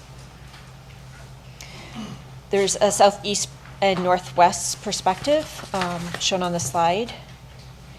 And in terms of background, there's approximately 2.34 hectares of land. The official plan amendment is requesting a special policy area to permit the 12 and 13-story buildings with a total of 483 dwelling units at a density of 207 units per hectare. And the zoning bylaw amendment is requesting a site-specific R5F zone. I won't go through all of the requested zoning relief. Staff is supportive of all of the zoning for the residential portion, and we are also recommending that the environmental lands be environmentally designated. We held an open house, and there were several concerns raised by members of the public. The first concern was the traffic that may result from this proposal. Our traffic services staff reviewed, and the traffic is within an acceptable level, and the proposed driveways are a safe distance from the signalized intersection. The second concern was the character of the residential neighborhood. The shadowing will not affect residents after 10:30 a.m., which is reasonable. And the staff report also notes that the parcels to the south side have the existing permissions for similar heights as what is proposed with this development. The tallest building abuts the park, and the placement of the buildings closest to Kaler and McLeod Road shifts the density and height away from several of the residential uses. And then the last concern was destruction of the wildlife habitat. And as indicated in the report, the provincially significant wetland and the woodland portion is not proposed to be developed and is already under protection with the environmental protection area designation, and staff will be implementing through our recommendations that this land be zoned under environmental protection area. The proposal conforms to provincial, regional, and local policies. We have no concerns with the zoning of the land, subject, as I indicated, to the land being zoned environmental protection area.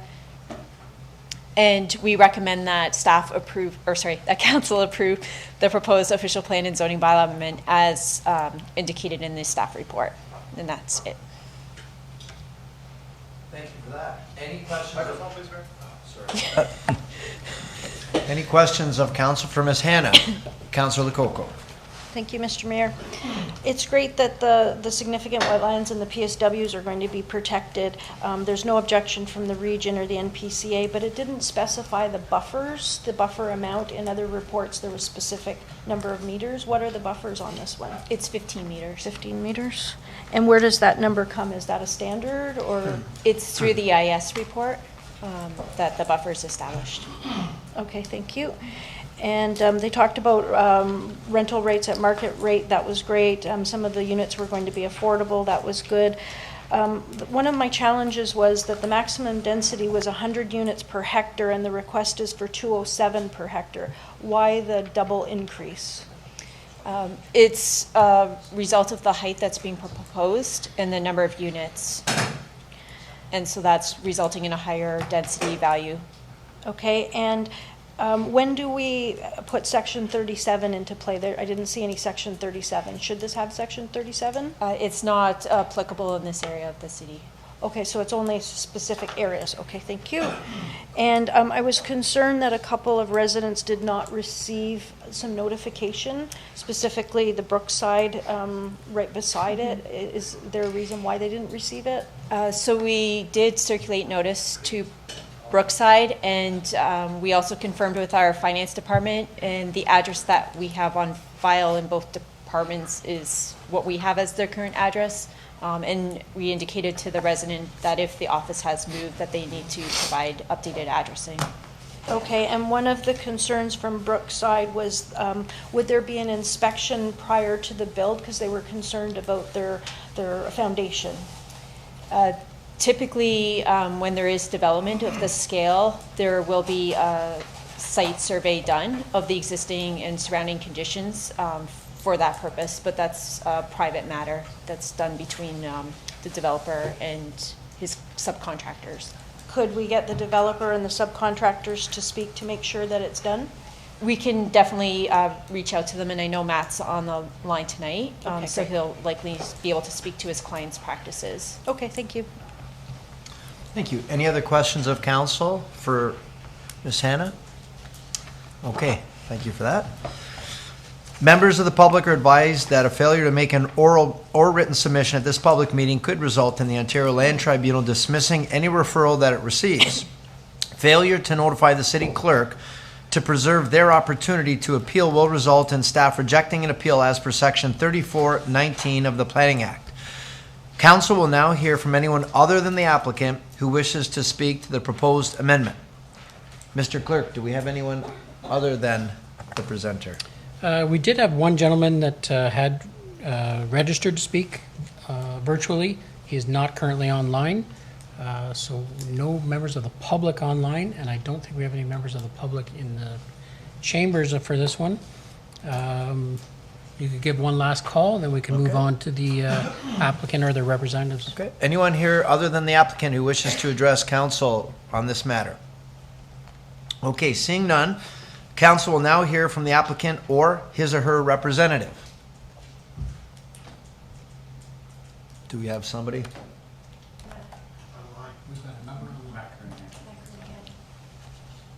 Good evening, council. Oh, hello. Good evening, council. Hello, is this Matt Kernahan? It is I. Okay. Good afternoon once again. Welcome to the meeting, Mr. Kernahan. The floor is yours. Thank you. I appreciate it. As you know, my name is Matt Kernahan, and I represent the Butera Group. Obviously, I'm sensitive to the length of your agenda this afternoon, and I don't want to take up any more of your time than I need to. As is commonplace, staff have done a stellar job at presenting the application, and I really don't have too much to add other than my client are very much looking forward to providing 483 much-needed rental units at this location. The application process that we've gone through to date has been very collaborative with staff, and we've made modifications to the design in response to the comments we've received. Public comments have been relatively limited, as you've heard, and concerns regarding traffic and design have all been addressed, as you've read in staff's report. Obviously, my client and I are both supportive of staff's recommendation, and we respectfully request that you approve that recommendation this evening. And before I open it up to questions, I'd like just to address the comment regarding a pre-construction survey. That would be something that is commonly done with the development of this scale, as Julie mentioned. And there will be a site plan process that follows this, as you know, which can address the need for that requirement. And certainly, I'll take that up with my client. So, Okay, thank you for that. Any questions of council for Mr. Kernahan? Okay, seeing none, the public meeting with respect to the proposed official plan and zoning bylaw amendment is now concluded. The will of council, moved by Councillor Lococo, seconded by Councillor Thompson. You want to speak to it, Councillor? Yes, I just want to say that this property has been vacant for so many years, and I thought it would not develop because all of the stone from the Welland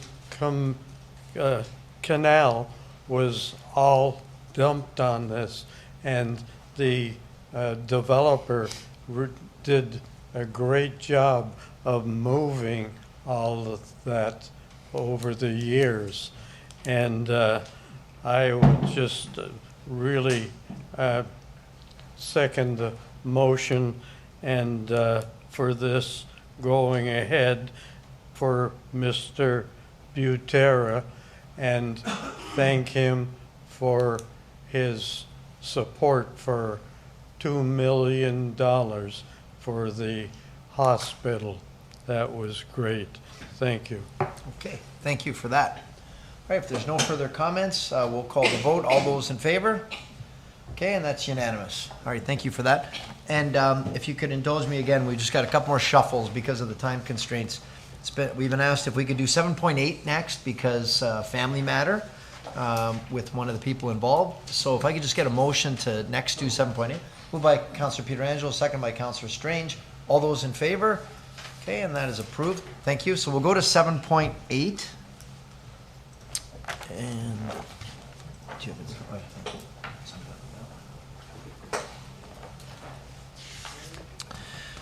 Okay, I would now ask our city clerk, Mr. Mattson, if he'd introduce the next item on the agenda. A public meeting is now being convened to consider city-initiated amendments to the city's official plan regarding housing policies. Public notice was given on July 6, 2022, and anyone who wants notice of the passing of the official plan amendment or would like to preserve their opportunity to appeal to the Ontario Land Tribunal shall give notice to the city clerk immediately after today's public meeting or by using the sign-in sheets located outside the council chamber. Thank you very much, Mr. Clerk. I'd now like to ask our Director of Planning, Ms. Dolch, if she'd introduce the consultant who will give a brief presentation to council. Thank you. Brief. Thank you, Your Worship. So just to start, the housing strategy, we started back in June of 2020. Again, it's been in the works since then. On March 20th of 2022, Council endorsed the second phase of that strategy. So on the line today, we have Kelly Martell, who is from Dillon Consultants. She'll do a brief overview of the official plan amendment on the housing policies. And I also have Brian Dick in the audience to also provide commentary. Thank you for that. Ms. Martell? Oh, hello again, and I just want to say thank you for accommodating a quick shuffle in the agenda. I appreciate it very much.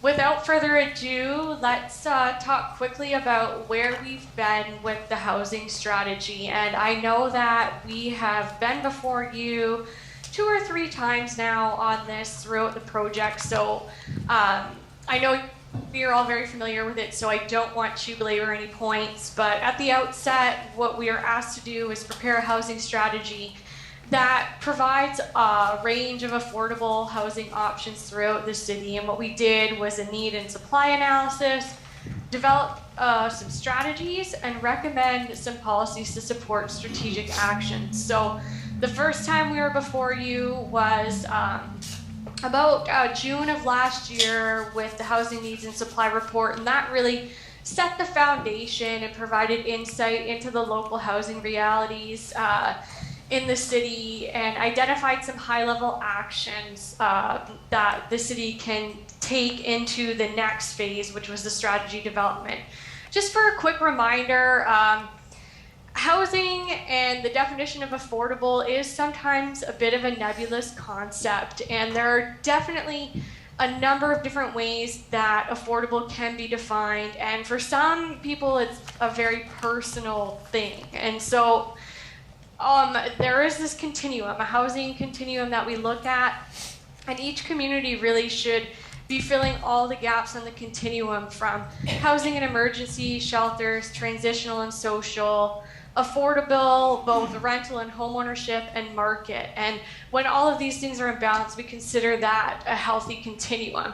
What we did find in Niagara Falls is that when we're looking at the city in comparison to both the region and the province, almost half of the households in the city do have this before tax earning of less than $60,000 a year, which I think you can understand and appreciate the specific housing challenges and realities you face. If we want to go to the next slide very quickly, this I think we have had before you.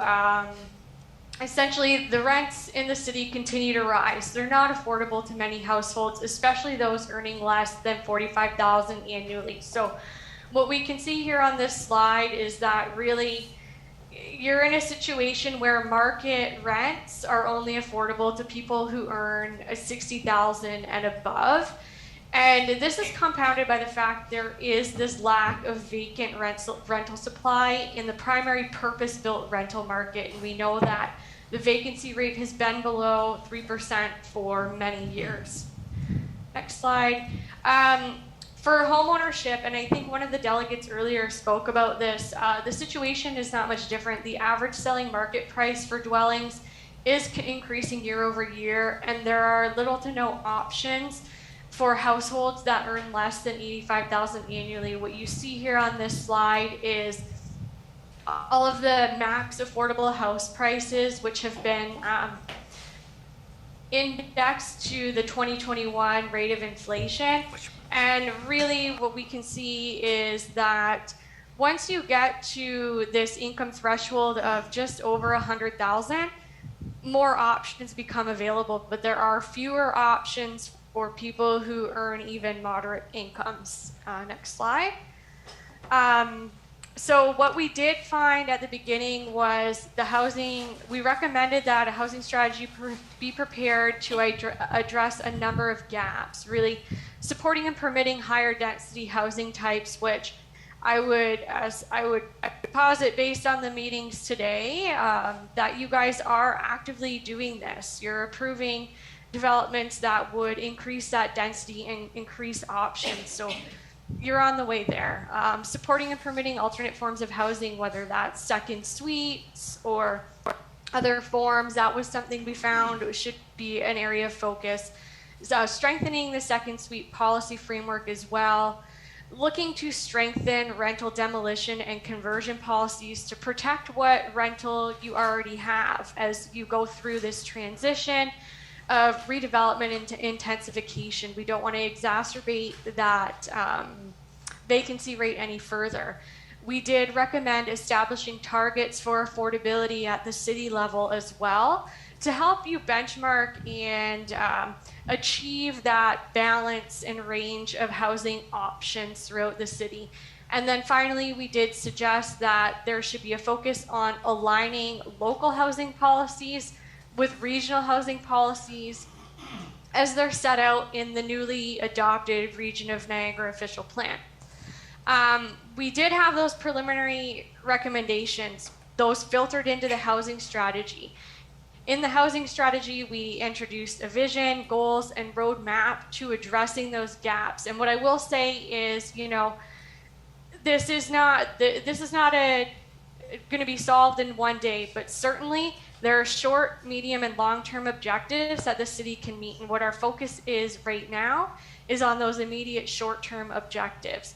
But we did have 6 themes to guide the strategy, a total of 21 actions, and then again, as I said, we identified priority actions that the city should implement in the very near term, which is the amendment before you today. So, of the 21 actions, the official plan amendment would implement 5 of those actions. Action 1, updating the official plan to include targets. Action 2, including a framework for achieving those targets. Action 5, providing opportunities for the creation and ongoing monitoring of secondary suites. Action 10, defining the city's role and responsibility in supporting housing. And Action 11, developing a policy to review surplus municipal lands for housing suitability. So, into the amendment, what we're doing is we're adding a new Part 1, Section 4 to the official plan. This section deals with housing. It's an independent section of the plan where all the housing policies can be found in one location. It starts with a preamble, a vision, and a goals, and then includes general policies for housing. This includes some existing policies that were in a different section of the official plan, as well as new policies. On this slide, I will briefly go over what the annual targets for affordability are that are proposed in the official plan amendment. What we do know is that based on the region's allocations through their municipal comprehensive review, the City of Niagara Falls will need to add 674 units to their existing stock on an annual basis between now and 2051. What we suggest is that the affordability target for the city be higher than the region's affordability target. So our target is 40%. That's higher than the region's target. It's because there are specific gaps in the City of Niagara Falls in relation to that $60,000 household income, which is much lower than the region and the province. So, of those 674 units, in order to have this annual target be achieved, 404 of those units should be at market rate, and 270 of them would be at the definition of affordable. Of those 270, recognizing there is a gap in rental housing, We recommend that 135 be rental units affordable to people with the 30th income percentile, and 135 of them be any type of unit, whether it's rental or ownership, but it must meet the region's definition of affordable. So that's a bit of a breakdown for you. What we're also suggesting is that all new applications for residential development be required to submit a housing impact statement. This allows you as council to understand how individual applications may be meeting or addressing the housing strategy in one way or another. It also allows the city staff to start benchmarking on a go-forward basis. The housing impact statement should include the proposed housing mix by development type and number of bedrooms, how the proposal contributes to achieving those annual targets, the estimated rents or sales prices, indicating whether they're above or below the threshold for affordable, information regarding the number of housing units that would meet the region's definition on a phased basis. That's for like a large scale development. Any legal or financial mechanisms to ensure the delivery of proposed affordable housing commitments, and where the development results in the loss of 6 or more existing rental units, then there is an additional requirement that this housing impact statement also include a tenant relocation plan and discussion of how those rental units will be replaced, either on site or at a new location. What I'll say about the housing impact statement is that at the pre-consultation phase, the city will have an opportunity to determine whether this is a standalone statement report required for a larger scale development or whether it is a section that could be covered off in a planning justification report. So there is flexibility built in there. We are also introducing demolition and conversion control policies and modifying some of the existing ones. So currently right now, the official plan does have policy triggers in place which would prohibit the conversion of rental units into condo units where the vacancy rate is below 3%. What we're suggesting to add is that if residential rental properties are being converted where there's more than 6 units, or if there's been an assembly that results in a cumulative total of 6 or more units, that conversion will not be permitted if it adversely impacts the supply of rental housing. This is something that a lot of municipalities have been implementing over the last few years. Certainly in Whitchurch, Stouffville, they've introduced it. Burlington is looking to introduce it. Mississauga has it as well. And it would help to preserve that existing rental stock from further erosion. Another policy in the OPA is a policy that would give the city the ability to implement a demolition and conversion control bylaw and a rental replacement bylaw to further ensure protection of rental housing options. So that is just another layer there of protection for those rental units. We have also modified some of the surplus land policies and school site acquisition policies. So these already exist in your official plan. This has been mostly a bit of an update in the language, not so much new policies entirely. This gives you the opportunity to consider surplus lands for the use of affordable housing before other types of uses. And again, it gives you the opportunity to consider the purchase of surplus institutional sites for the purposes of providing opportunities for affordable housing. Next slide. The accessory dwelling unit policies have been updated to reflect the new Planning Act legislation. So the current official plan does permit accessory dwelling units. However, just the lag in time between when your official plan was put in place and when the Planning Act policies changed, there is an opportunity for an additional dwelling unit in the principal building and an ancillary building for a total of 3 units on the property. So that's been clarified through this amendment. as well as some other criteria that would need to be met for accessory dwelling units. Next slide. We have introduced an enabling policy for inclusionary zoning and community improvement. So there hasn't been an inclusionary zoning study done yet. There's no inclusionary zoning being built into this, but what this does is allow you to do that study. If you don't have this policy in your official plan, you can't conduct the municipal assessment report to determine the feasibility of inclusionary zoning. And this is really important for you right now because the region's new official plan does identify a protected major transit station and regional growth center in your downtown area. And so once the region's OP is in place, you could have the opportunity to explore implementing inclusionary zoning. The other policy we've added is really a clarification. This policy exists in your official plan already, but we've made sure that it's clear that you could address housing gaps through incentives, through a community improvement plan, specifically for affordable and rental housing. And again, this doesn't mean you're doing it today, but it gives you the teeth in your official plan to conduct that work later. Next slide.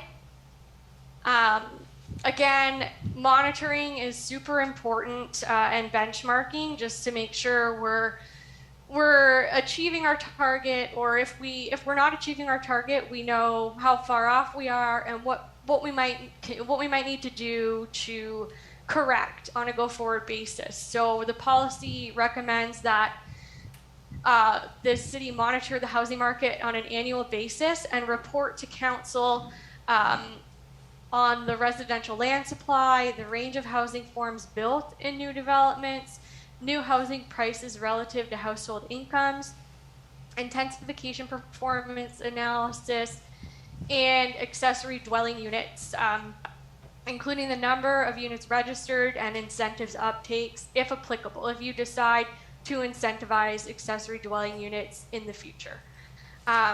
And again, as I said, it would form part of an annual report provided to council so that you continue to be informed on progress in implementing the housing strategy. Next slide.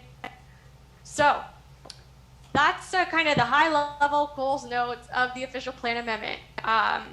Procedurally, the notice was circulated on July 6, 2022. We did hold an open house on July 19th, 2022, and there was one person who attended. I don't believe we received any formal comments from them, but we did receive further comments from one member of the public. We also received comments from the region. There were some minor changes I believe they requested, which staff has either implemented or will implement before the OPA is brought forward for approval, but the region has exempted this OPA from regional approval, and this is as a result, I think, of collaboration and their involvement in the technical committee that has helped guide this project since its inception. And what we are asking today now at the public meeting is to receive input and then forward the final amendment to council for adoption. And with that, my presentation is done. Happy to open it up to Mr. Dick or Ms. Dolch for anything further, or proceed with the public meeting component. Okay, thank you, Ms. Martel. Any questions of council for Ms. Martel? Councillor Lococo.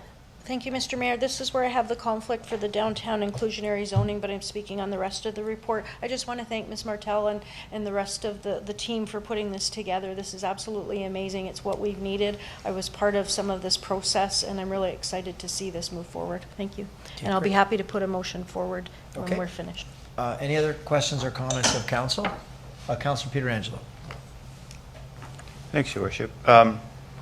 Just some comments, I guess, on the surplus land policies or the city-owned surplus lands. I know this was an idea that was brought forward a bunch of years ago by myself and also by Councillor Campbell. I guess it's nice to see it being formalized. We've already somewhat gone through the process once because we took the Carnegie building and we offered it to the region, and we turned it into transitional housing there. So it's nice to see it formalized as a policy. I understand that, just to jump over to inclusionary zoning, I understand that this will give us the framework to actually study whether or not inclusionary zoning is good for us. Inclusionary zoning, as I understand it, can only be near a major transit hub, and so that, I guess, limits it to the scope of only being in the downtown area. Is that correct? Let's get an answer. Ms. Dolch? Through you to the councillor, that is correct. As you heard Ms. Martel saying, the region has identified it as a major transit station area in their official plan, so that gives us that ability to look at inclusionary zoning. And Your Worship, I guess through you, what percentage of units have to be affordable if you have an inclusionary zoning policy, or is it a varying factor? You know, do you get to go from 10 to 30%, or is it a set amount? Ms. Dolch? I can answer this question through the mayor. Yeah, go ahead, Ms. Martel. Thank you so much.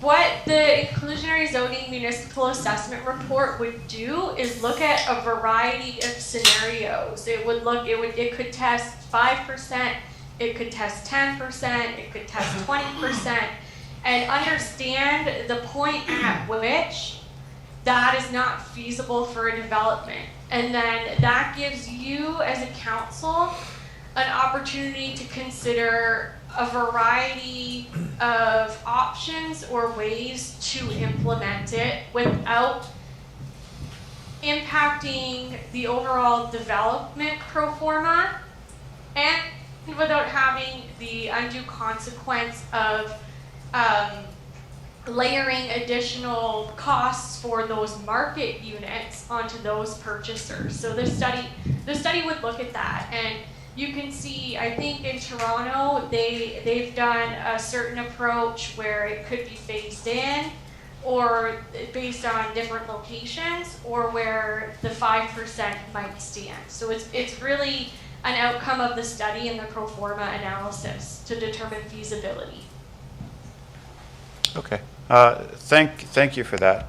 I guess my next question is, at some point, if it's only going to be allowed in the downtown area, are we going to get to the point where we, I guess, evaluate the effectiveness of it? Because I don't know how much residential development has taken place in the downtown core. Like, I know that on our agenda we have a lot of other residential development, but if it's not specific to the downtown, then we really can't apply that policy of inclusionary zoning.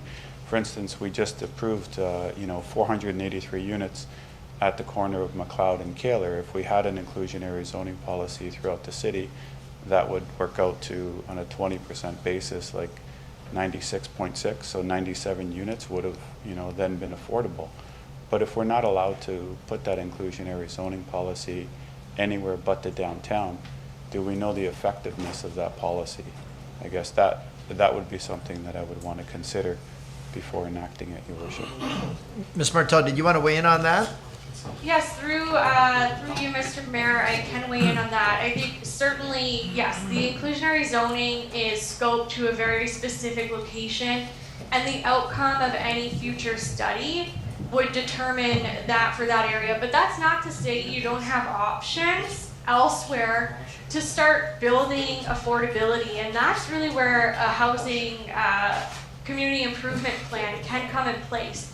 That gives you an opportunity outside of the protected major transit station area to look at incentivizing developments that provide a certain liability, or incentivizing developments that provide purpose-built rentals. So yes, inclusionary zoning is limited to the protected major transit station area, but there are certain things you can look at in the longer term to help get that balance throughout the rest of the city. Okay, thanks. And the way I understand it, inclusionary zoning and incentives are two different things. But I'll go on to incentives, Your Worship, because that is another idea that I did bring forward, offering incentives to developers under a community improvement plan. I think really the only way to get units built or to get, to get developers on board to actually build affordable units is to offer some type of incentive, whether it be a holiday from development charges or, you know, reduction in setbacks, or whether it be density requirements, whatever the case might be, anything that would make it more affordable for them to build the units at a smaller cost is something that they would be on board with. And I notice in the report, or I guess in the presentation deck, it talks about the fact that staff would have to go to the region and get the region on board with a CIP. I know lately the region hasn't been on board with a CIP. I'm wondering if we've had any discussions with them about an affordability CIP and whether or not they would be in favor of that. Yeah, so I'm not sure which staff would like to talk about that, because, yeah, they are dealing with that. Ms. Dolch? Thank you, Your Worship. I know the region's reviewing their community improvement plan incentive program right now, looking at which incentives. Originally, when it came forward, one of them was affordability. And again, what programs will be associated with that, we don't know yet, but they are looking at one of the buckets being affordability. So it might be a program for affordable housing coming forward. Okay. I hope we can get to the point, Your Worship, where we do put in an affordability CIP. I think it would be very effective. The last point that I wanted to talk about was the accessory units. And I know that right now, the way that our official plan is, you're allowed to have one accessory unit on site. And I believe it's limited to 40% of the original size of the home that it's either in. Is it 60? Yeah, I think so. What is the, do we know the? I believe it's 40%. It's 40? Okay. All right, thanks. In what we're passing here tonight, we would not only be allowing an accessory dwelling unit within a primary residence, but then we would be allowing a detached accessory unit as well? Is that what I understand? Let's go to the staff. Through you, Your Worship, to the councillor, that's correct. So in total, you would be able to have 3 units on your property. Okay, so if the primary unit is the one where we're taking the percentage from, is the accessory unit that's inside the primary unit still 40% of the primary? And what about the detached unit? Is that still 40%? Ms. Dolch? Thank you, Your Worship. And I don't know if Mr. Dick wants to answer a little bit further, but right now this policy is just putting into place the ability to do that. Right now our current zoning restricts it to 40%. That's something we'll have to look at in the future. I don't know if you want to add anything else, Mr. Dick. Thank you for the question. Nothing really. Could you go to the mic, Mr. Dick? Yeah, please, thank you. Hopefully it's on. Thank you for the question. Through you, Mr. Mayor. We're just basically aligning with the Planning Act, so we're changing the requirements. To Kira's point, or to the Director Dolch's point, we'd have to examine through zoning what would be those specific requirements with the 40% rule and whatnot, if I got that correct. Yeah, it leads me to another question, Your Worship, and I'll get to the end in a second. But do we have the ability to make changes to that 40%? Can we bump it up to 60 or 70% if we want? Or can we set the minimum threshold or the maximum threshold at what we want? Ms. Dolch? Thank you. Through Your Worship, to the councillor.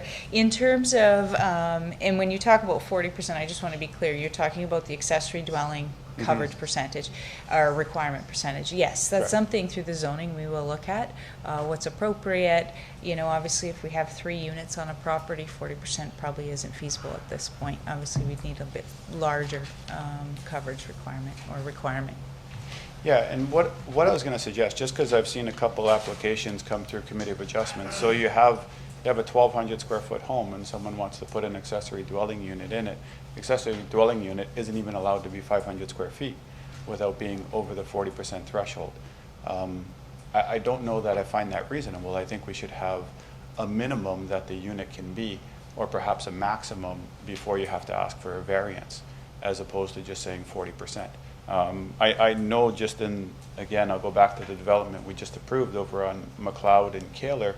The units of a 1-bedroom were 800 square feet, and then the unit of a 2-bedroom was 1,000 square feet. So in order to get 800 square feet, you'd be looking at, I don't know, 1,800 square foot house, like just to get an 800 square foot accessory dwelling unit.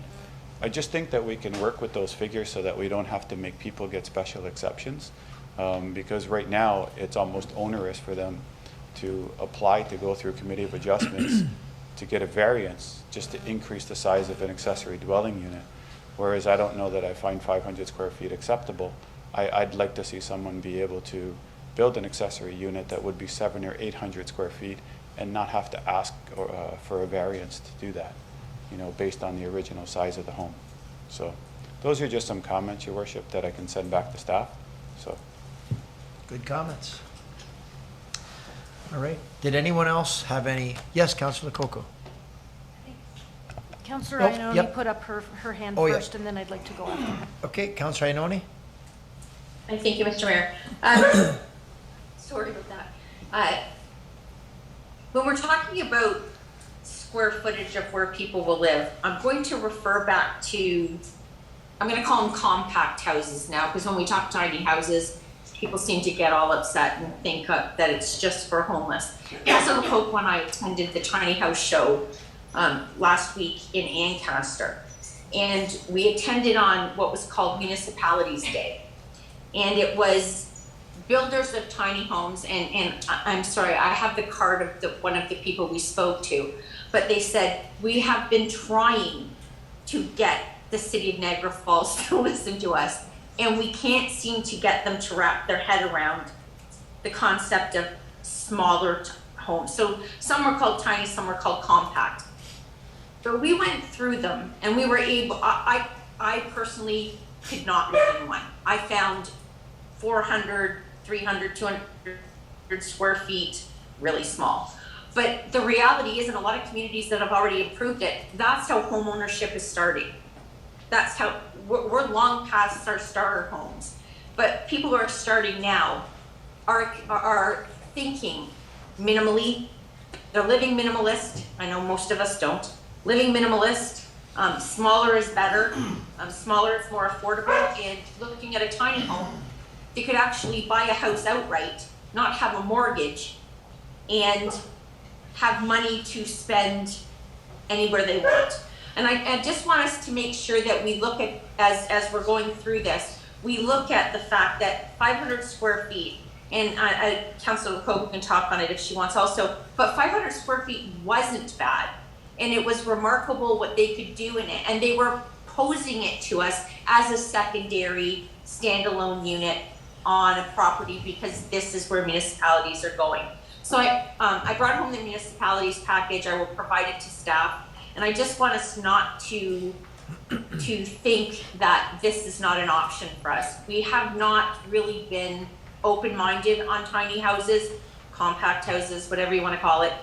But I really do think if we're talking about how important it is for families to be able to afford home ownership, that this is being successful in a lot of municipalities who have already implemented it. Thank you. Okay, thank you for that. Councillor Lococo, and then Campbell. Thank you, Mr. Mayor. I agree with Councillor Iononi and Councillor Pietrangelo. I think if someone wants to have a 700 square foot accessory dwelling, we should be able to allow it and not just the percentage of the original home. So I do agree with that. And then I also agree not to have a minimum to cut out a whole bunch of other people. We did go through a 380 foot square foot home. Maybe we wouldn't want to live in it, but there are a lot of people that would. So I don't want to cut that out. And I think this report that Ms. Martel brought up especially talked about having various different types of homes and compact housing, whether it's on a foundation, wheels, and that was the motion that I brought up earlier, was to look at the size of the home and the size of the lot. So I don't want to limit ourselves, because there are people that would live in those smaller units. But I do agree with Councillor Pietrangelo that maybe going a 40% on a 1,200 square foot home doesn't give enough for one particular part. And I just want to make one other comment. I think some of the challenges that we're going to find is when we make things more affordable, whether it's the cost of the materials or it's smaller, we would, so I'll give you an example. One of the compact houses was $125,000.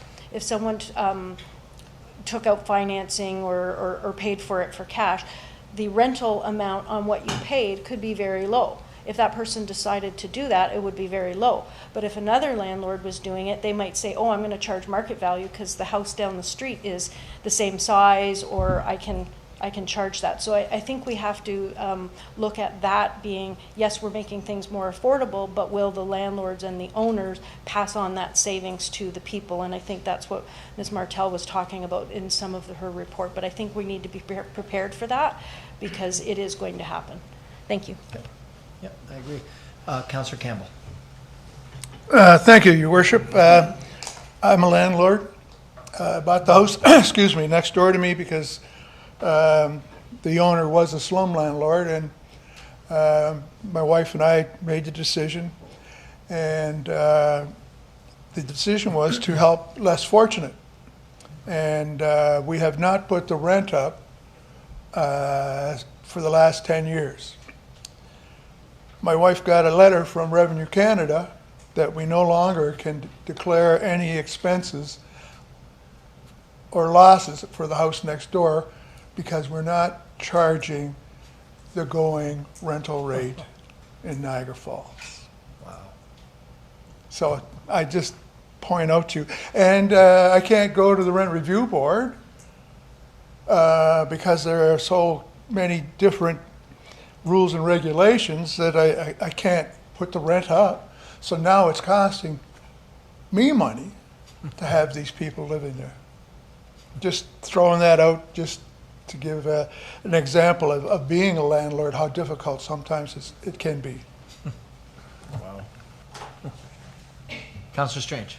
Mr. Mayor, and to that point of Councillor Campbell, and I know he's been a landlord for many years, and he hasn't put the rent up, but unfortunately a lot of landlords can't do that. I actually just looked on MLS, and I compared the charts that we're looking at right now, like even, you know, a household that makes $77,900 and above can afford a $1,950 monthly rent. When I looked on MLS, there was 53 rentals. 2 were under $1,500 and 8 were under $2,000.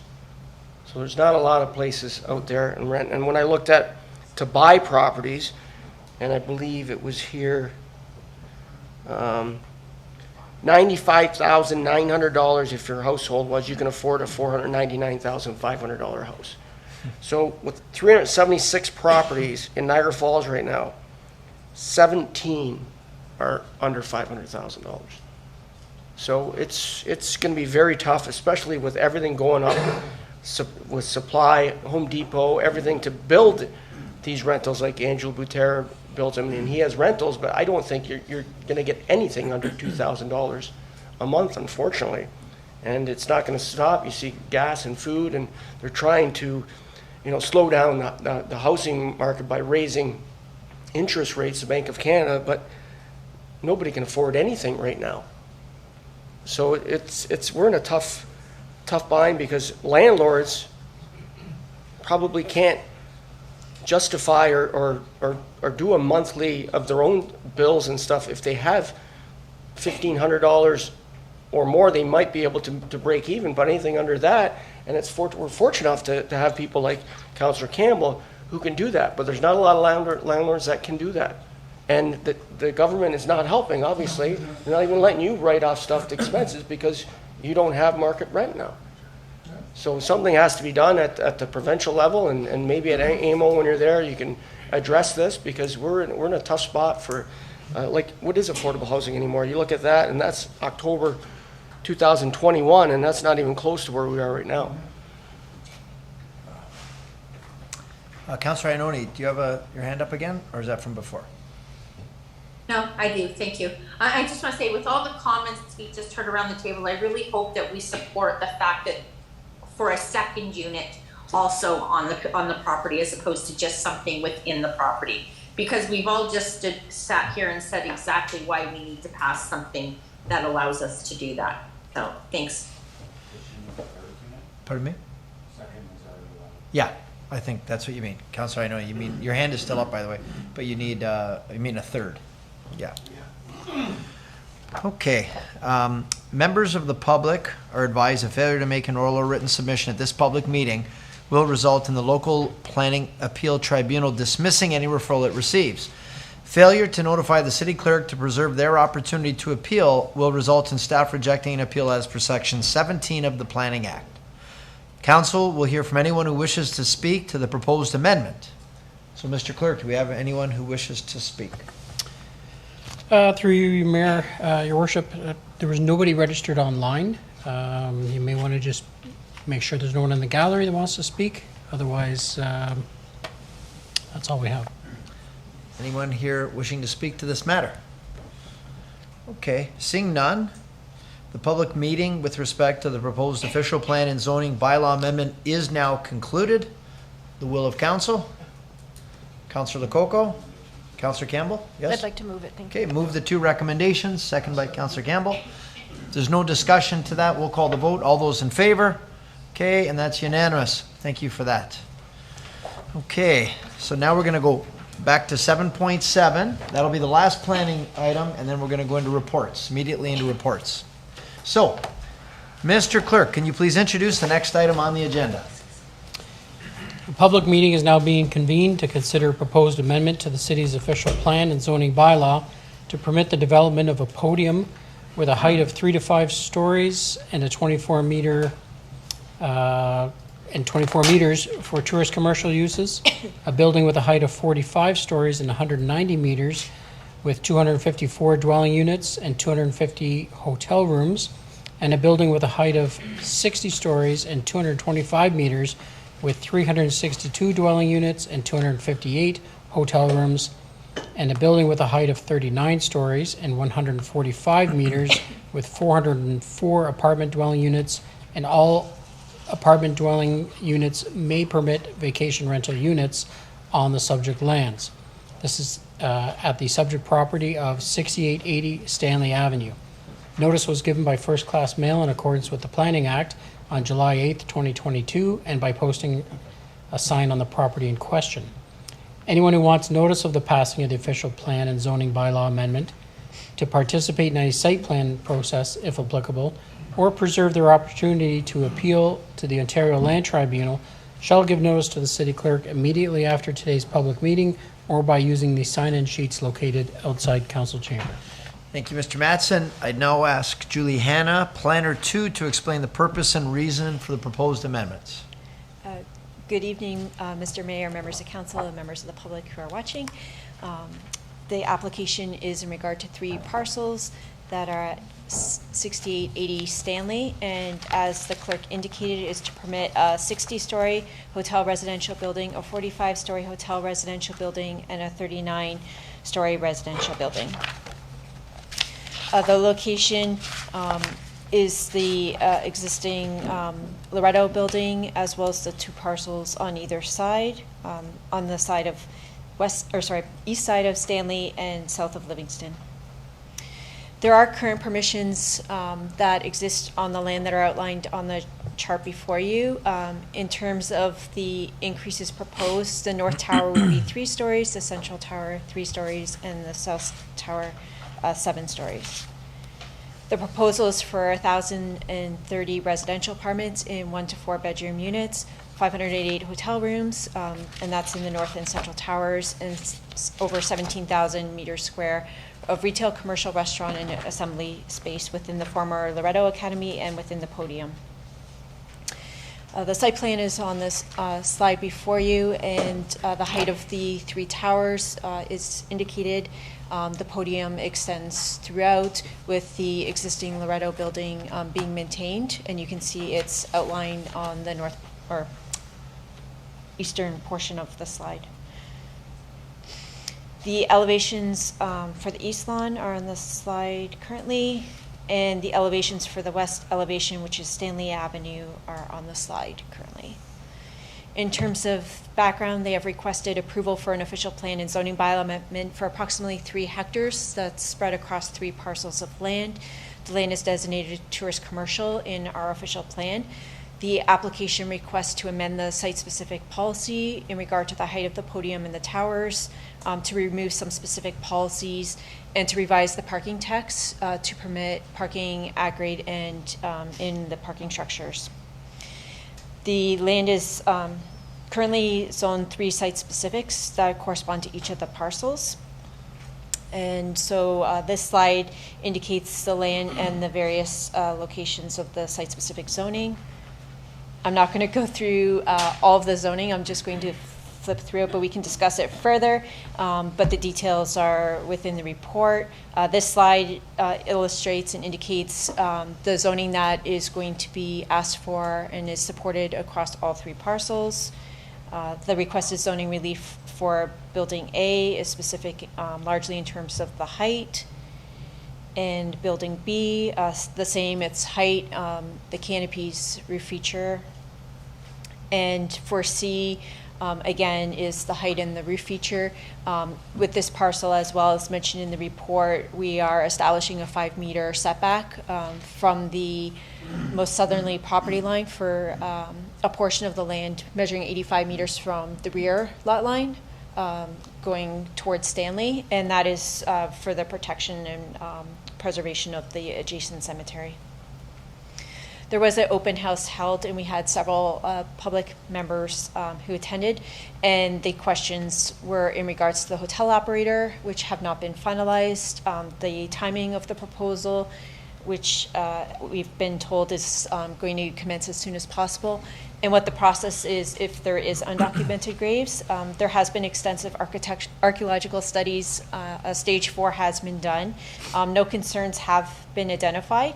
However, with that being said, if there is ever, and this goes with any property in the city, undocumented graves found, the work has to cease, and the ministry as well as the police are notified. In regards to planning analysis, the proposal conforms to provincial, regional, and local policies. We have no concerns with the requested zoning exceptions. We are likely going to be placing a holding provision requiring an updated wind study. We received at noon today the updated wind study, so staff will be reviewing it. If there are no concerns, then staff would not implement the holding provision when the amending bylaw is brought forward for council for approval. We do note that the site plan and condominium agreement is to include clauses that will address any off-site capacity issues should the developer wish to proceed prior to the city moving forward with any initiatives that would address capacity infrastructure concerns that Municipal Works has in that area. We support the application, and we recommend that council approve the official plan and zoning bylaw amendments as outlined in the report. That's my presentation. Okay, that's great. Thank you very much, Ms. Hannah. Any questions of council? Yes, Councilor Lococo. Thank you, Mr. Mayor. On the charts that you have on page 33, 41, and 50, under vacation rental units, and I'm assuming that they're the different towers, so that's why there's 3 of them. Under vacation rentals, it says vacation rental unit shall be licensed, blah, blah, blah. But on the right-hand side, it says not supported. And it says that on page 33, 41, and 50. So those were, through you, Mr. Mayor, the application indicated that they wish to amend some of our regulations that we have in place for vacation rental units. And staff's recommendation is that the existing zoning regulations for vacation rental units be maintained, and that we add as a permitted use vacation rental units in apartment dwellings. Those apartment dwellings, if they are proposed to be vacation rental units, would still need to be licensed by the city, and they would need to meet the parking regulation of 2 parking spaces per unit as required by the vacation rental unit zoning regulations. Thank you. Through the mayor, I understand why it's there, but for the recommended regulation, it's saying it's not supported in the column. We're not supportive of the ask that the applicant made to amend the zoning regulations for vacation rental units. Okay, so if I understand correctly, this is asking for vacation rental units in 404 for 404 in the one building. There's 1,030 apartment buildings, and this is where I sort of have the challenge again. We're thinking that there's 1,030 rental units going into the housing market. Of that 1,030, specifically 404, they're already saying could be vacation rental units, and technically the rest of them can be vacation rental units because of where it's zoned. So that 1,030 isn't going into the housing market. So do you see where I'm going? Through you, Mr. Mayor, for clarity, the request is for all of the apartment dwelling units to potentially be utilized as vacation rental units. So it could be potentially all 1,030 units.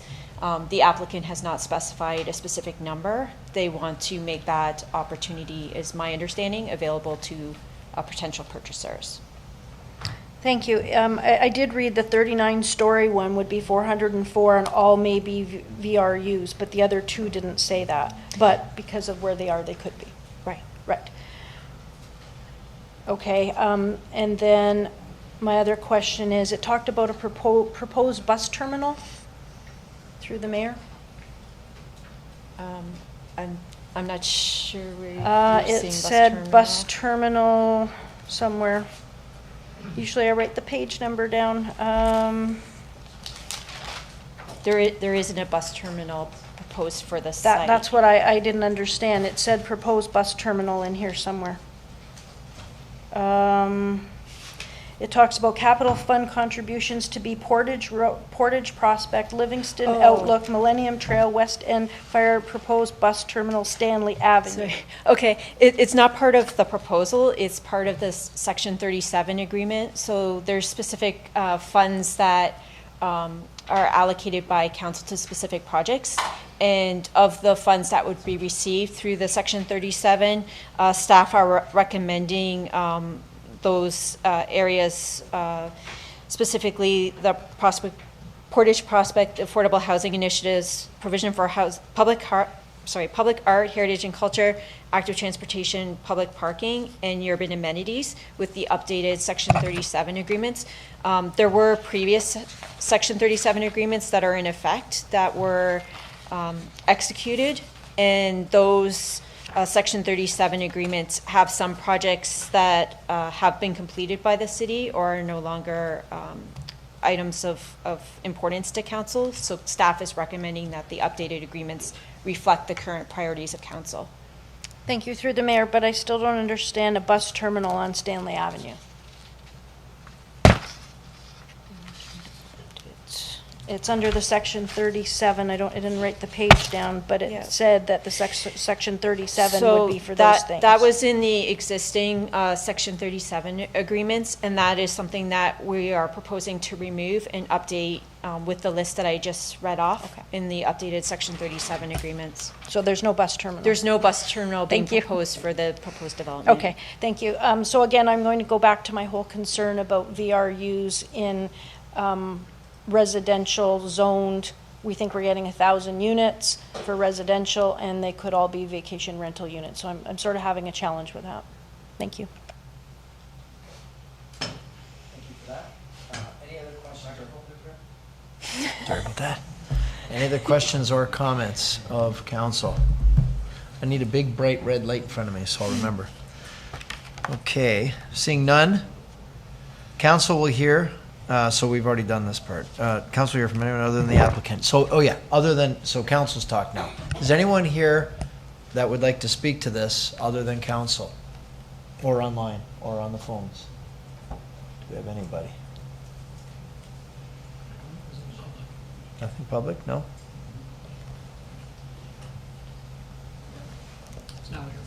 Okay. So we'll now hear from the applicant, or, thank you very much, Miss Hannah. We'll now hear from the applicant or his or her representative. Do we? My notes here say that there's Reg Coates from Three Bridge Group to be present. Mr. Coates? Jeremy Tran will speak on our behalf. Okay, thank you. So we're looking for Jeremy Tran then on Zoom, if Jeremy's available. Hi. Good afternoon, everybody. Good afternoon, Mr. Tran. The floor is yours. Hi, thank you, Your Worship, Council, and member of the public. My name is Jeremy Tran. I'm the planning consultant from MPG Planning Solutions. Our presentation has been included in your information package for today, so I won't go over them in details. I would just like to summarize the key areas of the proposed development for your considerations. Firstly, we believe that the proposed development is an update and an improvement to the current design that was approved in 2012.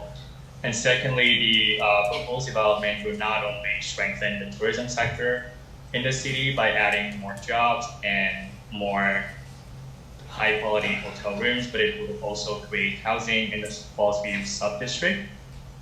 And thirdly, the applicants committed to preserving and integrating the Loretto Academy into the proposed development to return this building to its former glory and to enable the public to be able to access this wonderful building again.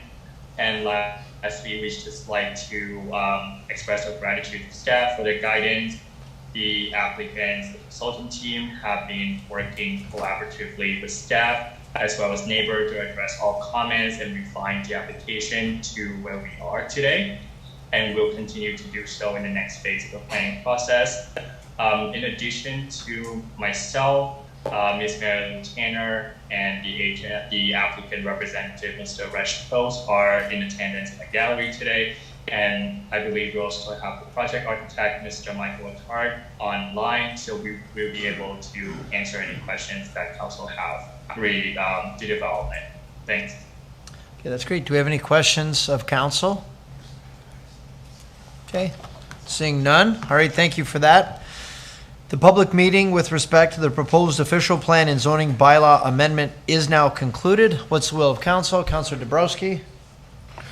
Yeah, through you, I think it's an impressive development. It could be a game changer for the Fallsview district. I don't think we have anything like it in the Fallsview area. It's a triple threat. It has commercial, it has condo development, it has rentable, residential, affordable housing. So I'm all for it. I'd be happy to make a motion to move it forward. That's great. Motion by Councilor Dabrowski. Councilor Carrió? Second, because I can now. Yeah, you don't have to declare conflict. That's awesome. Feel good? Thank Joe. Thank you, Joe. So if there's no further discussion to the motion, we'll call the vote. All those in favor? Okay, and that's unanimous. Okay, great. So that ends the planning portion, the big meaty piece. Yes, Councilor Pietrangelo. Yeah, thank you, Worship. Now that we're done with the planning items, under reports, I was wondering if we can move up 818. Okay. I know we have a couple gentlemen here who are interested. Okay, will you make that motion? Yeah, I will. Motion by Councilor Pietrangelo, second by Councilor Strange, that we move 8.18 to the top of the reports part of the agenda. We'll call the vote. All those in favor? Okay, and that's approved. So we're going to go to 8.18. So we'll give you a second to find it.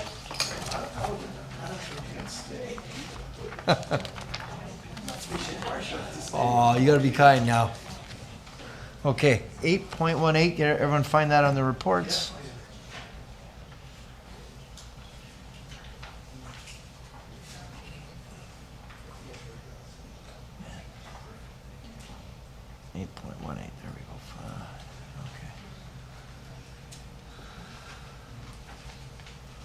Okay, PBD 2022-48. There's a recommendation. There's a request for council resolution for a ministerial zoning order for 8656 Mountain Road, lands on southwest corner of Mountain Road and Kaler Road. And there's a request. There's a recommendation. There's several recommendations. In fact, 6 from our staff. And I wonder if I would pass this to our planning team. Is there anything, Ms. Dolch, would you maybe introduce this, and then council will make movement on it? Sure, thank you, Your Worship. So we received a request a little while back for an MZO with regard to this development on Mountain Road for consideration by council to consider a proposal for an MZO to allow for a golf resort and development. In addition to that, they are looking at other lands to the north of these lands, and the lands are to The lands are over on Mountain Road, and on the north side of Mountain Road, they're also looking at additional development, but that will require further applications through the Niagara Escarpment Commission. But these lands will just deal with the south portion of on Mountain Road. So I know tonight, here tonight is Julia Redfern and John Arians from IBI Group, and I don't know if Mr. Andrew Bryce wants to say anything further. He did deal with this MZO as well. Okay, Mr. Bryce? Yes, thank you. Through you, Mr. Mayor. I'd just like to let Ms. Redfern make her presentation. We've made our recommendations on the minister's zoning order. Thank you. Okay, thank you very much for that. Did anyone have any questions for Mr. Bryce on the MZO? None? Councillor, did you have a recommendation or questions, Councillor Thompson? Yeah, I have been thinking about this for, 10 years or longer. This came up years ago, and because it was out the urban boundaries, so we couldn't deal with it, and we didn't get the support to make it happen. I heard about it, and I thought it was a great idea for the north end of the city, and all that land out there on the left-hand side on Mountain Road, a golf course and some development and all the things that they put forward at that time. And when I read this the first time, I thought that this would be a great idea to have a minister zoning order and to abide by all of the details to get it done. Anyway, I would be very pleased to move the motion to support this and do whatever we can to make sure that this development takes place. Yep. So just before we take the motion, Councillor, we do have an IBI presentation that's been organized, if I understand correctly. Yep. So they're going to present, and then I'll come to you for when it's time for motion. So I'd like to invite the applicant to come forward. I understand we've got Julia Redfern and John Arians. That's correct, sir. Okay, so Thank you. welcome. Both mics on. You got to make sure the little red buttons pushed. Perfect. No, I heard your. Yeah. Okay. Good. Okay. We're both so clicking. welcome. The floor is yours. Thank you, and my compliments to all of you for your strength in staying this long at a very grueling meeting with so many items on the agenda. No, they locked the door. You can't get out, right? Thank you for the opportunity to make a presentation. We will be brief. We're here in requesting council support for a minister's zoning order. Minister's zoning orders are tools that we as planners have in our toolbox, and when it's appropriate, we like to use those tools because they are an important part. Earlier today, you had an application that had a special policy area to create 4 lots where they normally wouldn't be permitted. Special policies are other tools that we have in our toolboxes. So a minister's zoning order is simply that. It's a request to the province. If the province agrees, away we go. If they don't agree, we'll be back with applications. So we're here on behalf of 2 owners. Mr. DeCosimo, the DeCosimo family, of course, Hospitality Resorts, Inc., and Walker Aggregates. Together, they own 2 parcels of land side by side. And what we are hoping to propose is to create a world-class agritourism complex at the gateway to the city of Niagara Falls, right on the brow of the escarpment and on the south side of Mountain Road as well. So we have a very brief PowerPoint presentation that we'd like to share with you. This is the property that will be subject to the MZO. There are 2 parcels. Walker Aggregates is on the left-hand side, and Hospitality Resorts own the right-hand side. Together, they're about 260 acres. As you can see on the slide, we are about 300 meters from an interchange with the Queen Elizabeth Highway, right at the top of the escarpment, right where the QEW climbs the escarpment, and right at the gateway to your city. The urban area is directly across the street based on the new regional official plan. So services are coming, urban development is coming to that quadrant between the subject property and the QEW. And we already have a recreational use focus in this area with Regency Athletic Resort and Club Italia. The other parcel that we have is to the immediate north, and this is not subject to the minister's zoning order because it is in the Niagara Escarpment Development Control Area, and we will be initiating those applications to the Niagara Escarpment Commission because you can't apply an MZO in an area of development control. That parcel is about 150 acres. It's owned completely by Hospitality Resorts, and as I indicated, it is not in front of you today.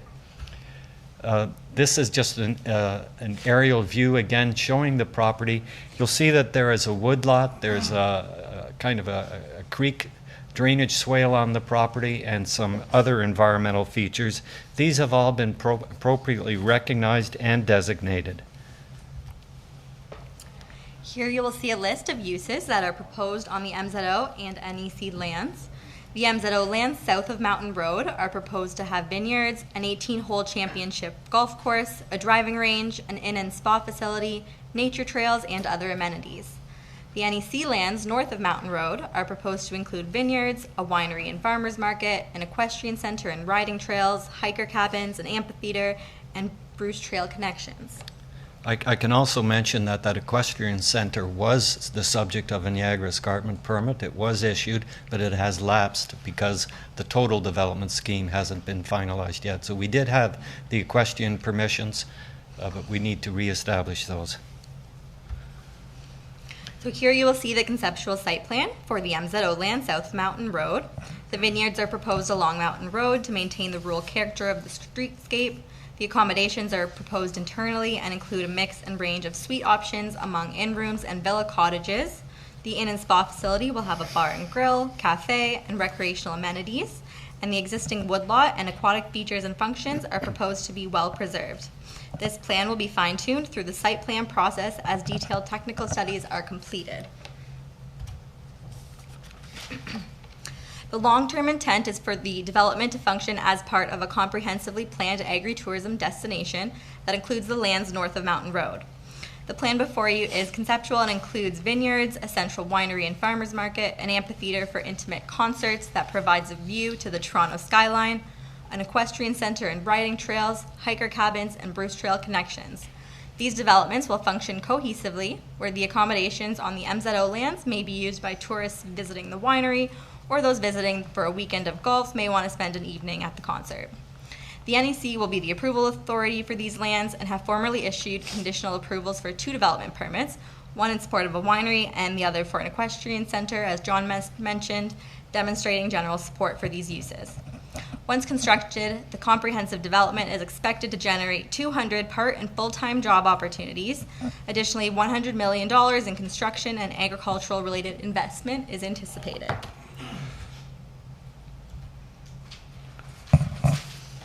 Here are some precedent images of how the new agri-tourism facility could look. The architect will make use of rural design principles to complement and strengthen the character of the area. Here are some precedent images of the lands north of Mountain Road. In the top left, we have a site layout of the central winery and amphitheater. Beside that, you'll see the open-air Jackson Triggs Amphitheater from Niagara-on-the-Lake, which is a comparable outdoor venue that seats 500. This new amphitheater will work with the new 5,000-seat theater at the Fallsview Casino Entertainment Center, as artists that play there can make special appearances in front of a more intimate crowd in the Vineyard Amphitheater. And then the bottom images here reflect trail and riding opportunities on the NEC lands. Here you will see precedent images of breathtaking landscapes that are proposed. There will be a golf course that is planned to have a natural and open layout. There will also be vineyards and views to the Lake Ontario and the Toronto skyline from the winery and amphitheater.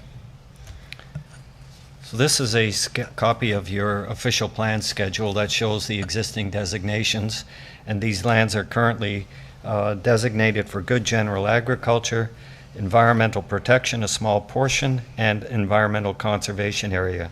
There will be no development proposed whatsoever within the environmental features, and as we've indicated, we've already conducted a very preliminary environmental impact study on these properties. From an overall planning consideration, one of the first key components that we wanted to maintain was preserving that agricultural component, maintaining that rural character of this area. And you saw with some of the precedent images that Julia showed you that it's going to have that rural agricultural theme. It's going to be an agriculture tourism type of venue. The adjacent lands are proposed for urban uses, and they already have a recreational focus today.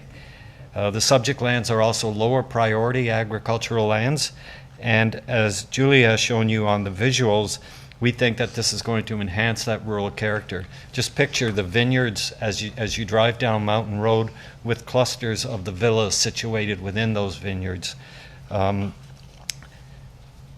This is what we would typically call a country inn. I know your staff report, Mr. Bryce's report, referred to it as a hotel, but it's not going to function, in that way. It's going to be more of that country inn with the accommodation suites, more having a rural theme.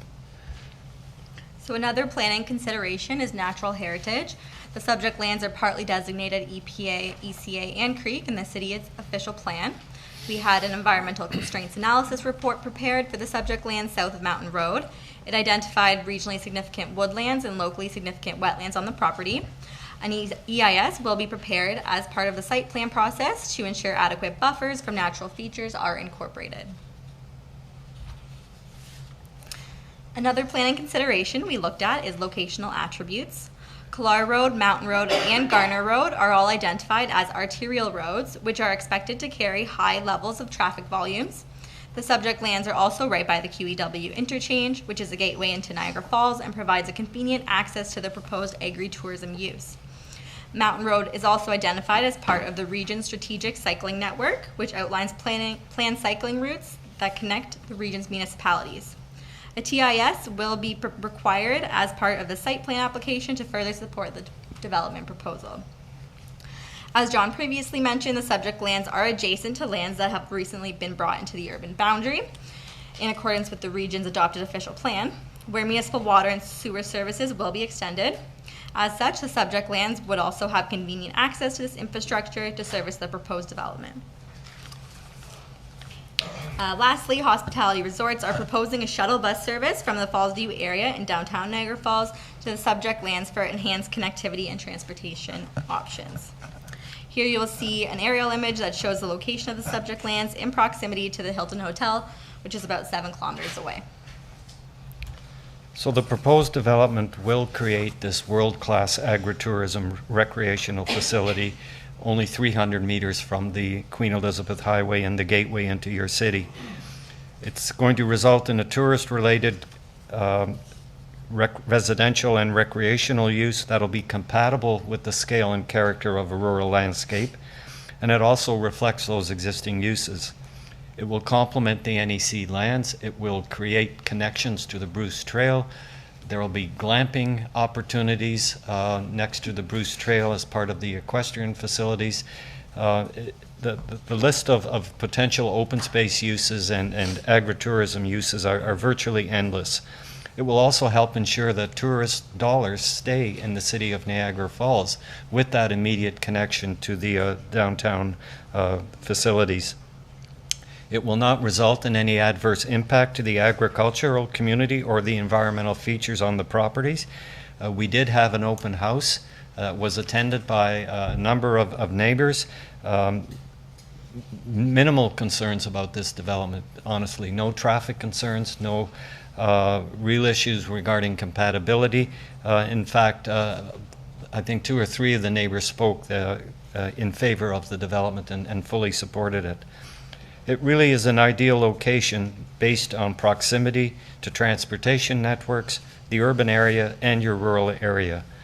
So our request to council is a resolution supporting the minister's zoning order to permit the proposed development as we've presented. So why are we pursuing an MZO instead of going through the typical planning process? Well, for one, financing purposes, the MZO would expedite development and allow the project to be part of the Falls View expansion project financing package. Two, the Antonori family from Italy have been patiently waiting for this partnership with Hospitality Resorts to commence. They have been in the wine business for over 700 years and will bring invaluable experience to the project.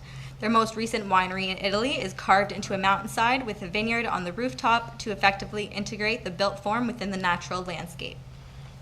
Three, the MZO will also facilitate construction within the year and accelerate economic recovery from the COVID-19 pandemic and coincide well with the urban boundary expansion, respecting the adjacent lands. And lastly, the MZO will allow the project to move forward expeditiously while having regard for technical matters, considering we still need to go through the site plan process and obtain approvals from applicable development agencies. And I think that's the key requirement here. An MZO is not a green light. If anything, it's an amber light. It gives you land use permissions, and as you see on the recommendations that staff have prepared, we still have to do archaeological studies. We still have to do servicing studies. We still have to do the final environmental impact study. All of those safeguards, together with your site plan process, are still have to be followed. So it's not a green light, it's a flashing orange light that proceed with caution. You've got this land use permission, do your homework, come back to the municipality, get regional approval, get NPCA approval, get your site plan work completed, and then the project can proceed. So it's a tool that we as planners have in our toolbox. We use it, for example, if Toyota wanted to come to Niagara Falls and you need 200 acres of industrial land that you don't have, minister's zoning order. So it's something that we use on a regular basis, and we appreciate the opportunity to explain it to you, and we're certainly available to answer any questions you may have. Thank you. Thank you very much. Do you have any questions? Man, how many times that tonight? Because I know we are going to have a slight amendment on the recommendation. So just before we get to the questions, I'm going to get your questions in 1 sec. Mr. CAO, did you want to just give an update to council on the slight of change? Thank you. Through the mayor to council, recommendation 5, staff would like to change it. This was in consultation with the applicant. Just to add a little bit more clarity, it currently reads, requires a developer to obtain all approvals from the city, region, ministry. We'd like to change that to require the developer to obtain all approvals necessary for the technical feasibility from the city, region, and ministry. So that just clarifies the intent is that they still have to do all their studies, but as far as further approvals, it's really just around the technical feasibility of connecting to the water and to the sewage matters. There's no other requirements for approval for that portion of the recommendations. Thank you for that, Mr. CAO. And now questions. We're just looking for questions right now, and then we're going to come to the motion. I'm going to go to Councillor Thompson first. Councillor Strange, I've got Councillor DeCoco. Councillor Strange. I just want to thank you for bringing this to us. I think it's amazing. I think it's going to be a game changer. Thank the gentleman there. Mr. Cosmo, it's something I think in the last 2 years, what we've gone through with COVID, golf courses inside the urban boundary are all turning into development now. We're losing them. That's true. Now everyone's talking about staycations. Where can we go for a staycation? Well, there's just something where we don't have to go to Horseshoe Valley or something like that. We can just go outside, a little bit outside our urban boundary, but within driving distance, and we can enjoy the amenities, golf, watching a concert, hiking along the Bruce Trail. We've always said the thing that's missing along the Bruce Trail is somewhere to stay. So you come along the Bruce Trail, you do 20 kilometers or whatever, and then it's, there's a place to stay, and it's in a wooden cabin or whatever it is. Yeah. It's something I think Niagara Falls needs, and I think you're going to be in a lot of people from this area using it instead of going further out. They're going to feel like they're in the outskirts, but still they're only a couple kilometers away from the city of Niagara Falls, and I think you could probably add maybe some cross-country skiing there in the winter. It could be great to do something in the winter as well. So kudos to you, and when the meeting closes, I'd be willing to make the motion. That's great. Thank you for that. Councillor Lococo. Thank you, Mr. Mayor. I have some questions and then I'll make comments later. I guess my first question is,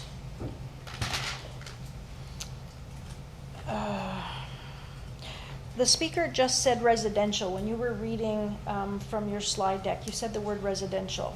Okay. Did I hear that wrong? I think I did use the word residential. Is there residential in this? So it's an inn, so there's accommodation suites. There are villas where people can stay, and there are glamping sites in the NEC portion where people can stay. So the residential component is overnight accommodation for tourists. I consider that to be residential. Okay, so through the mayor, compared to a hotel or someone living there, it's not living there residential? That's correct, Okay, yes. I just wanted to confirm Yes. that. And then, in the bylaw that's attached to the report, it doesn't specify the buffers. I know in the staff report, it talked about 15 meter and 30 meter, but it doesn't specify the buffers to the PSWs and all of that. Is that something that we can look at putting in the bylaw? Mr. Brace has, going to weigh in on this one? Sorry. Sure, go ahead, Andrew. Through you, Mr. Mayor, the drawing on the that's attached to the staff report identifies the environmental feature and the buffers. However, I will note that the recommended regulation is that be refined through environmental impact study. So the buffers will be addressed through the study. Would it be less than 15 or 30 meter? Okay, well, yeah, that I can't answer. It'd be refined through the environmental study. Yeah. But typically, Niagara Peninsula Conservation Authority, they look at a minimum buffer of 15 meters. Okay, thank you. Thank you. Thanks, Mr. Brace. And in the application brief, it recommends that municipal services be extended to where they exist, Kaler and Mountain Road. Who would pay for that? What risk does the city have? Who would answer that question? Ms. Dolch? Or Ms. Bryce? Don't tell me. I'm just looking for eyes. Thank you, Worship. So in terms of municipal servicing extension, normally development pays for development. So that's something that would be extended through that process as they develop their site. Okay. Thank you for that. Thank you very much.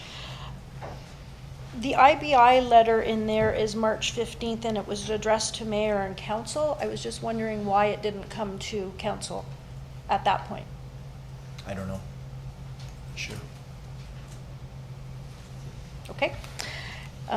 Anything, just for the record, anything that comes mayor and council, we forward right to staff. So I was don't just know. wondering, because usually it's to staff and then we don't get it, but it was specifically Well, addressed Ms. to mayor and Dolch, council. Ms. Dolch has a. Thank you, Worship. So obviously it was sent to mayor and council, and then obviously, like you said, it was forwarded to staff. It just took us a little bit of time to work with the IBI group consultants and the developers to kind of refine that to make sure that the staff was able to support the request and bring forward something to council. Okay, thank you. Those are all my questions. I'll wait till later for my comments. Thank you. Okay, great. Any other questions of our presenters? Okay, seeing none, then I'm looking for a motion. Councillor Thompson wanted to make the motion. Yes. Well, he had already asked. And this is a. Your microphone on, please, Councilor Thompson. You need your microphone on. My headphones. Thanks.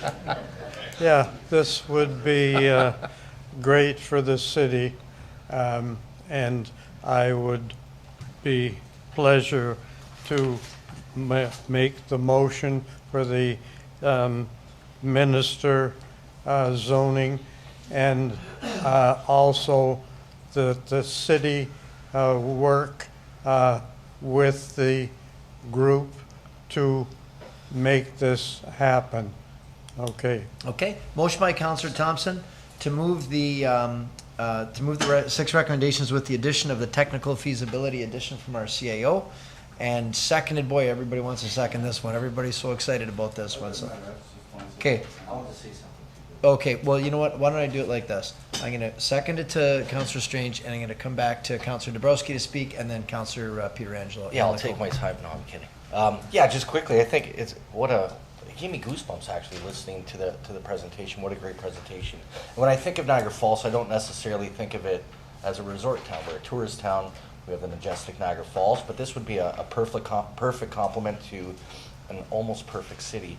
But yeah, looking forward to learning more and hearing more. And Councillor Thompson hit the nail on the head where I think we need to work with staff and work with the folks who presented to make sure that we do everything in our best interest to push this ahead. But yeah, it's exciting. Awesome. Thanks for that. Councillor Pietrangelo. Yeah, thanks, Your Worship. I just want to say I think it's going to be a great extension of something that the city already does. We already offer amenities to people. Obviously, you know, wine country is very big in the municipality next to us. Not that big yet in Niagara Falls, but I can't think of a better location than to be on the crest of the escarpment at a winery and have a wonderful view of Toronto and all the areas down below the escarpment. I think it's going to really beautify the area. You know, right now, I know we see crops there for a couple months, but the rest of the months, we really don't see any crops. So golf courses are some of the most beautiful places in the world. So are wineries, especially when you drive by it. It just gives you like a natural calmness. And I think it's going to be a great buffer between, you know, Club Italia, the residential development that's going to go there, and also Walker Brothers, because up the road we have Walker Brothers. And it's nice to see that they're in support of it as well. So I'm happy to support the motion, Your Worship. That's great. Awesome. Thank you for that. Councillor Carrio. Well, Your Worship, I'd like to congratulate the group, the Cosmo family, Bart, everyone that's worked on it. I just concluded a 5-year deal with this group, with this family. Never worked with a finer group of people in my life, and I've done many, many deals all around the world with other people. Great group of people to do business with. I have 100% confidence that they'll be able to get it done and that they'll do what they say they're going to do. Here. Councillor Dabrowski. Yeah. And just one more thing. I know we're going to be here until midnight. But, and Councillor Pietrangelo alluded to it, the Regency in that location, to watch, probably the best spot to watch a sunset in the city of Niagara Falls is where that development is proposed for. Yeah. If you're not at the Regency, if you're driving by, and I had said it to somebody the other day, and they've been brought up here and they lived here all their life, they couldn't believe it when they drove by at 7 o'clock when the sun was setting. But either way, it's a great location and a great compliment to the city. Thought I'd throw that in there. Speaking of sunsets, I've got friends that live right there, and they said the sunsets there are better than when they've been in Hawaii and other beautiful places. I got to agree. I've taken some of the best pictures right there. It's spectacular. Councillor Lococo. Thank you, Mr. Mayor. I think this is a great concept. I think it's great for the economy, the $700 million coming into our city, but I do have some concerns. My first concern is the MZO. To me, it's lack of notification to our residents about what's going on and the transparency of an MZO, so that's part of my challenge on that one. It's great that the woodlands and the significant woodlands and the water courses are going to be protected. I'm really happy about that. But some of my other concerns are that it is good general agricultural land, and that would be changed now. The OP and the zoning, they do not permit a golf course or a resort. I understand that the MZO supersedes that, but I do have a concern there. In our report, it talks about agricultural areas for agricultural. Again, we would be losing that agricultural. It does say that we could consider it in prime agricultural if there's the use and no other reasonable alternative. I do understand that. In a normal planning application, we would have been given all of these reports prior. We would have been given maps with buffers. The public would have known about it. Because of the MZO, all of that is not there. So I do have a concern about the information that is not in front of us because of the timing of it. And in the report, staff didn't support a few things, and I just want to talk about those because they are important. It says they don't support the addition of the conservation use and the setback of the natural area, the lot coverage from 30% to 10%, and the side yard setback of 3 meters, which would bring the building close to the road. If this is accepted, does the staff non-supportive of those 3 things, does that change? Or the MZO decides it anyway? I don't know the answer. It is? Okay, so the MZO makes the final call. Okay, those were my comments. Thank you. Okay, appreciate that. If there's no further comments, then let's call the vote. We've got motion by Councillor Thompson, second by Councillor Strange. All those in favor? Okay, opposed? Okay, and we have 2 opposed. All right, thank you for that. Thank you very much, folks. Appreciate that. Very exciting. Okay, now we go back to 8.1.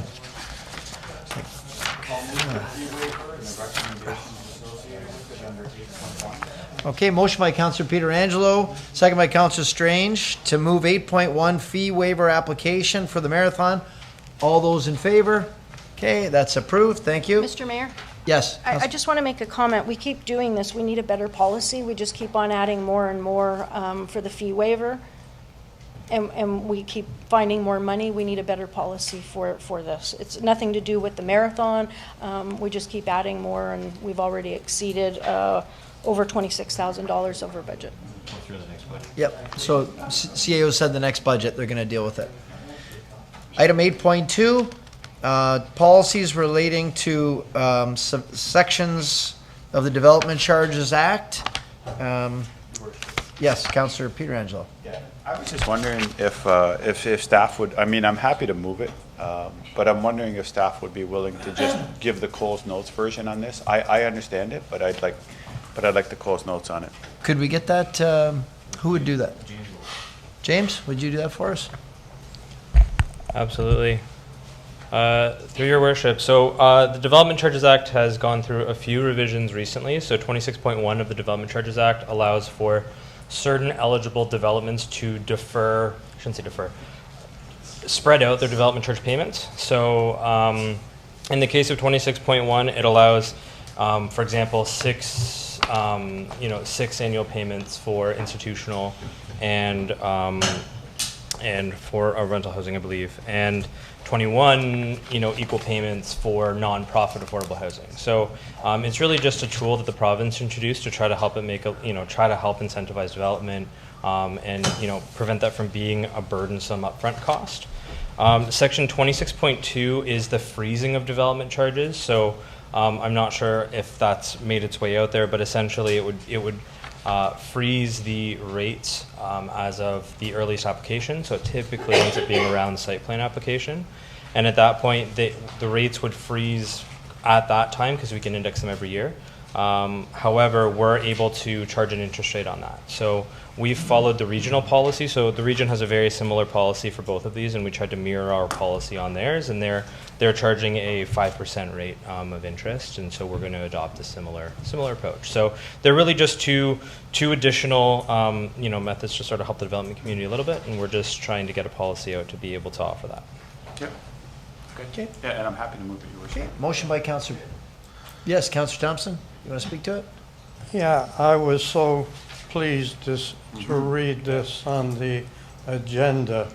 We have probably 30 high-rise hotels that have been approved by this council. And I talk to the people all the time, and I say, why are you not going ahead with your development? Oh, we have to have $4 million for the charges for development to start out. So this is a great way to stimulate the development. I second the motion. Great point. They can pay it in stages. Yeah, it's much better because you can't get financing on soft costs, including That's right. development charges, so it stymies some development. Councillor Lococo. Thank you, Mr. Mayor. I just had a question regarding the risk to the city. So I'm just going to use some round numbers because they're easy to work with. So say the development charges were $24,000 and there's 6 months, six equal payments. So if the developer pays $4,000 at the time of occupancy, what happens if they don't pay it? I understand we're charging $550 for the administrative fee and then the certain percentage, but the city could be out $20,000, could we not, if they didn't keep paying? What is the risk? And for the research that we did for the other cities, do we have an idea about non-payment after the first one? What is our risk? Who wants to know? James, do you want to deal with that one? So in terms of late payments, we can still levy our normal 1.25% on the receivable side of things. We also have recourse to be able to levy these on property taxes as well. So that's another tool at our disposal if we absolutely need to. Like we said, I think in a lot of these cases, these developers are opting, this is an option, but, if they wish to pay up front, they can opt for that option as well. So there is a little bit of flexibility in terms of what can be offered, but in the case of financial risk, yeah, there is some tools, a lot of the same accounts receivable tools that are available to us for other types of payments. Thank you. Through to the mayor, it talked about us not having the finances available when we want them because they're not all up front and they would come in at different times. So there is a risk that someone could not pay it. You could put it on the taxes. You can charge them interest, but if they're not paying, charging them interest isn't getting anything. Is there a huge risk to a municipality of doing this? Mr. CAO? No, we can force a tax sale at that point in time, and then we can Okay. collect on back taxes at that point in time. Okay, thank you very much. Okay, so on that, we have a motion from Councillor Pietrangelo, seconded by Councillor Thompson. All those in favor? Okay, and that's unanimous. Thank you for that.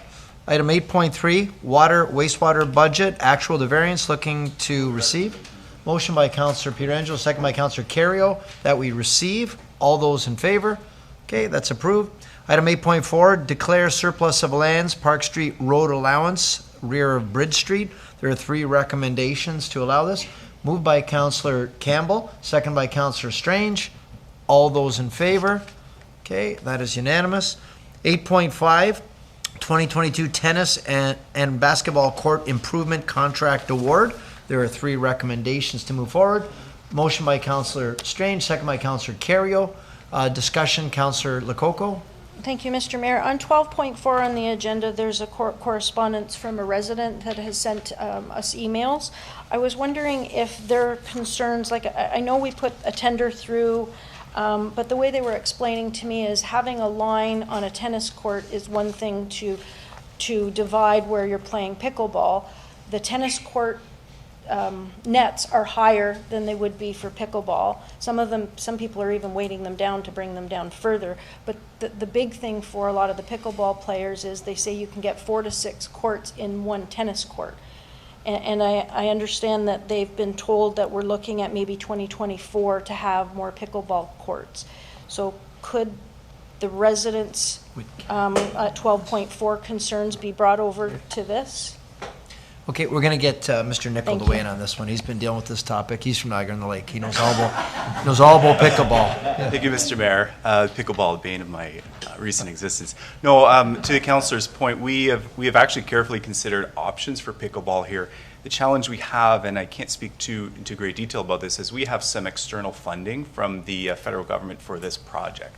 And so that we've tried to change or have the option to change the scope here to potentially do pickleball, but they've been very rigid with the locations and what we initially proposed in our grant application. So we are, the recommendation still, I would stay with to keep these locations as tennis and basketball. And we are actively right now scoping out the next phase of our tennis and basketball improvements to look at dedicated pickleball courts. And I'd recommend we do a 6-court facility because it's a social sport. And you can do that on some of our larger tennis courts, and we love to retrofit them so that we have a better end of use for those facilities. So you'll see that likely in our 2023 budget request. Okay, thank you. Thank you for that. So we'll call the vote. All those in favor? Okay, and that's unanimous. Item 8.6, Dorchester Road Sewer Separation Cost Sharing Agreement. Okay, the 3 recommendations moved by Councillor Pietrangelo, seconded by Councillor Dabrowski. All those in favor? That's approved unanimously. Thank you. 8.7, Chippewa Parkway Speed Control Review. Okay, there are 3 recommendations moved by Councillor Pietrangelo, seconded by Councillor Carrio. All those in favor? Okay, and that's unanimous. Thank you for that. Item 8.8, we've got the Canadian Corps of Commissionaires contract renewal. There's 2 recommendations. Motion by Councillor Campbell, seconded by Councillor Dabrowski, that we move the recommendations. All those in favor? Okay, that's approved unanimously. 8.9, we've motion by Councillor Thompson, second by Councillor Strange, that we move the official plan and zoning bylaw amendment application. Discussion, Councillor Lococo. Thank you, Mr. Mayor. I'm going to talk about, I understand that the market has changed, but VRUs again. We're looking at those being residential homes, not VRUs. It talks about 50% dwelling, and it said established 43 years ago. I've sort of thought this whole time I've been on council. Almost every time we have an application, there's changes to the official bylaw. When will we be changing the bylaw that we don't have to make changes almost on every application? And it did say that the staff would report back. So I got two issues, the VRU issue with the residential housing stock, and then when are we going to look at a new? So maybe we'll ask Mr. Bryce if he has any insight since he wrote the report. Yes, through you, Mr. Mayor. Number one, the vacation rental unit. The property is currently zoned tourist commercial, so as of right, the use of a dwelling unit as a vacation rental unit would be permitted, subject to the regulations, the current regulations in the zoning bylaw. Number two, that zoning bylaw update with respect to the ratio, the residential versus non-residential ratio, we'll look at that in our next zoning bylaw update. Counselor? Thank you. Okay, thank you for that, Mr. Bryce. So we'll call the vote. All those in favor? Okay, and that is unanimous. Thank you for that. 8.9, official plan and zoning bylaw amendment. Oh, is that the one we just did? I'm sorry. 8.10, official plan and zoning bylaw amendment, minor change to zoning regulation. We've got a conflict, Councilor Pietrangelo. So there are two recommendations. One, that council pass a resolution to deem the revision minor in nature, and two, that council approve the revision to the zoning bylaw amendment. Motion by Councilor Carrio, second by Councilor Strange. All those in favor? Okay, and that is unanimous with Councilor Pietrangelo declaring a conflict. Item 8.11 we already did. Item 8. We don't want to do it again. Item 8.12, draft plan of subdivision and zoning bylaw amendment on Sodom Road, Willoughby. There are 6 recommendations. Motion by Councilor Strange, second by Councilor Campbell. The clerk is calling my attention to something. I just want to point out we do have 2 residents who have requested to speak to this matter, both of which are on Zoom, and the first one being Mr. Gary Beck. Okay, and then, okay, Mr. Beck, are you there? Yes, I am. Okay, go ahead, Mr. Clerk. And I'll just remind Mr. Beck and the next speaker as well, please limit your comments to 5 minutes or less, please. Okay, the floor is yours, sir. Hi, Your Worship. Can I just be the last one to go here? Okay, Mr. Clerk, you. who is the other speaker?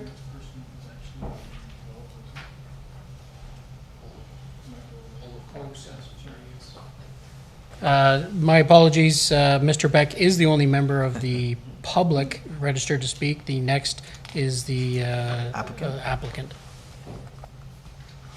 Okay, so you've got the floor, Mr. Beck. You're the only person other than the applicant. Can I have the applicant go first, and then I can go last, Your Worship?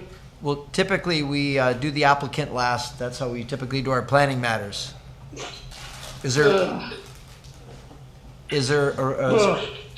reason why? I want to hear what is presented first, Your Worship. Well, maybe I can go to our staff and get a little bit of direction on how you'd like to handle this. I'm not certain here.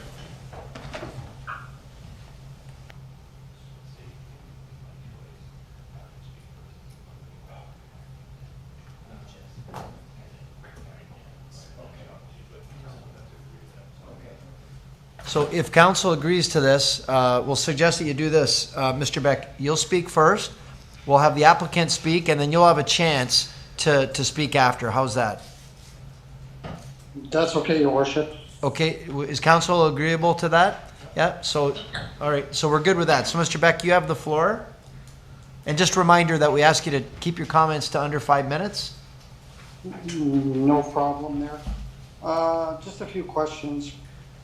With regards to the application. I'm reading that there's still an objection to number 7. If number 7 is removed, then my land would be locked and I cannot future develop it.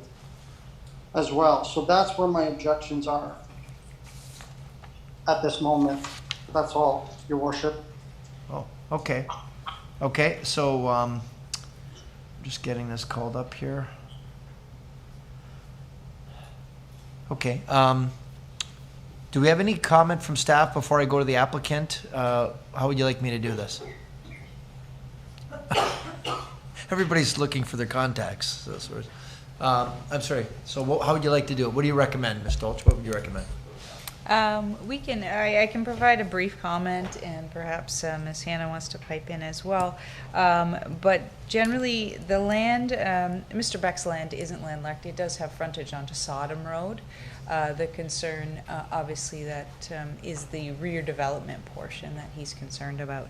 So it's not necessarily landlocked, but our concerns from a staff perspective are the design of the subdivision, and the leftover remnant piece would create the rear from being adequately developed. Okay, okay.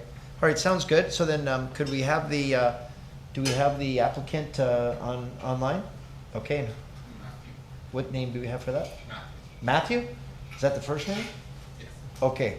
Matthew, are you there? Yes, I am, Your Worship. Okay, so you have the floor right now if you'd like to present to council briefly. Sure, thank you. If I may, I actually have a presentation. Am I able to share my screen, please?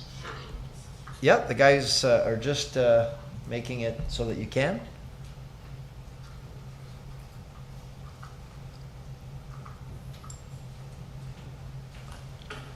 Great, thank you. Just give me one moment here.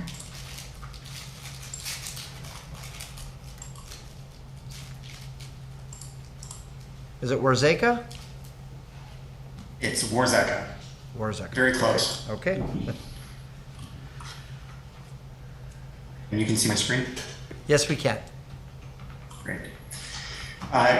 Good evening at this point, Your Worship and members of council. My name is Matthew Warzeka. I'm the Director of Planning and Development with Polo Corp, the owners of the property at 9234 Sodom Road. First off, thanks for the opportunity to speak with you this evening. You may recall that I spoke to council last month in support of staff's recommendations for approval of the draft plan of subdivision as well as the zoning bylaw amendment. And I am here again tonight to provide that same support. However, I do continue to have one point of concern with the conditions of approval as they're currently drafted. Condition number 7 was included in the draft conditions and only seen by Polo Corp days before it was presented to council, and we immediately identified a concern with it. While the condition has been revised since the last meeting, Polo Corp maintains our opposition to the wording, which is shown here. Ultimately, we need to satisfy this condition prior to registering this plan of subdivision. Given this responsibility, we need to ensure that it can be satisfied. Condition number 7, as it is written, continues to raise significant red flags for us. So much so that our concern is that we could be put into a position wherein it is actually impossible to satisfy, given that the ability to do so is being granted to an opposing third party. Condition 7 has been presented as an either-or condition. Either move the street to provide frontage to 9200 Sodom or convey block 20 to the adjacent parcel. We explored shifting the street using staff's recommended design, which is effectively to veer the street A further north so that it abuts the adjacent parcel. What we determined was that this concept creates a number of concerns. By shifting the street, we anticipate the loss of at least 5 residential units within our plan of subdivision.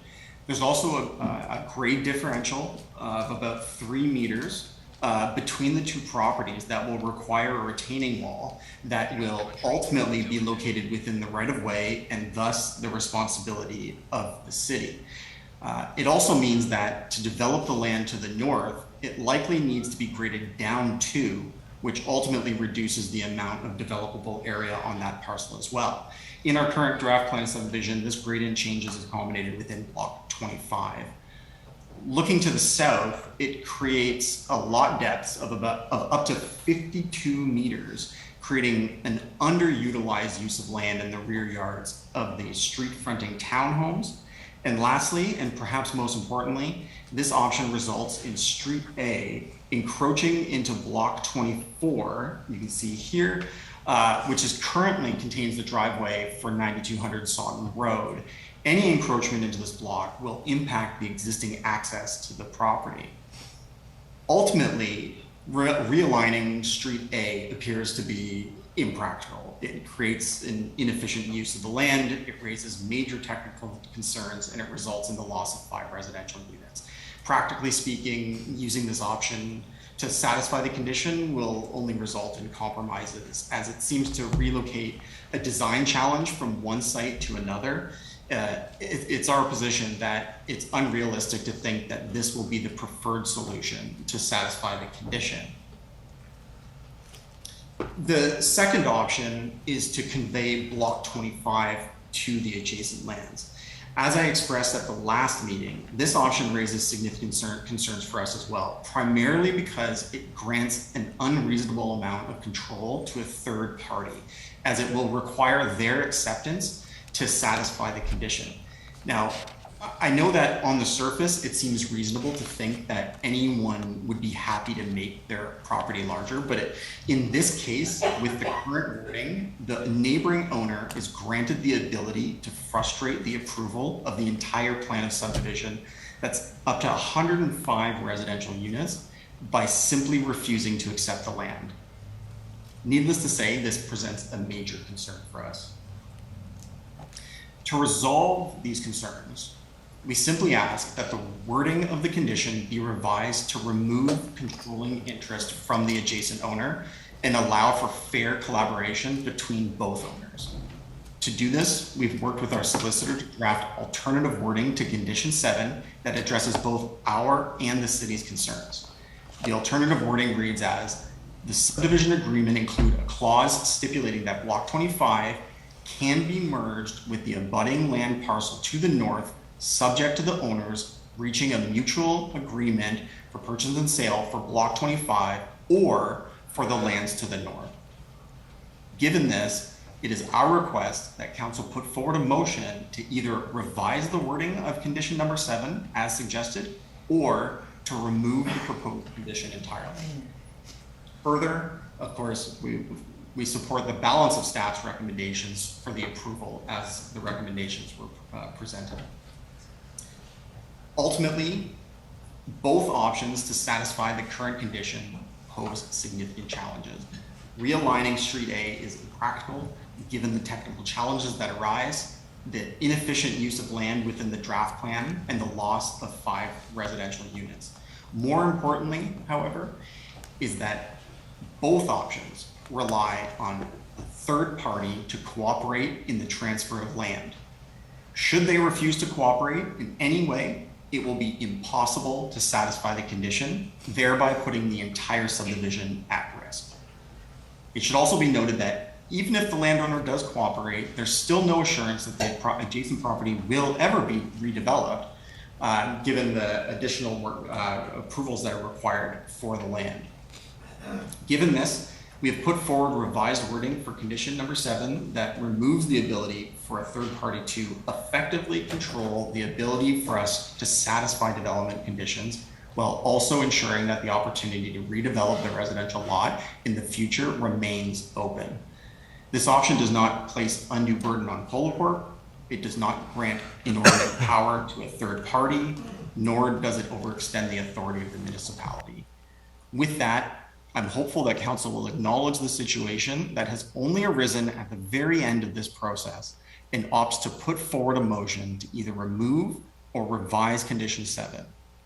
Beyond this one modification to the proposed conditions, we are in full support of staff's recommendation for approval and trust that a decision can be made today and that it will not be deferred to a future council meeting.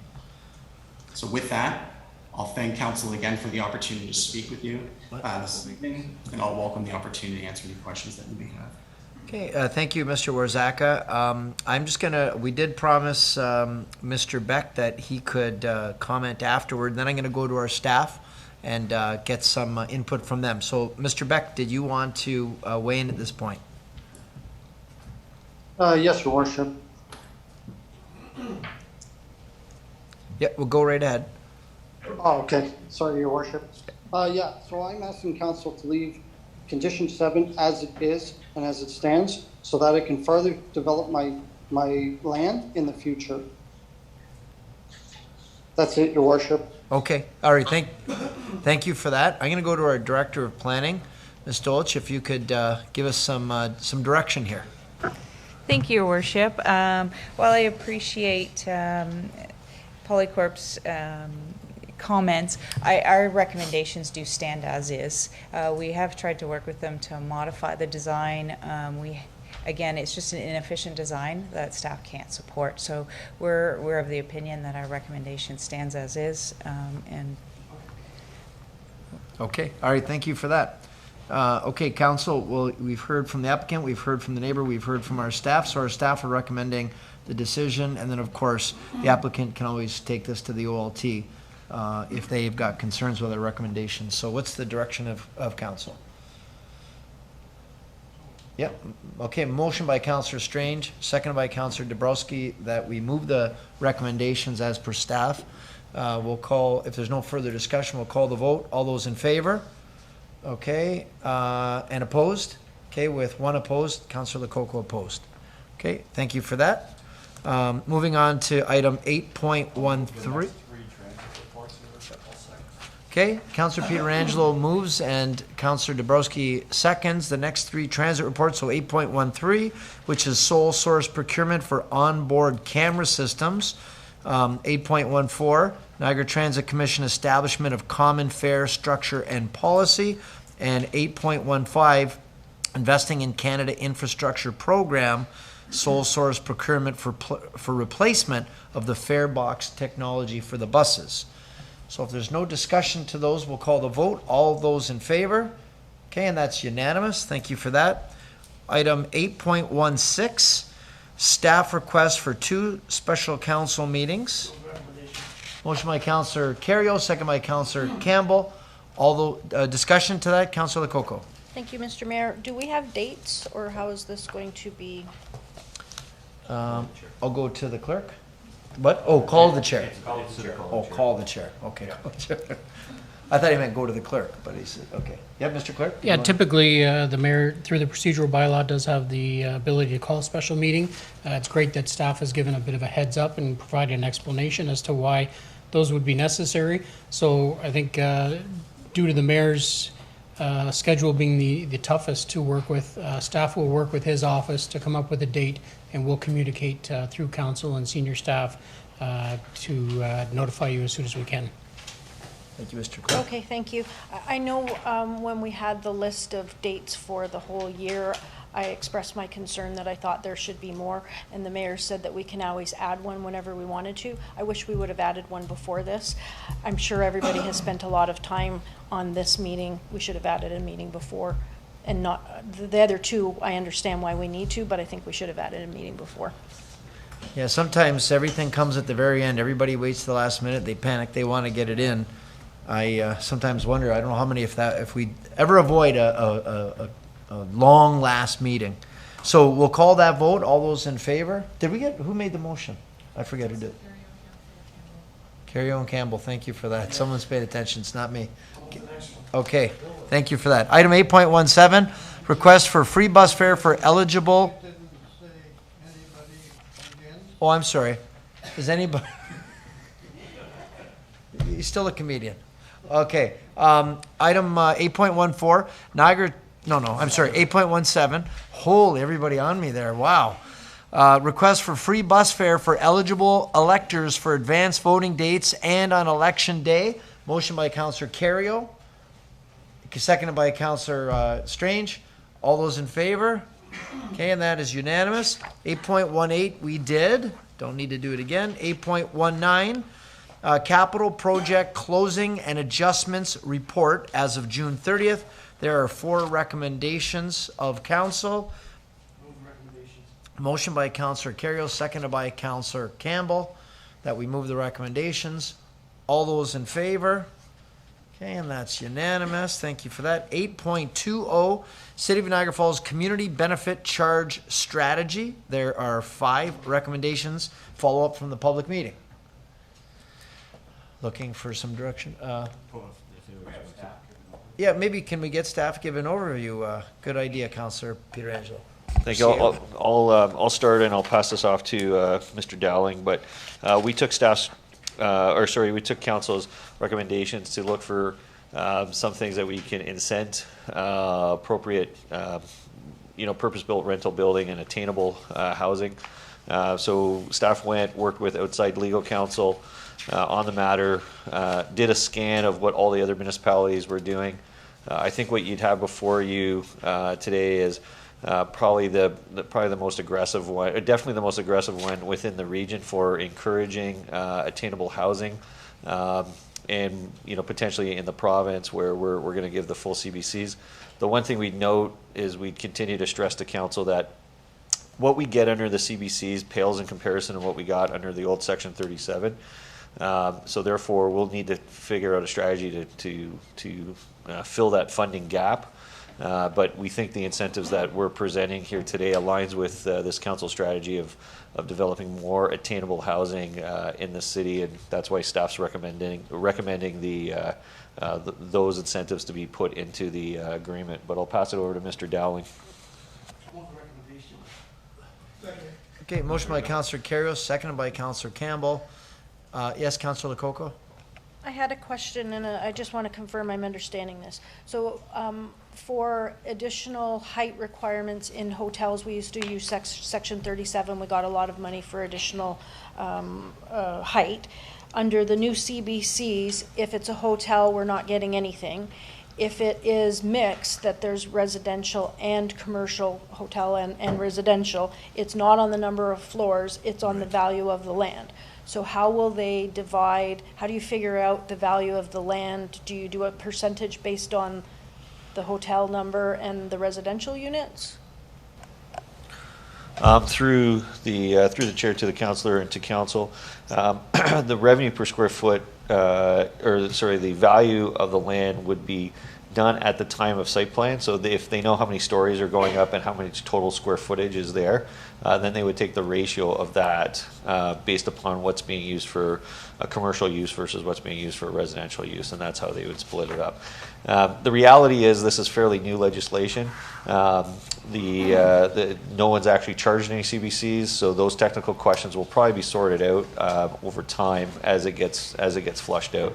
But the valuation question will be something that I'm sure you'll see years from now several debates on and arguments over what's the value of a piece of land based upon the different uses that's there. Thank you. And one final question, comment. With Section 37 being removed, we have no choice. Is there going to be a detriment to some of the builders? We did receive some letters. We really can't do anything about it, correct? Mr. Cieo? Yeah, that's correct. Like it's a provincial decision. It's a provincial framework, some continue to put through their Section 37. That's why we need two meetings coming up. So we'll wrap those up, and then we'll move into the CBC framework at that point in time. Okay, thank you. Okay, so we'll call that vote. All those in favor? Okay, and that's opposed? Oh, Councillor Thompson's opposed. Okay.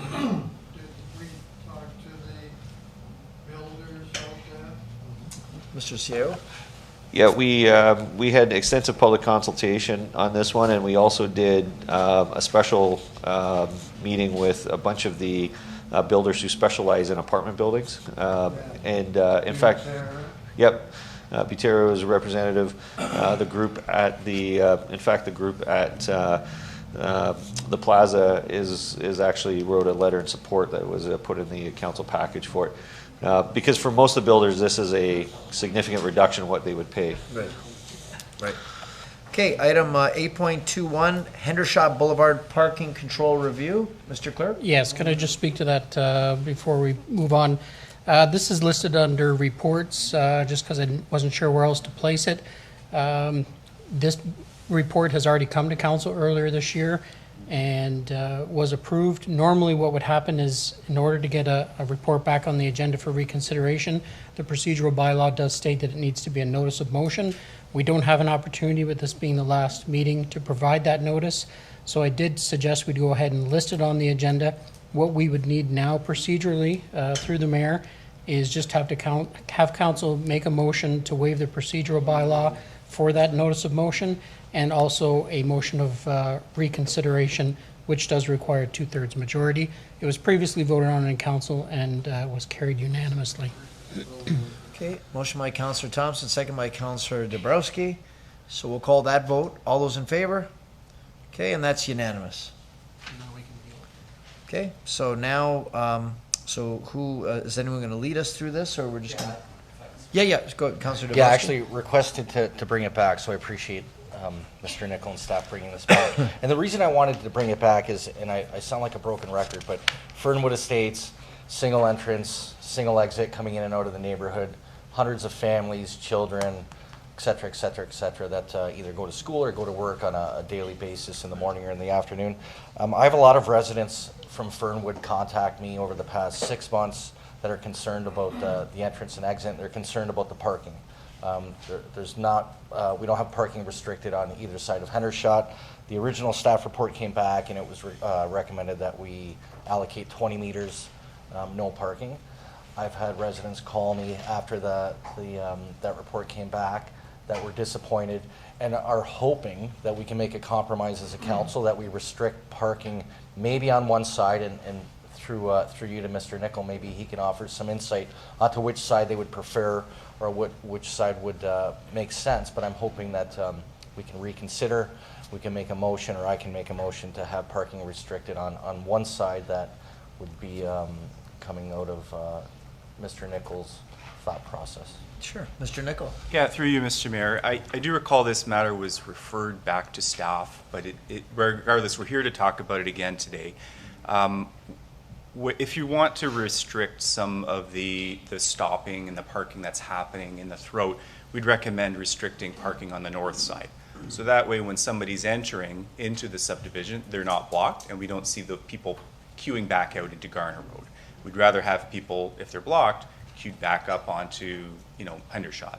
So what I would recommend, if you want to restrict parking, would be to approve this report and the recommendations in the report and add another item, so number 3, which would be a no parking restriction on the north side of Hendershot between Garner Road and Tapestry Court, which is the first block as you enter into Fernwood Estates. Yeah, I appreciate that. And there was about 160 residents in that neighborhood that responded. 89% were in favor of restricting parking either on both sides or one side. I think it's a nice compromise that we restricted at least on the one side. Again, I think 280 surveys were sent out. Out of that, 160 responded, so there was a lot of no respondents. However, 89% of the ones that did respond wanted some sort of restriction in place. So I'd like to make a motion that, based on Mr. Nickel's recommendation, we follow that and add that through the recommendations. So you're suggesting 1, 2, and add 3, that there be no parking on the north side of Hendershot between Garner and Tapestry. Tapestry. Okay, so that's the motion, moved by Councillor Dabrowski, seconded by Councillor Strange. There's no discussion, we'll call the vote. All those in favor? Okay, and that's approved unanimously. Great, thank you for that. We've already done the consent agenda, so we jump ahead to communications of the city clerk, and there's a note, a recommendation that council approve and support items 10.1 through to 10.11. So motion by Councillor Thompson, second by Councillor Carrio. We'll call that vote. All those in favor? Okay, that's unanimous, and I'll quickly read. We've got the flag raising. I'm sorry, yes, go ahead, Councillor. Didn't mean to demote. Sorry, you Your like Worship. Just before you go ahead and read what those are, we did have a last-minute request to add in another, so if council would consider also adding in a flag-raising request for September 2nd, along with a proclamation that the Mayor and Council proclaimed the month of September as Childhood Cancer Awareness Month. If we could just add that as a friendly amendment to the motion that was just made. Okay, so the mover and the seconder are good with that? Yep. Okay, great. So 10.1 is flag raising for the Ukrainian flag on Wednesday, August the 24th. Flag raising United Way, September 20th for 2 weeks. The Lung Cancer Awareness Month for the month of November. Child Care Worker and Early Childhood Educator Appreciation Day on October 18th. Proclamation flag request for National Polycystic Kidney Disease Awareness Day on September the 4th. Proclamation request Fire Prevention Week, October 9th through 15th. Noise bylaw exemption special occasion permit request Night of Art on September the 22nd at the Niagara Falls Museum. The memo from planning, request for removal of part lot, what is that one? Removal of part lot control subdivision, yeah, to support that Mulhern subdivision. 10.9 is another subdivision one, and then 10.11, of course, another flag raising for India's Independence Day, and the last being, I guess, 10.12. Is that what it'll be? Sure. Yeah, for the September the 2nd childhood cancer awareness. So we've got those. We've already approved those. So now to communications from and comments of the city clerk. 11.1. It's recommended that 11.1 through 11.8 be received and filed. Motion by Councillor Thompson, second by Councillor Dabrowski. We'll call that vote. All those in favor? Okay, and that's unanimous. And it's some resolution from the town of Mulmer regarding climate emergency. Letter of congratulations from the Greater Niagara Chamber of Commerce on being the 4th best city in Canada to live, work, and invest in. Too bad it only made it to page A6, I think, in the paper. If it was real low, it'd be at the front, maybe. Item 11.3, arrived canned land border letter from the Peace Bridge Authority, talking about what a disaster that's been. 11.14, resolution town of Fort Erie regarding the Ontario Building Code to provide municipalities with greater flexibility. 11.5, City of Brantford, potential threat to residential home ownership, letter to AMO. 11.6, resolution town of Pelham regarding cross-border travel and the arrived can disaster. 11.7, thank you letter from the Premier of Ontario regarding our letter to him regarding the South Niagara Hospital. 11.8, strategic priorities update. And now we move on to 12. And there's a note from our clerk that we refer to staff items 12.1 through 12.5. Motion by Councillor Carrier, second by Councillor Strange. We'll call the vote. All those in favor, and that is unanimous. And we've just forwarded a request for a billboard on Victoria Avenue, proposed community benefits charge bylaw for Bayfield Realty Advisors, proposed community benefits charge bylaw comment from Canadian Niagara Hotels, request for dedicated pickleball courts, which we talked about earlier, correspondence from a resident regarding state of emergency on mental health, homelessness, and addiction. And those have all been referred to staff. And now, lastly, we've got one more, a memo from the CAO in regard to, appears on the agenda, the amendment is a housekeeping item. Mr. Clerk's memo. That's a clerk's memo. Mr. Clerk, did you want to speak to that? Yeah, the recommendation there is just that council receive this memo for information, and then there is a corresponding bylaw on today's agenda that could be passed. The memo is just to provide some background on what we would do in the CEO's absence. Is looking for some delegation of authority to allow the CEO to appoint someone to act on his behalf when it's a short-term absence, and certainly if it's going to be a long-term, and the bylaw suggests 1 month or longer, that it would have to come to council to make that acting appointment for a CEO. Okay, motion by Councillor Pietrangelo, second by Councillor. Oh yeah, go ahead, Councillor Carey. I read it, and so the CEO would hand his duties, all duties, over to his replacement while he's away? Yes. Yeah. We'll have a rotated calendar. Okay, the only thing that I thought, so he hands that over to them, but if that person got sick or whatever, could they hand it over to someone else? Yeah, through a rotating calendar, what would happen is it would go to the person there. If that person can't fulfill the job, it would go to the month prior. So it'd Okay. be, yeah, All right, thank that you. would be our policy and All procedure. right, thank you. Okay, so you second that too, Councillor? Okay, so we'll call that vote. All those in favor? Okay, that's approved. And now on to resolutions. Mr. Clerk, it looks like we've got 4 resolutions. Yeah, there's just a number of resolutions that will just make it easier for the planning staff to forward on the actions of council.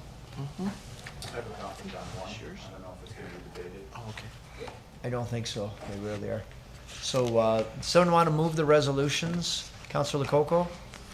I'll move the resolutions, but I'm opposed to 14.4. Okay. Can she move it if she's opposed to it? Yeah? Wasn't sure. You can move it, second it, and debate it. Hmm? Okay. I just want to make sure, Mr. Clerk, you're good with that? Okay. Motion by Councillor Lococo, seconded by Councillor Strange, that we move the 4 resolutions. All those in favor? Okay, and that's approved. Noted. Mr. Mayor, Yes, Councillor Ioannoni? I'm also opposed to 14.4.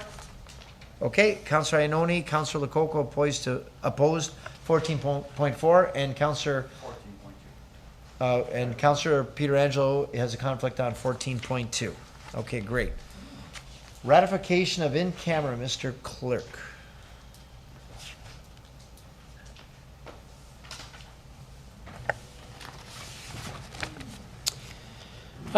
Going back to earlier this afternoon, council did meet in camera, and the ratification would be that council approve the retention of Paul DeMello and Kagan Shastri to represent the interests of the corporation with respect to AM 2020-18 official plan and zoning bylaw amendment application at 5500 Marineland Parkway and lands to the north and adjacent to 5500 Marineland Parkway, and direction to staff to facilitate this action. Everything else within the meeting does not require any ratification. Motion by Councillor Pietrangelo, second by Councillor Campbell. All those in favor? Okay, and that's unanimous. Are there any notices of motion or new business? Councillor Lococo, Councillor Pietrangelo, Councillor. Thank you, Mr. Oh. Thank you, Mr. Mayor. I'll be really quick. Throughout the evening, I talked about vacation rental units being in the tourist commercial. I was wondering if staff, I know it's not going to happen now, but I was wondering if staff could bring back a report looking into some of my concerns that they're labeled residential. We're expecting them to go into the housing stock, and they could be used for VRUs. When the VRU policy came in, I never thought of huge buildings being built for VRUs. I was thinking, a house here, a house there. I'd like to put a motion forward for staff to come back regarding those VRUs in tourist commercial and how it could affect our housing. I don't know if we can do anything about it, but I'd like some more information on it. Now, how does this work for notices of motion? Do we gotta, is this notice of motion or motion? No, it's notice of motion. Yeah, through it is considered a notice of motion. It would come back at a later meeting. We've been dealing with this all term long as new business.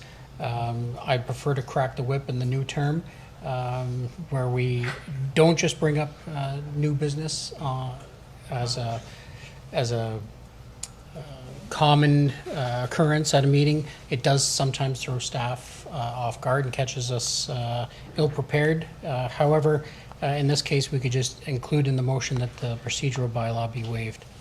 Okay, so you make that part of the motion, requesting the Yes. procedural bylaw requirement be Procedural waived? bylaw be waived, and that staff bring a report regarding the VRUs and tourist commercial, specifically large buildings that could be for VRUs and not residential. Okay, we've got a motion by Councillor Lococo, a second by Councillor Campbell. Is there any discussion to the motion? Okay, we'll call the vote. All those in favor? Okay, and that's approved. That's approved. Okay. Any opposed? Let me do opposed. Opposed? Okay, we've got a couple opposed. So that's approved.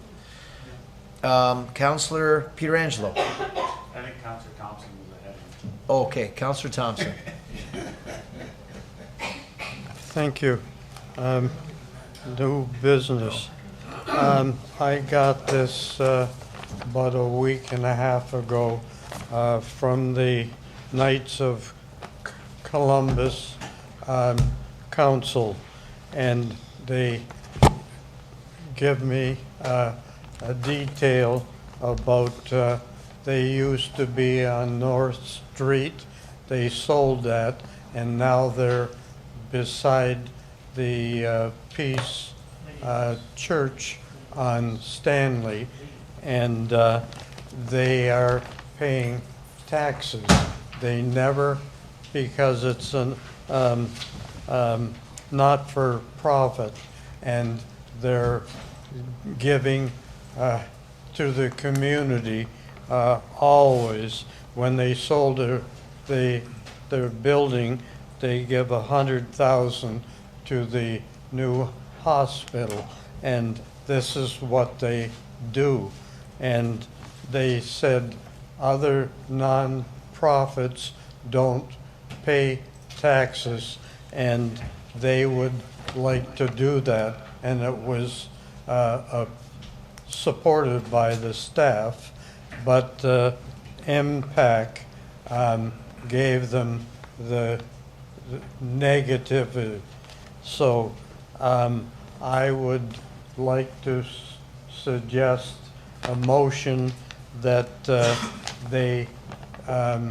we look into this and try to support them for a non-profit organized that gives to the community, and they don't have to pay taxes like other ones do. So I would move that motion. Okay. Thank you.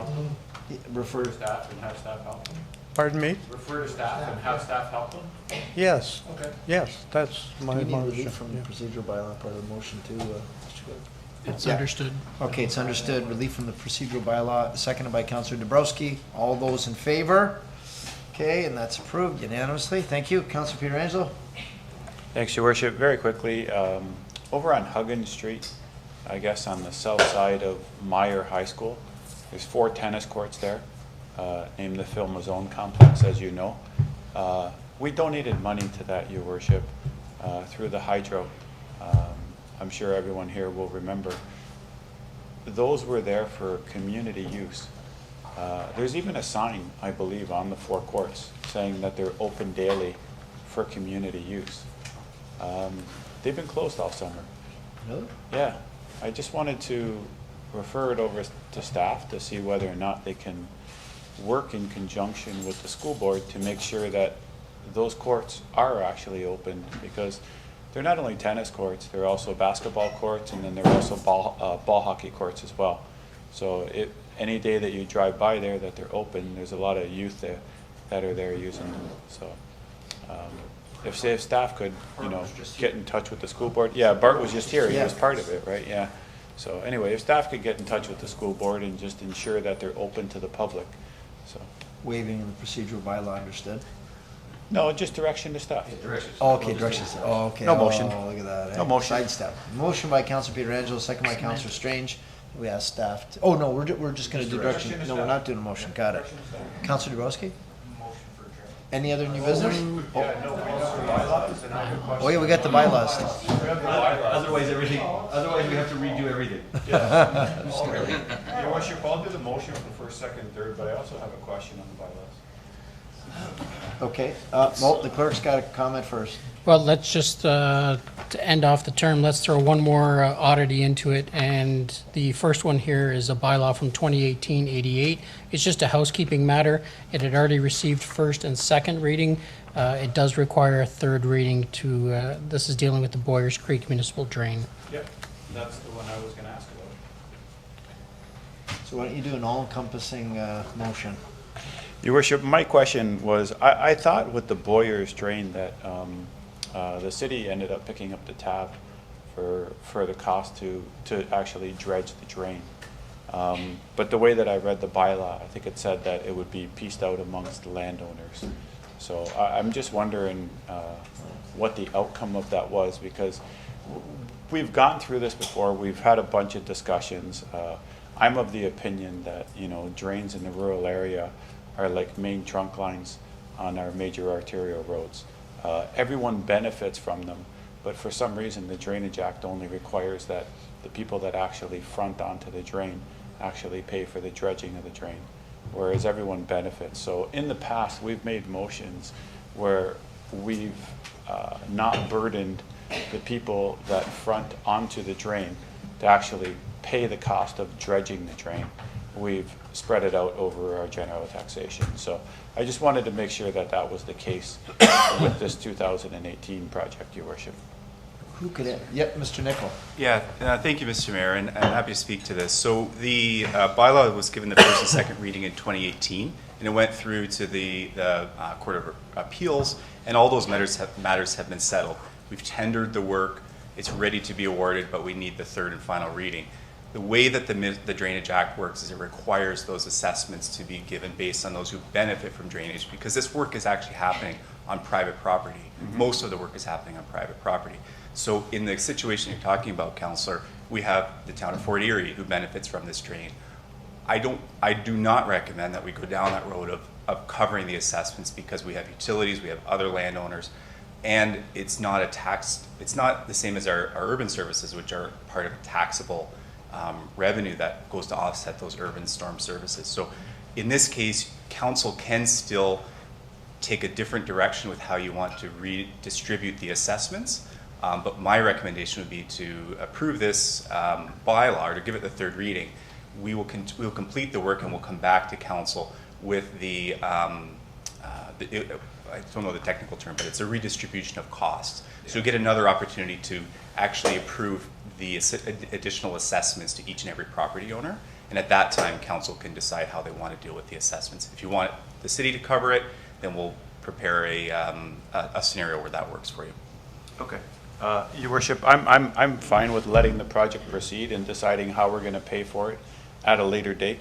And I know the comment was made that Fort Erie benefits from it too, but I do believe that in the bylaw, Fort Erie has their portion that they're paying as well as the landowners in Niagara Falls.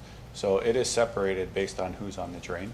So there's our portion to pay, and then Fort Erie has their portion to pay. But I'm happy to have that argument at a later date as to who's actually going to pay for it in Niagara Falls. So in that case, then, Your Worship, I'll give this one the third reading.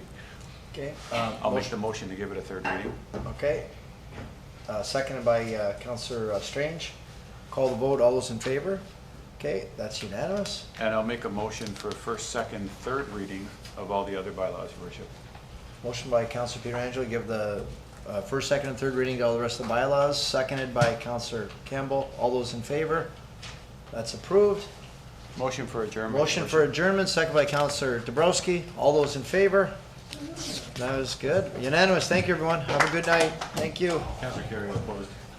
Yeah, that's right.